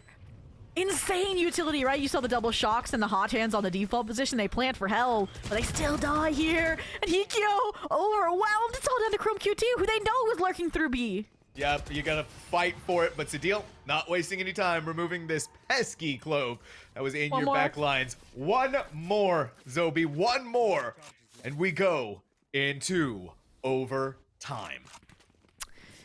And I think this is a great time to remind everybody that before this matchup against Chrome's Crash Outs, Billy Bob's Blabbered Boldly lost a grand total of 4 Haven rounds. Total. And this is insane performance and turnaround from Chrome's Crash Outs, right? Like I mentioned, I thought this was for sure done when they lost Bind. But here we are, 1 round from overtime. Chrome's Crash Outs, 1 opportunity to put this to bed, to see Lotus, to see the opportunity of a grand finals.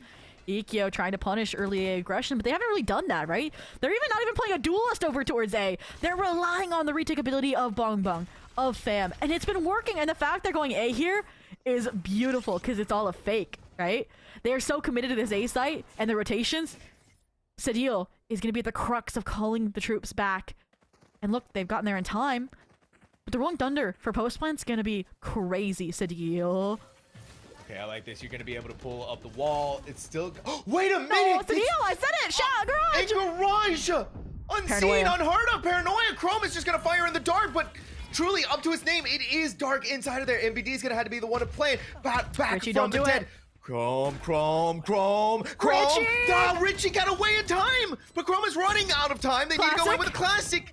Finally brought down to heal. The Neural Theft is going to find out where everyone is hiding. You brought them down with the Rolling Thunder. No Right now, may be blinded, but they are not. Oh! Right now through the cage.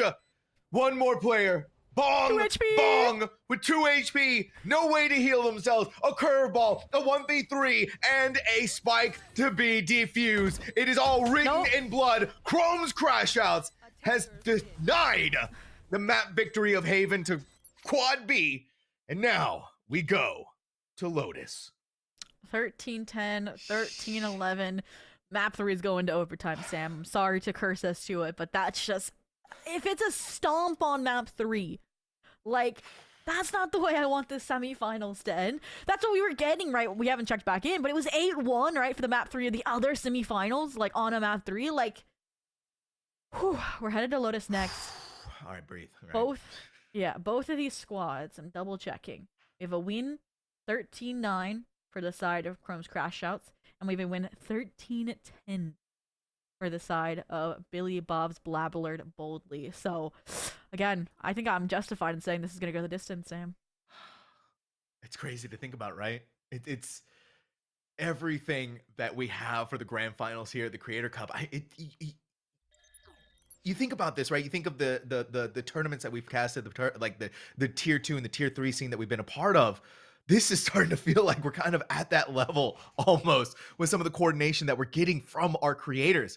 And the stat lines aren't lying about it either, right? 308 ACS. It's going to be Bong Bong topping the leaderboard yet again with match MVP. And Hikyo, no surprise that even though they've got the kill lead, falling a little bit behind, but that's where we're seeing across the board more of that evenness from Chrome's Crash Outs. Oh, for sure. Even on the first Bloods department, like Kiku got 3, Chrome got 4, NBD got 4. And I think that again falls down to their unorthodox defense, where again NBD was kind of like the solve for them was putting NBD as a solo anchor on C site, which did work better and then kept them alive for the retake, which was nice. But regardless, 13-11. It's all going to come down to Lotus. And the question springs forward. Can they rely on Bong Bong this consistently, right? One bad map out of this duelist. Now, are they going to fall off? Because again, it is well-rounded out of crash outs or Chrome's crash outs, right? So, whew. I mean, Bong Bong hasn't failed them yet. Zobi, I'm at the edge of my seat right now. I have no clue how this Lotus match is going to go. I thought Bine was okay. Bine, you know what? That's going to be an easy quad B Haven victory. That's what we were feeling. That's the pulse that we had. But Chrome's crash out, defying all expectations, defying every narrative that we had set up going in our brains. And now it all falls to the map of Lotus. One of these teams going into the grand finals, one of these teams getting a chance and an opportunity for that Las Vegas LAN invite. We're going to go to a short break, but trust me, you do not want to miss the exciting conclusion to this best of 3 series.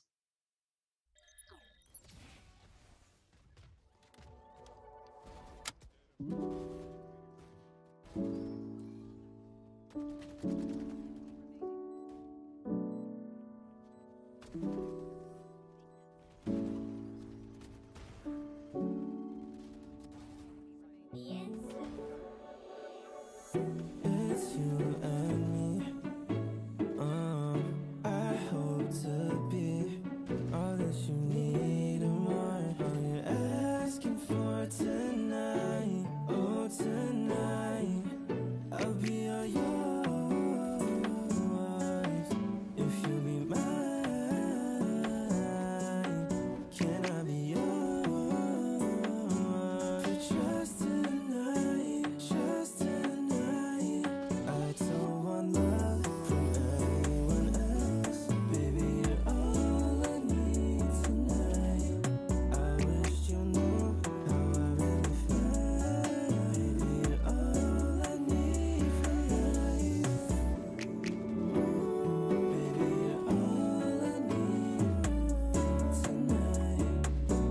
Tonight. Baby, you're all I need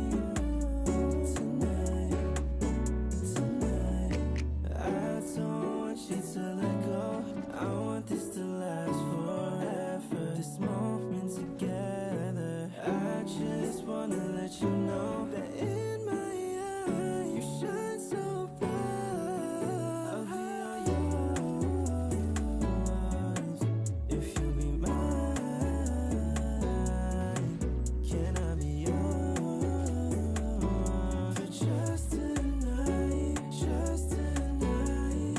I don't want love from anyone else. Baby, you're all I need tonight.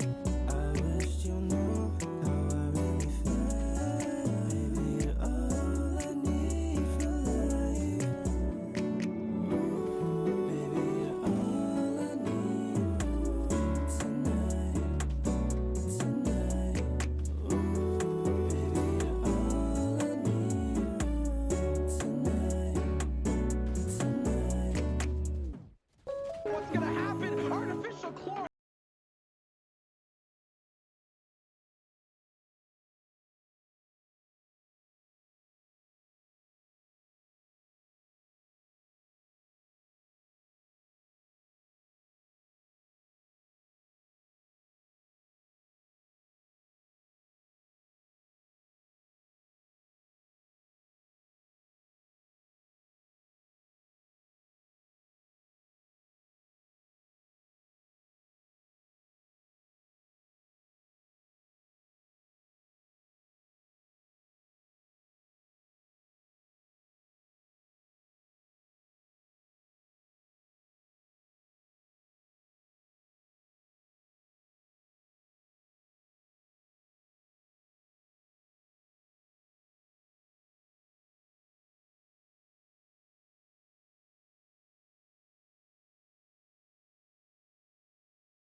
What's gonna happen? Artificial chlorine! With the Bucky taking down 2. Playing so separated! Newly has the shot!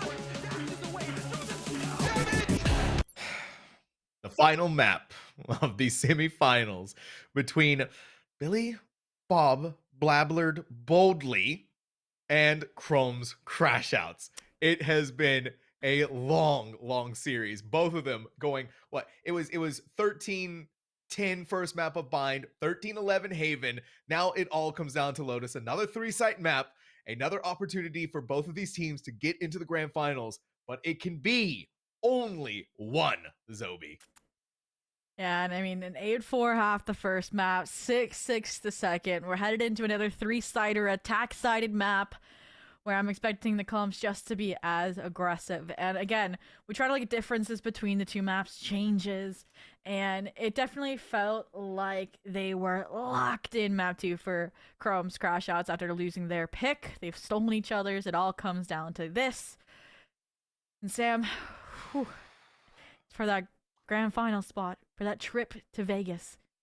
There's been some orgs who've made this all possible. There really have been. And of course, it is the QoR Frausto Creator Cup 5. And of course, that is the namesake of QoR being in there. A fantastic organization. We've seen them all across the esports world. And of course, inside of the tier 2 scene for Valorant. They have merch out there, right? They have an amazing podcast, the QoR Cast, that you can go and check out. And make sure to go and follow them on Twitter, everyone. They're fantastic organization, fantastic merch, fantastic everything. And of course, being the ones who are helping to put up this LAN event happening in Las Vegas. And of course, a big shout out to ASUS and Republic of Gamers for making some of the finest gaming peripherals out there in the gaming world. Not only that, but again, their laptops, top notch, being able to play Valorant on the go. One of my personal favorites, the Zephyrus, right? The G series. Oh, amazing, right? Little thin laptops, but massive power inside of them. Able to, well, help you in your ranked games. Get those frames. Make sure you're winning. Landing those headshots, Zobi. Very, very important. So big thank you to QoR. Laptop gamer. Yeah, laptop gamer. Yeah. Big thing here. Hey, if you're in Vegas, you need something to play on, right? You can't rely on those LAN computers all night long. Maybe you can, I don't know. But anyways, big thank you to QoR and ASUS for making this possible. But Zobi, we gotta look at Lotus, right? We got an idea of how our teams love playing. We got an idea of the agents they love using. And the nice part about Haven is there is that transplantability of agents into Lotus. About that, you know, we've had one player take up the mantle of Taeho. And unfortunately, this is where they draw the line. No. Chamber. I was gonna say Chamber. I know of all of them, Chamber. Oh, that's the swap they make. You know, I think it works because they've been like solo anchoring a lot of sites. They want to take these fights but feel reined in because of the importance of their utility. This is gonna be good, especially if they're left to the C site on a defensive side. What they're up against, let's see. This is the comp they've not played on this map, actually. Richie has been playing the Cypher usually, but they did play a 13-10, a really close game against Asians at Ost, where Ost was on the Deadlock, so maybe they were inspired.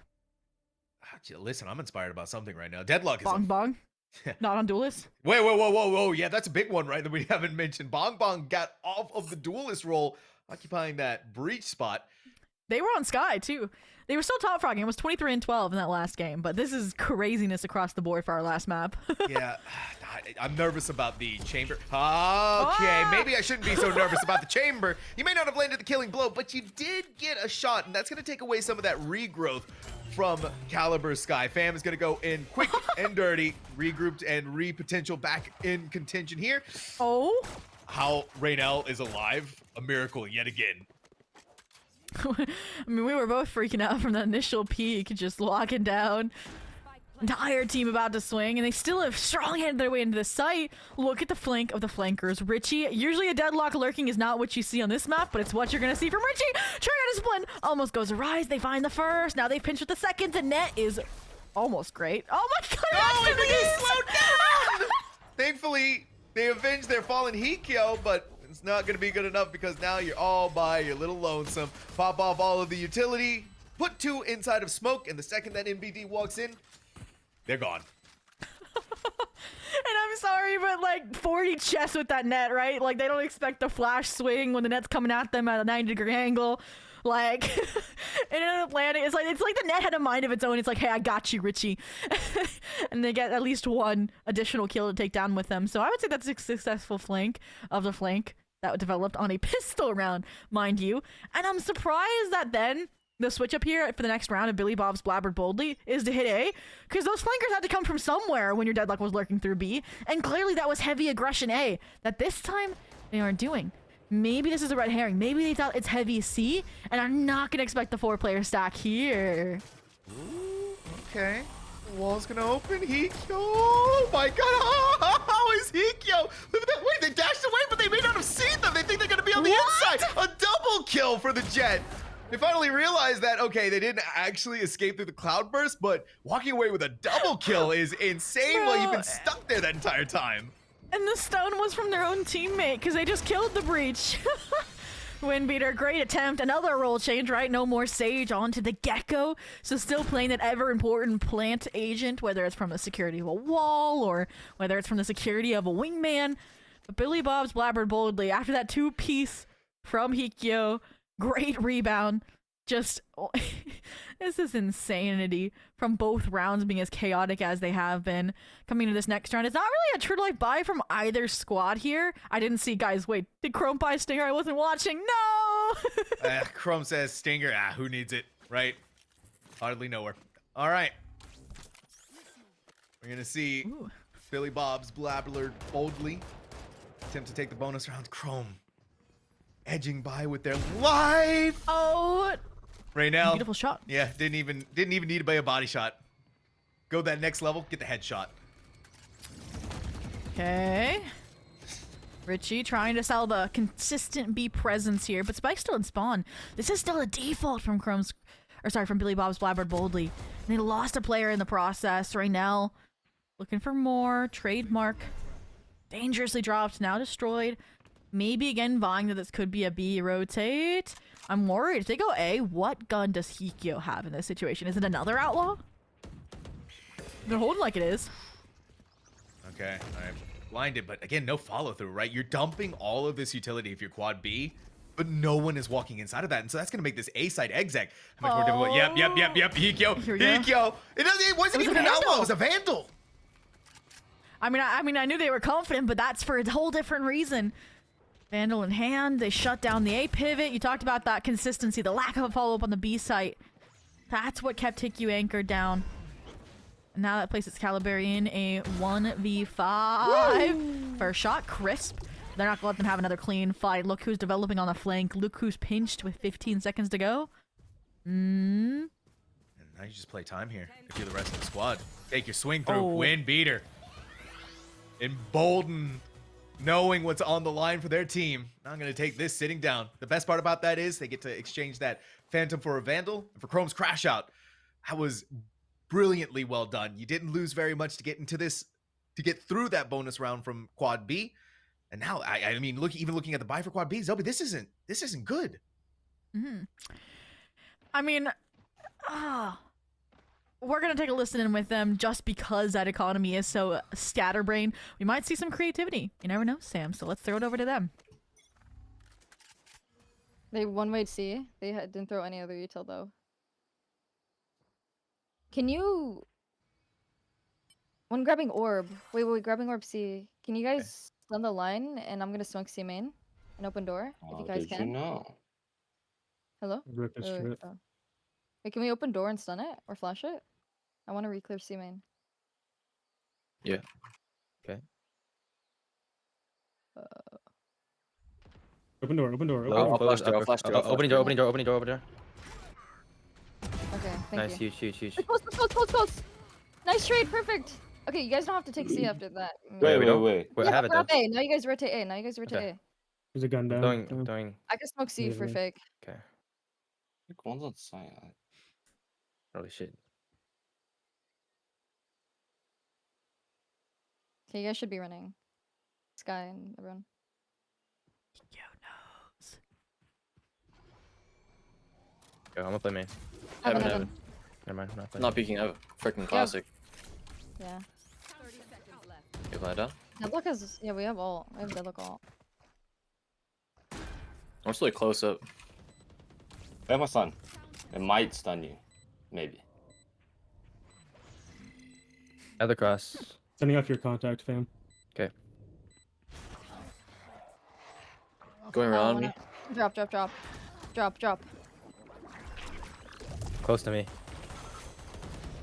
Stairs and drop. So, Nice. Stairs. Stairs. You guys have numbers.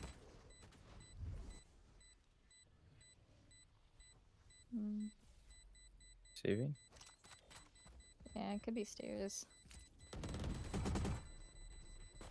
Oh, that's He's still pieced it if he's Nice, dead. good job. She's I honestly think, get around.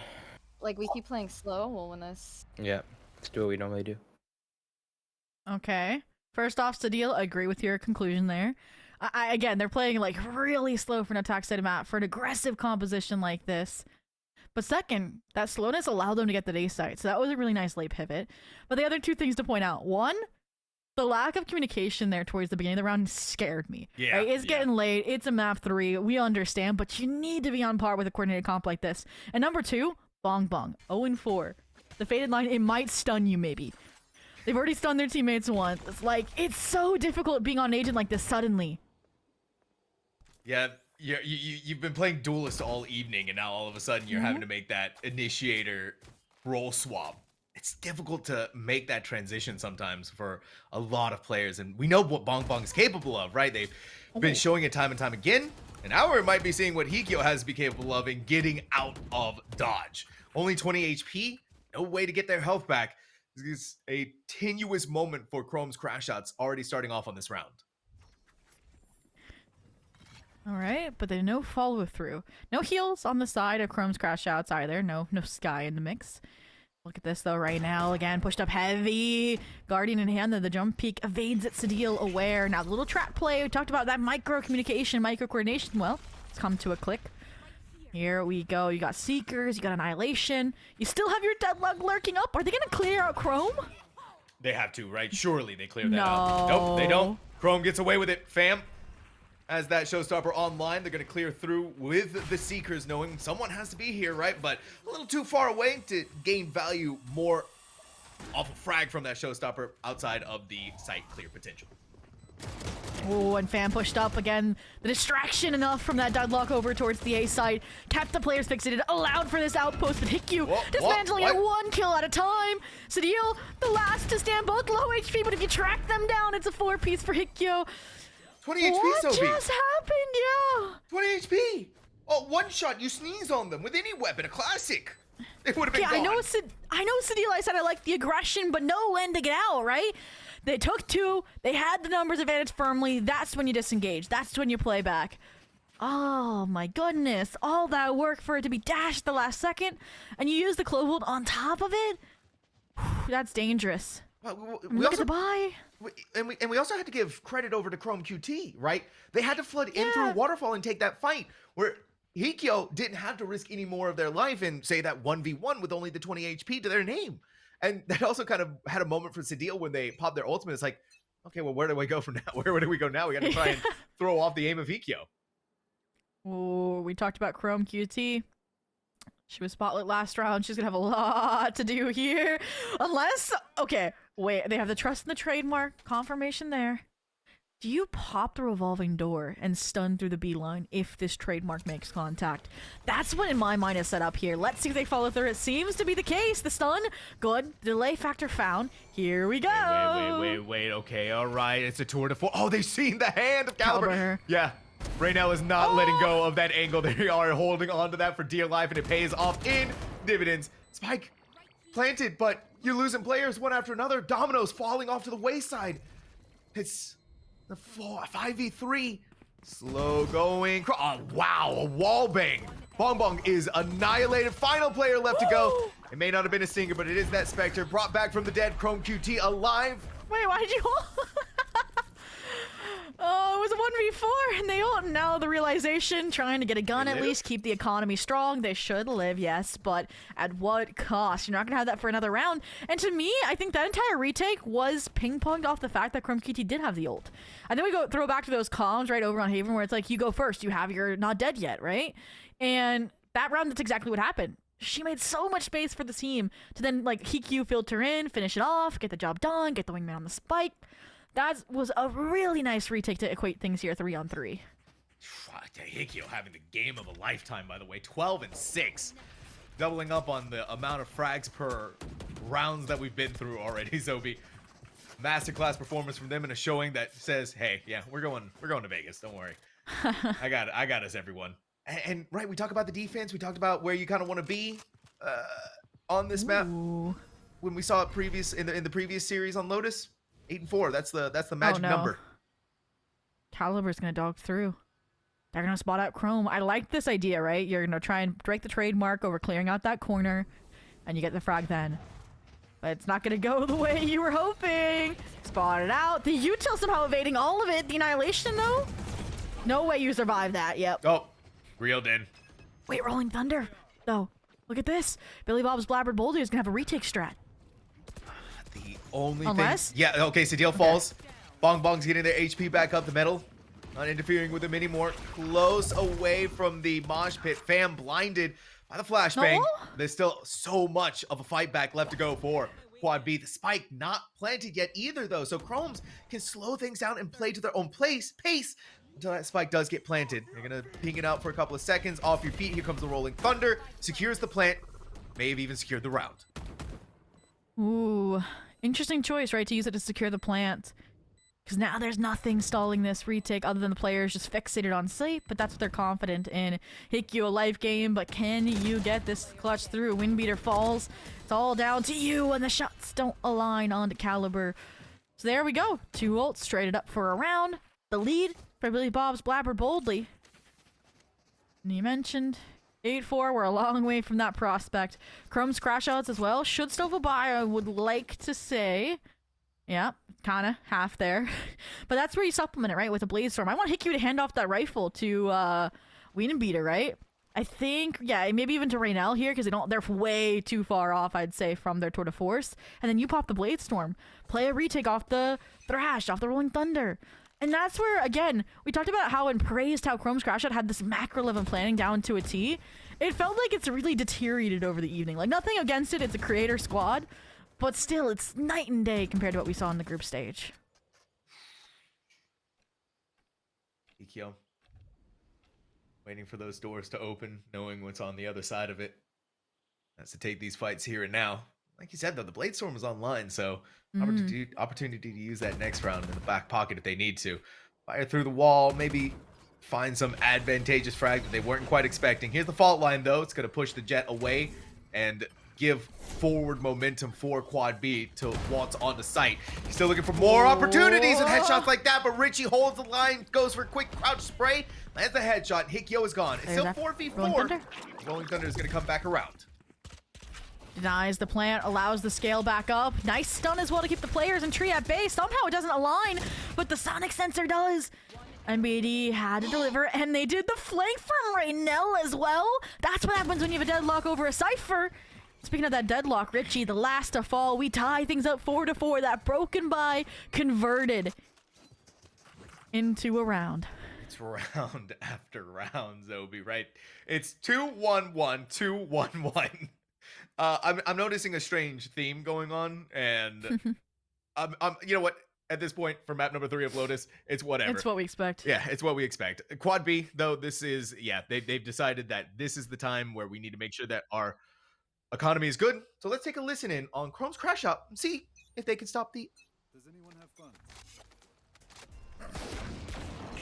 Can you keep peeking? Can you go for one more peek? Hold on. I have a.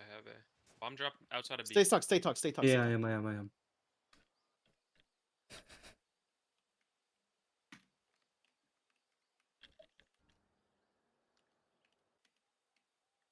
You don't show a single bit. Yeah, I'm not. Alright, help it. Okay. Can you just break the door and get out?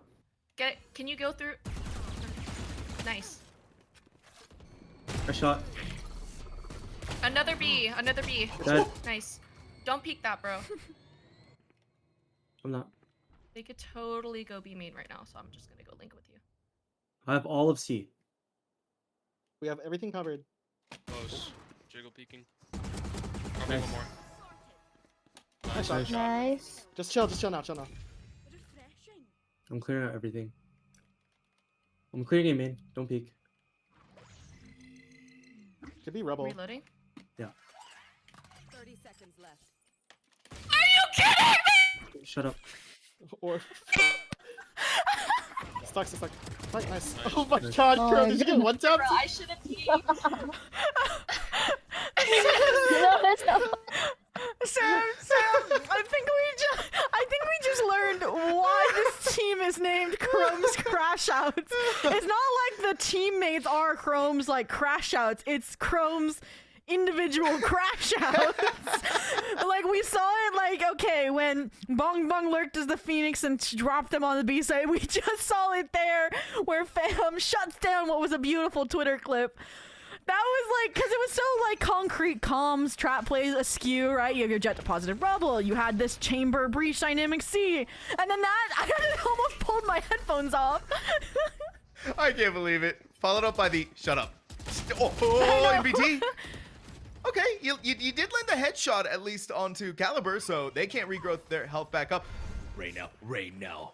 Okay. All right, Be gone. I know you got that operator, buddy. I know you're crazy with it, but showstopper v operator, that's a bold proclamation that you're going to be sending over to Quad B. Spike planted, though, it's going to be for Mound. Chrome's Crash Outs. Back in they go with a Thrash. Yep, ready to take ult. Askew right now as well, posted up off the threat. Oh, Blade Storm saved for this rainy day. And it's coming down. Cedillo again popped in an uncomfortable position. This time able to escape with their life. Destroys the wingman. A worthy trade, but it's still done. Not gonna see another lifetime. Almost flawless as well. Only one player falls. Defuse to follow. Guaranteed a 6 at the round.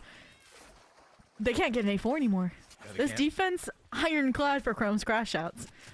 It crazy too, right? Because NBD took that fight on Mound, and they did a lot of damage, and actually that damage was good enough on Caliber, where the little bit of chip damage from Mosh was able to get rid of them on the backside. But the way that the retake comes in from Chrome's Crash Outs off the back of that Thrash was the ticket they needed to sail directly into the site. And of course, I mean, when you look at Hikyo, they're done. They're done with the series. That's what they're saying right now. Okay, but also it was a 6-6. Okay, first off right now. Okay, nice pivot. Good, like, at least you had the rendezvous. And they had them on A instead of C. That's a beautiful read. Here we go. Fully stun. Yeah. I mean, this is rough. They can't even take an op fight here. They still can't. No way! I saw the collide in my mind. I was ready to lose my mind, but it didn't happen, and instead they are punished for their efforts. Good usage of utility, though, from Quad B to make the sure wall. this chamber didn't get anything. Windbeater's over on the high ground. They can't get in through drop. They gotta just wait for your teammates to break come that in. wall. Yeah, you have to. Just There's like no other info choice. is huge. Like, even if you don't drop down, just the info of not having to watch that angle is insane. Right. The problem is, though, Windbeater's going to give up their hand on them being over on the high ground. MBD, flashbang inside of tree. It's only good for the one. Now, Hikyo, we know you're capable of crazy things, my friend. But even sometimes craziness is a little bit too far. Thrifty here for Quad B. Wow, just a really clean, concise A hit, overwhelming the operator again. Oppressive utility, just in the definition of this kit. And what I wanted to throw back to was, this is the second map where it's been 3 sites, should be attack sided. They started on the attack, but didn't get off to a leading start.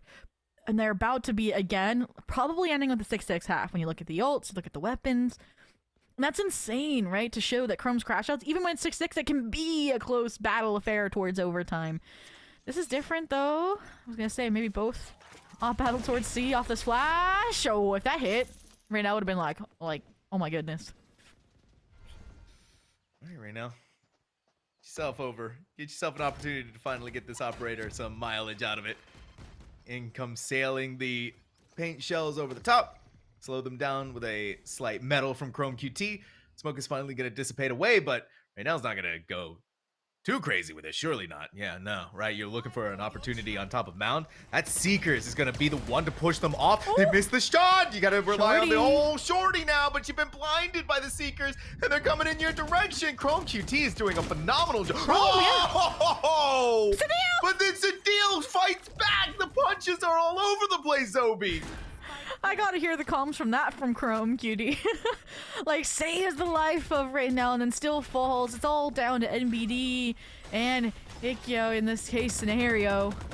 Okay, again, that's deadlock while Richie, I think that's been the best adjustment they've made, not having the deadlock lurk. Again, the defense, the post plant, so much stronger. And this is why Sonic Sensors, Annihilation, all of it delay. And even if MBD makes their way onto site, they can't make their way through the 3 remaining players holed up in bed. And there it is, the 6-6 half again. We're never leaving these semifinals, Zobi. We're stuck here for the rest of our lives. 6-6. Speaking of semifinals. Yeah, right. It's a semifinal. We take this intermission to give you a word from the other side of the bracket, where retired YNs is your first grand finalist. I think it's YNs, YNS, or ENS. I was thinking like the only time I see like YN like in conjunction where it's a lowercase s like is like your name like from like fanfic, but right. I don't know what it means. We'll have to ask. Yeah, I should have asked that in the tomorrow. Interview. Yeah, tomorrow. You can ask tomorrow. Yeah. Tomorrow, if they win, right? If they win for the interview. Okay, so it's a 6-6 first half. Now Chrome's Crash Outs gets an opportunity on the attack. It's not a bad defense though, by the way, even if things are even. Now Richie seeing any signs of life, it's time to put down the wall and play for your own life and wait for the regroup of your team, especially with the amount of fire like bullets that just waylaid into that wall. You got to be careful. Richie, fault line, I think even blinded by the dizzy flash, but here's the thing, they do get out, but you're not gonna see Sadil survive right now. Ooh. And so plant goes down. You have deep sight control. Chrome getting a little eager there. Off of the mosh, and now low HP. The player CT can also contest the run gun classics on another level, though. They take one down with her. It's still a 3v3 as the dust settles. The good news is, though, Raynell dying where they did, they still have access to smokes. Hikyo's double killed Ghost. The frag out potential is insane from this team if they're firing on all cylinders. And guess what? They are, because Chrome's Crash Outs. Yet again, another pistol.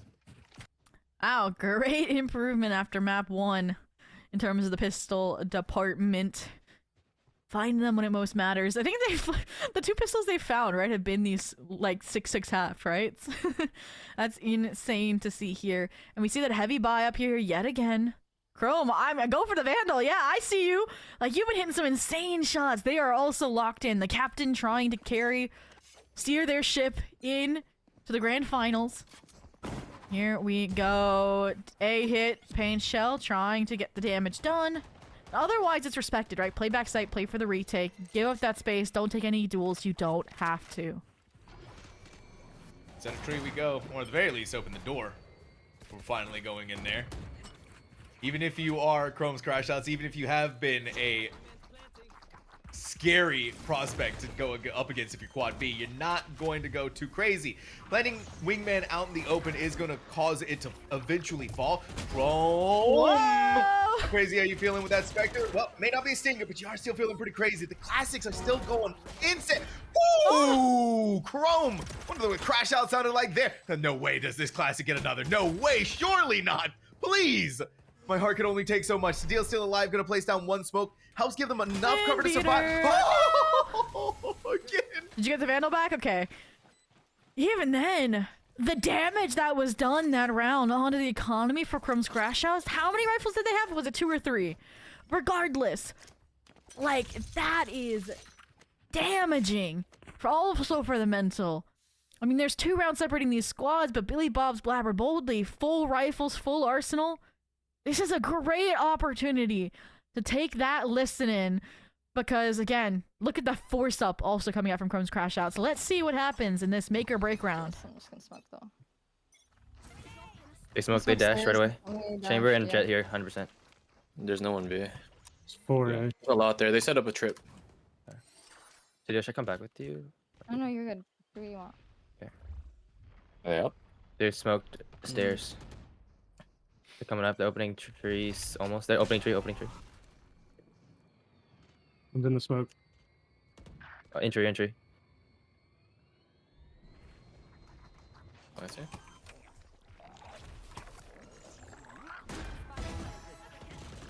It's just moving drop. Shots to do. Oh my gosh. I've ult. Help me. Backside. Backside. Wait, chill. Wait, hold on. Let me smoke it. Come down. Get on, tap, and hold. Tap and hold. Wait. I meant, yeah, I meant tap and like holder. Yeah. Oh shit. Yeah. It's okay. Yo, Sadia. Wow. Right, like already from the get-goes of that listen, and it sounded a little hopeless, and then suddenly Sadio popped off with a 4-piece, and everyone's spirits lift up, and then the tenseness, the realization sets in as the clutch falls away again to Hikyo. 24-10. Like, just the fact that like even the comms was like hold them for the walkout, not hold the spike. Economy dashed.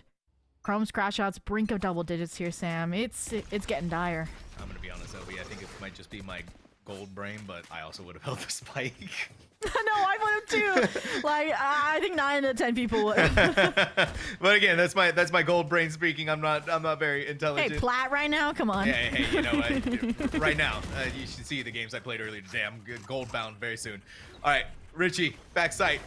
Set up to go with the nets, but over the top. No way. Got disguised by the cloudburst for just a second. Bong with the aftershock and the sheriff, right? This player has been quiet all game, but that's a roaring way to come back in the fashion. Sadio. A sacrifice at their feet. They live in Calibur's stead. Tapped off here as well. Not sure if they heard the rendezvous on top of box, but this high-low lethal just waiting down the timer, waiting for Fam to be by her side for this retake. And that has bought so much time here. Yes, the smokes have almost regenerated both, but here it is. Raynell, was the elbow not spotted? It has to be, right? Oh, Raynell's forced to drop down to the waters below and sails through. NBD back. Oh my god. Okay, all right. No. Sadio looked over in the wrong direction. Raynell had already pivoted and lays the headshot to bring Chrome's crash outs into the double digits. A game of Ring Around the Rosie just ends, say, in a flower bed of Posey there for the grave of Sadio. And again, I feel so bad for Sadio. 21-15 right now, right? 4K round loss. Guardian kills here, staying alive. The force up round still goes south. Now 4 rounds separating these two squads. Has Nat found a round this half? Again, this is a squad that doesn't take timeouts, but I would be taking one now. You have a full buy. You're kind of, I was going to say, maybe death balling down B main, but instead Sadio recoils. They just watch for the chamber. The wall's going to hold on for now for this C exec, but ooh, huge kill. Are they going to thrash into C here still, do you think? It's going to be tough, right? Because you go in through main, the sonic sensor is going to trip, it's going to slow down that thrash. Maybe if you get close enough, but they don't know though. Yeah, exactly. You just get away from there. You don't even go C. You go A, or maybe even I want B to at see this Hikyo point. make noise. Keep these players here, because look at how deep Sadio has made their way towards wall. This could be her clip. This could be her ace. I'm calling it now. She's about to pop off. I'm so sorry if I cast a cursor and she gets one tap. I'm gonna cry. You don't understand. Yeah, Zobi. Okay. I'll take over from here. All right. We'll try and disperse the curse. It's a deal. Oh, it's set up so perfectly. All right, they got the first of many, but they still need to do even more than that. The smoke is gonna help guide them away from the enemy and seeking refuge over here by the boxes. Yeah, like you said, the Dizzy's gonna make them think that they backed away, but instead they're still here. They're still in this forward position. Deadlock Util still on C as well. If they make this 30-second rebound, the deadlock's there as well. Like, Richie, I want to see, like, how far are you from the annihilation as well? You get a kill here, you reinforce it with that. We'll see. I mean, they have to hear the bounding footsteps in their direction. 13 seconds left in net as well. They're 1 off the annihilation. You get the first, pop it. It's good. You don't even need it. Yes, you did. The Blade Storm overwhelms. They might be able to still get the spike down. Nope, it's done. Yep, it's done. One more time. Round done and An dusted. aftershock as well. You have to save. Yeah, just keep your weapons. Wow. Down to the wire, and they get the round pulled out. They keep Chrome's crash outs off of 11. Dang, that was an interesting round. I know, we're going through the highs and the lows of the ebb and flow between each of these rounds. It's a deal, right? Oh my goodness, the impact without even getting kills that round. Exactly. And right, you look back on Haven, you look back on Bind, Sadil was there, right? Top in the meters, but not like this. So Chrome's crash outs, they are 3 rounds away from victory. Let's take a listen in on them.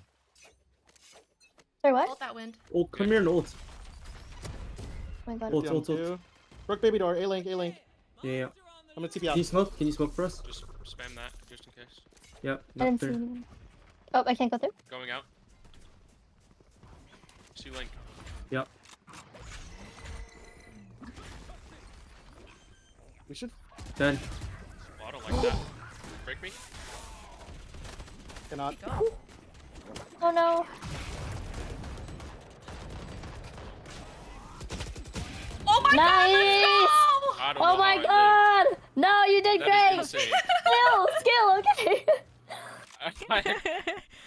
And the celebration and all, the confetti rains down as they get the 11th, and finally, oh my god, a timeout gets taken because that was a steamrolling onto the B site, right? Like, NBD, I was kind of like skeptical of how they've been playing this more selfish breach game, right? Like what we saw over on Haven. But this time it worked out in their favor, right? The solo clear blue room so that multi-pronged retake was completely dismantled. And we're taking a look back at all of this first half, this early second half that led us to this point. And Sadil, again, we talked about leading the charge. Well, now she's the one to call the timeout, stall the momentum. She was even calling during the listen-ins, right? For these big plays from this team. What do they have up their sleeves, Sam? It's gonna have to be something big, right? You're down 4 rounds.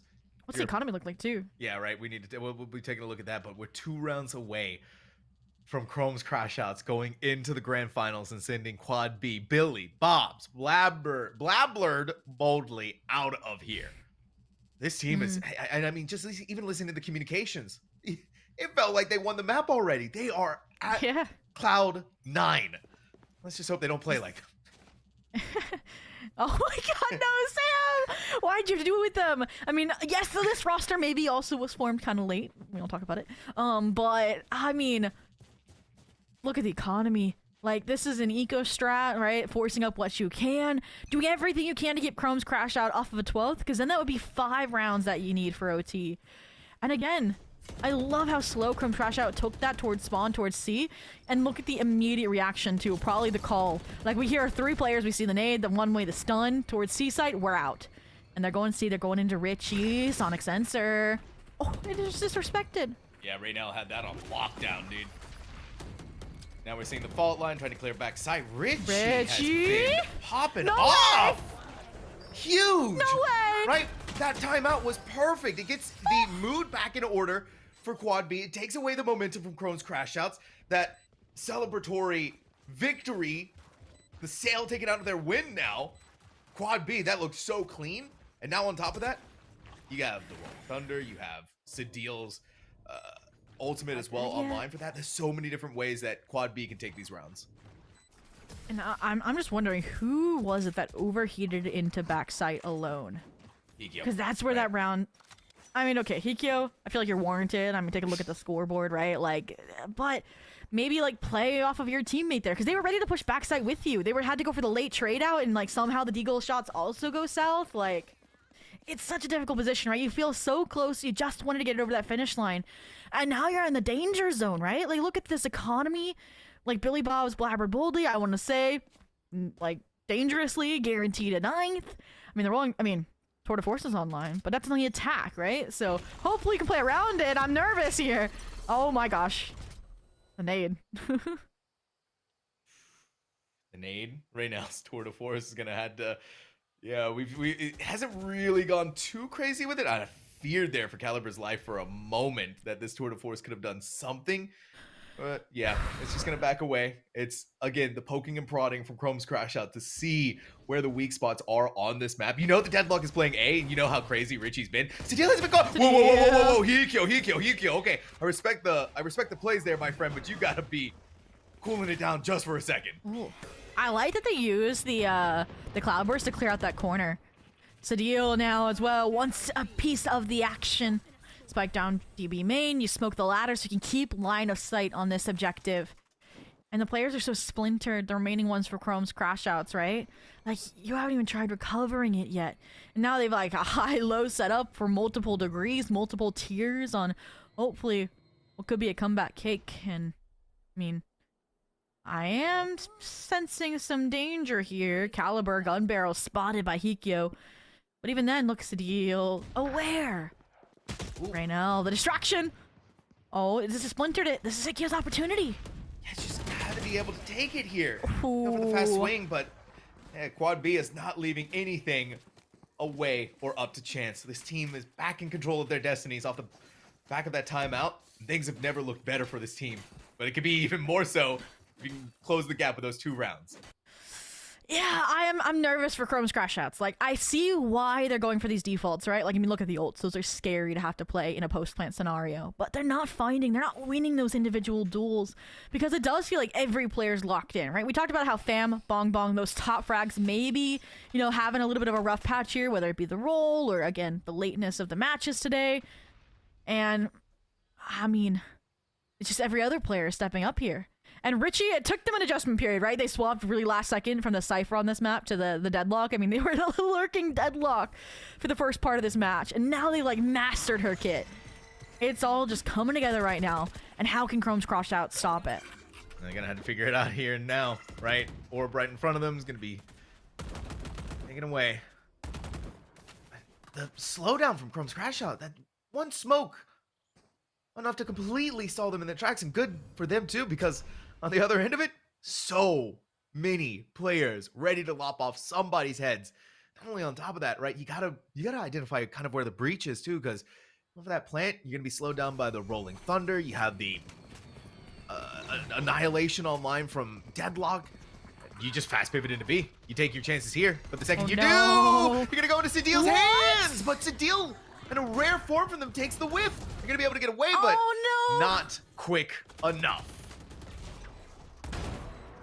And Caliber might be opening up the opportunities for the squad. Fam also one up the showstopper. That's the showstopper. Bombot will confirm where Hikyo is, and you dive in, but before the fuse is sprung, Chrome Cutie coming back to life as well. The captain locks in match point for her squad. Oh my goodness. The Spectre of all things, Obi, right? Chrome QT. Was it a Spectre or a Stinger? It was a Spectre. The Spectre Stinger Demon Queen, I guess. All right, just one more round. Grand Finals, match, series, point. Everything on the line for Chrome's crash out. Even they used more all so. these ults. That's like they did. They used every single ultimate. Like, that's what they needed to pave the way for that gap to close, and that's what's terrifying about this. Is it's just down to go to Valorant and look at this. Sadil has a plan. They want to take out right now, but the flash gives away the jig. Now they have the groupings of the jet behind them. Oh, and right now wants to take the duel. Oh, they got the hit through the wall. The flick. Check that man's wrist. It may be broken in half. I don't know. Right, wall comes up on A. It's just... You can still go through door. Try to stall out as much of this as you possibly can. Fam, hope you're ready for what's about to be flooding in your direction, right? The paint shell is going to slow them down. Does some good chip damage. Over on the other side of that revolving door, Hikyo is going to wait for that. The wall does eventually splinter and fall, but we're going to see the full quad B rotate happening here for the A site. Oh, Sadil. Oh, Sadil. These pivots. Yeah, gotta get overwhelming real quick. And I mean, you found the Deadlock Sonic sensors. Now, no more utility on the B site until this retake. And look at that. I thought Windbeater was about to push through CT. And they still are thinking of it. They have Thrash online as well. We've seen really good calling around this ultimate too. Oh, I want them to as well. Yeah, right. If you're Windbeater, you get out, you play for that Thrash! Oh, that's a good Cloud Burst! Hikyo is going to keep them alive, and that gives so much room to work with here. One more round, one more chance. The fall line of the Sentry. Chrome goes out, in goes the Thrash. I don't know if it caught anybody, but it's back and forth. Now down to the final player. Bam! Caught, no, not caught inside of the Rolling Thunder. They're still alive, but leave it to none other than Hikyo to pull Chrome's crash out, kicking and screaming. And to the grand finals, 13-9 here on Lotus. And Sam, it's poetic that we opened with this squad. We called that they were going to be a deep run team, and tomorrow they are playing in the grand finals. I mean, Danny told us, right, that this was a team built to go to the LAN. And they even said on broadcast, Chrome said if they win this tournament, they're buying the Airbnb for this squad. Like, I think you better get those pocketbooks ready because I think they're making the run for it. I mean, they're up against a squad that we've also now seen, Sam, of retired YNs. What do we think we're going to see? Zobi, if you asked me that question maybe 3 hours ago, I'd have an answer for you. But after after this series, my mind has just been blown in 20 different directions. We've seen both of these teams, right? We've seen both of them in best of threes. We've seen how they operate, and we know what they're capable of. It's just, are we going to see the shakeups happen tomorrow? I wouldn't be surprised if we see a lot of the similar maps happening here. I wouldn't be surprised if we get the Haven Lotus map spectacular again. And it's just the question, what's going to be that third map? More than likely, fine. Who knows? But here we have it for the stats. Hikyo, give me a break, my dude. 32 and 14. I'm tired of Bong Bong stealing my MVP. I'm locking in. And they still didn't break the 400 mark, but that is such an insane ACS. Sajil as well, though, almost dropping 30 of her own. And I hate, Sam, that I said before we took a break that I was worried that if Bong Bong didn't show up, that this team would crumble. And, like, Sajil tried to carry that mantle for the team forward, but Bong Bong and the role swap here to the breach, I think that's what didn't work for this squad, right? They were, you heard it from the listen-ins, uncomfortable with their util, worried it would negatively impact the team, and I think that carried it into their performance. And Fem as well, they were like really like hand in hand, like this double duelist shipped package, and that just also didn't really work out for this squad either. And so it's unfortunate to say that with this 13-9 loss that they're eliminated, but it was a really, really good run, a deep run. I think they should be proud. But crash outs. I mean, bro, that last round, I'm sorry, like the Cloudburst to say Windbeater as well, to play like the big picture, right? Yeah. Of that Thrash too. Like they from the micro to the macro, they're coordinated to a T, and it's going to be difficult in my mind to see how retired YNS is going to beat them tomorrow. Man, it's crazy to think about what is going to happen tomorrow.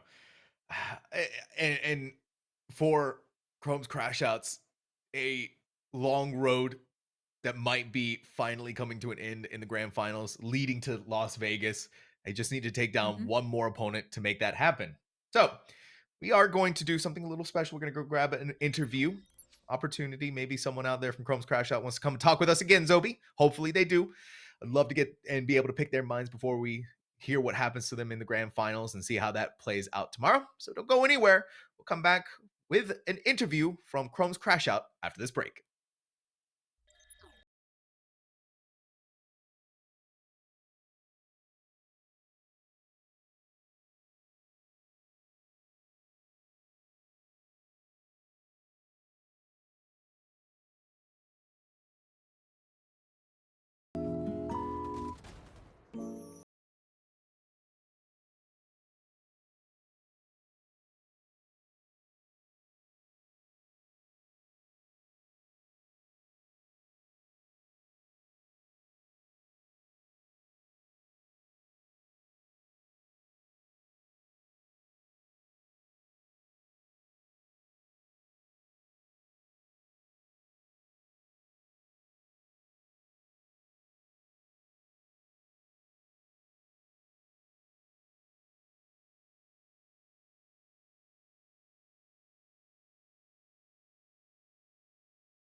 win a W mix. Ooh, all right. Hey, promise you an interview, and this time we're holding 2 for 2 tonight. So, hey, that's a big win here for the QoR Frausto Creator Cup 5. Joining us from the side of Chrome's Crash Outs, we got a different player this go around for this interview. We are joined by none other than Raynell. Well, first of all, Raynell, before I go any further, love the hat, by the way, buddy. That's I was about to say, bro, same. Wait, how cold is it outside? Hey, where are you? That's not too bad. Where are you? Oh, that's wait. why they're not loud. Yup. Who was muted? I'm Cali. Okay, we're all Great. hearing. Somebody was muted. Anyways, in case you missed it. Anyways, we were complimenting the hat. Complimenting the hat. It's cold out there somewhere. It's fine. All right. Right now. Anyways, how is the team feeling? We'll give you an easy answer to start with, right? You guys are going into the grand finals to take on retired YNS. One more series to go, and it's Las Vegas time, baby. I mean, if I'm being honest, this is like the first time in like any tournament I've been, whatever, like a creator thing or like a small like community tournament where I've gone even past like the group stage. So I'm so happy for this even. I've been wanting to compete for a long time. I used to be in your guys' positions where I just aim in the casting booth, doing like color stuff like that. So being able to play is so much fun.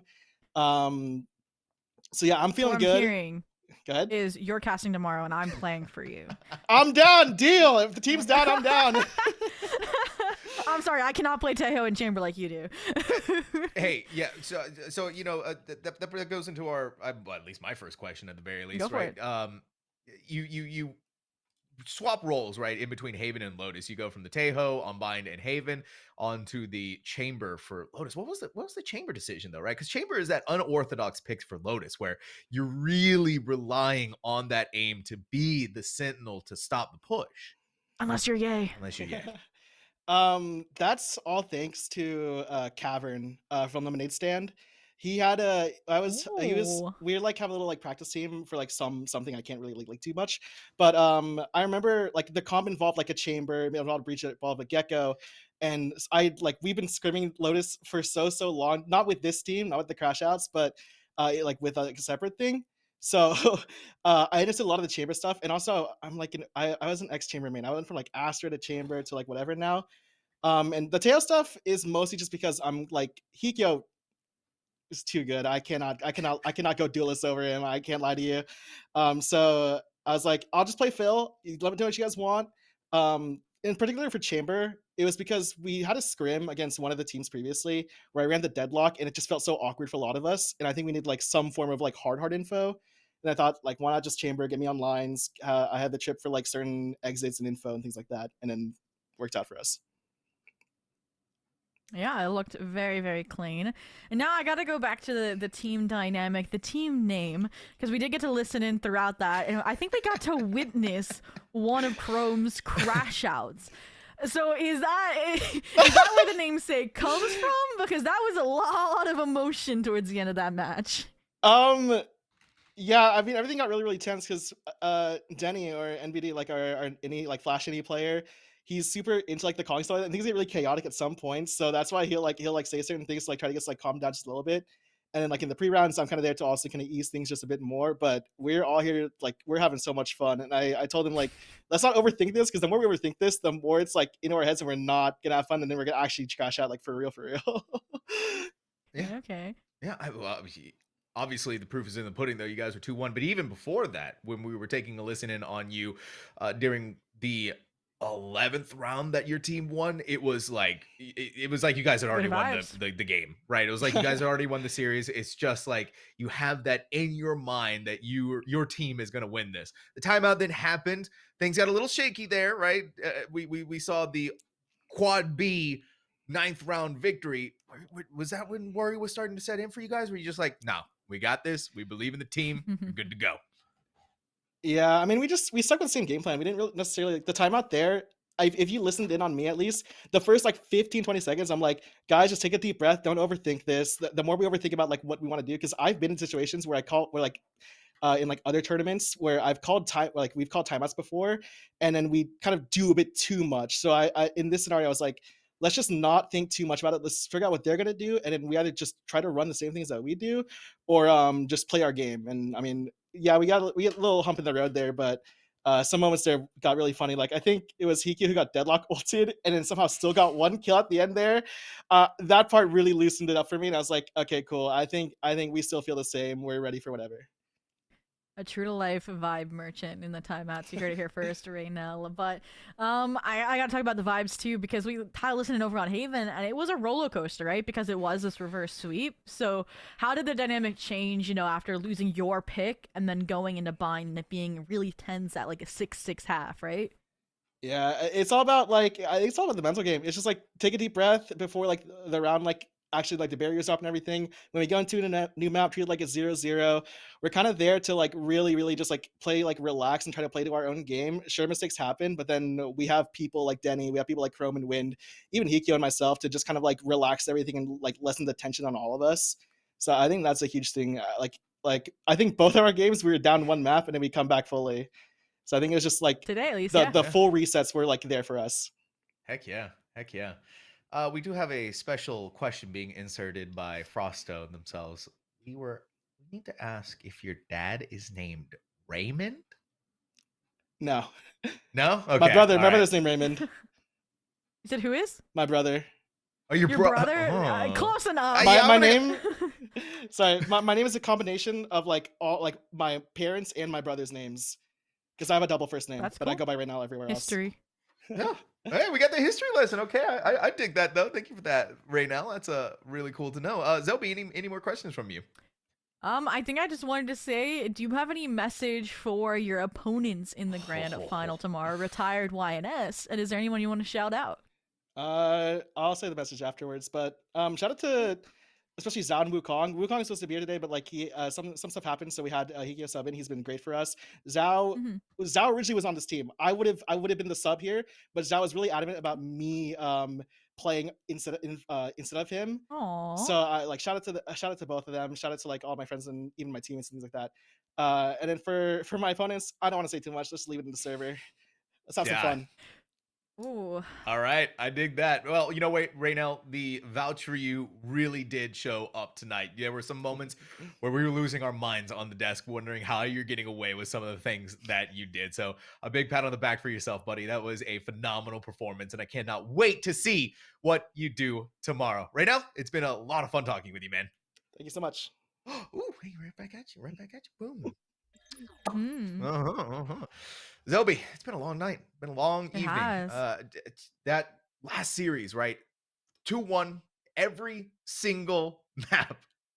Almost both teams getting to double digits, or at least one away from making that happen. It's been a gigabanger of a series, one after the other after the other. Yeah, I did not expect us to go, you know, the 6 hours, even with the small break we had right between the quarterfinals and semifinals.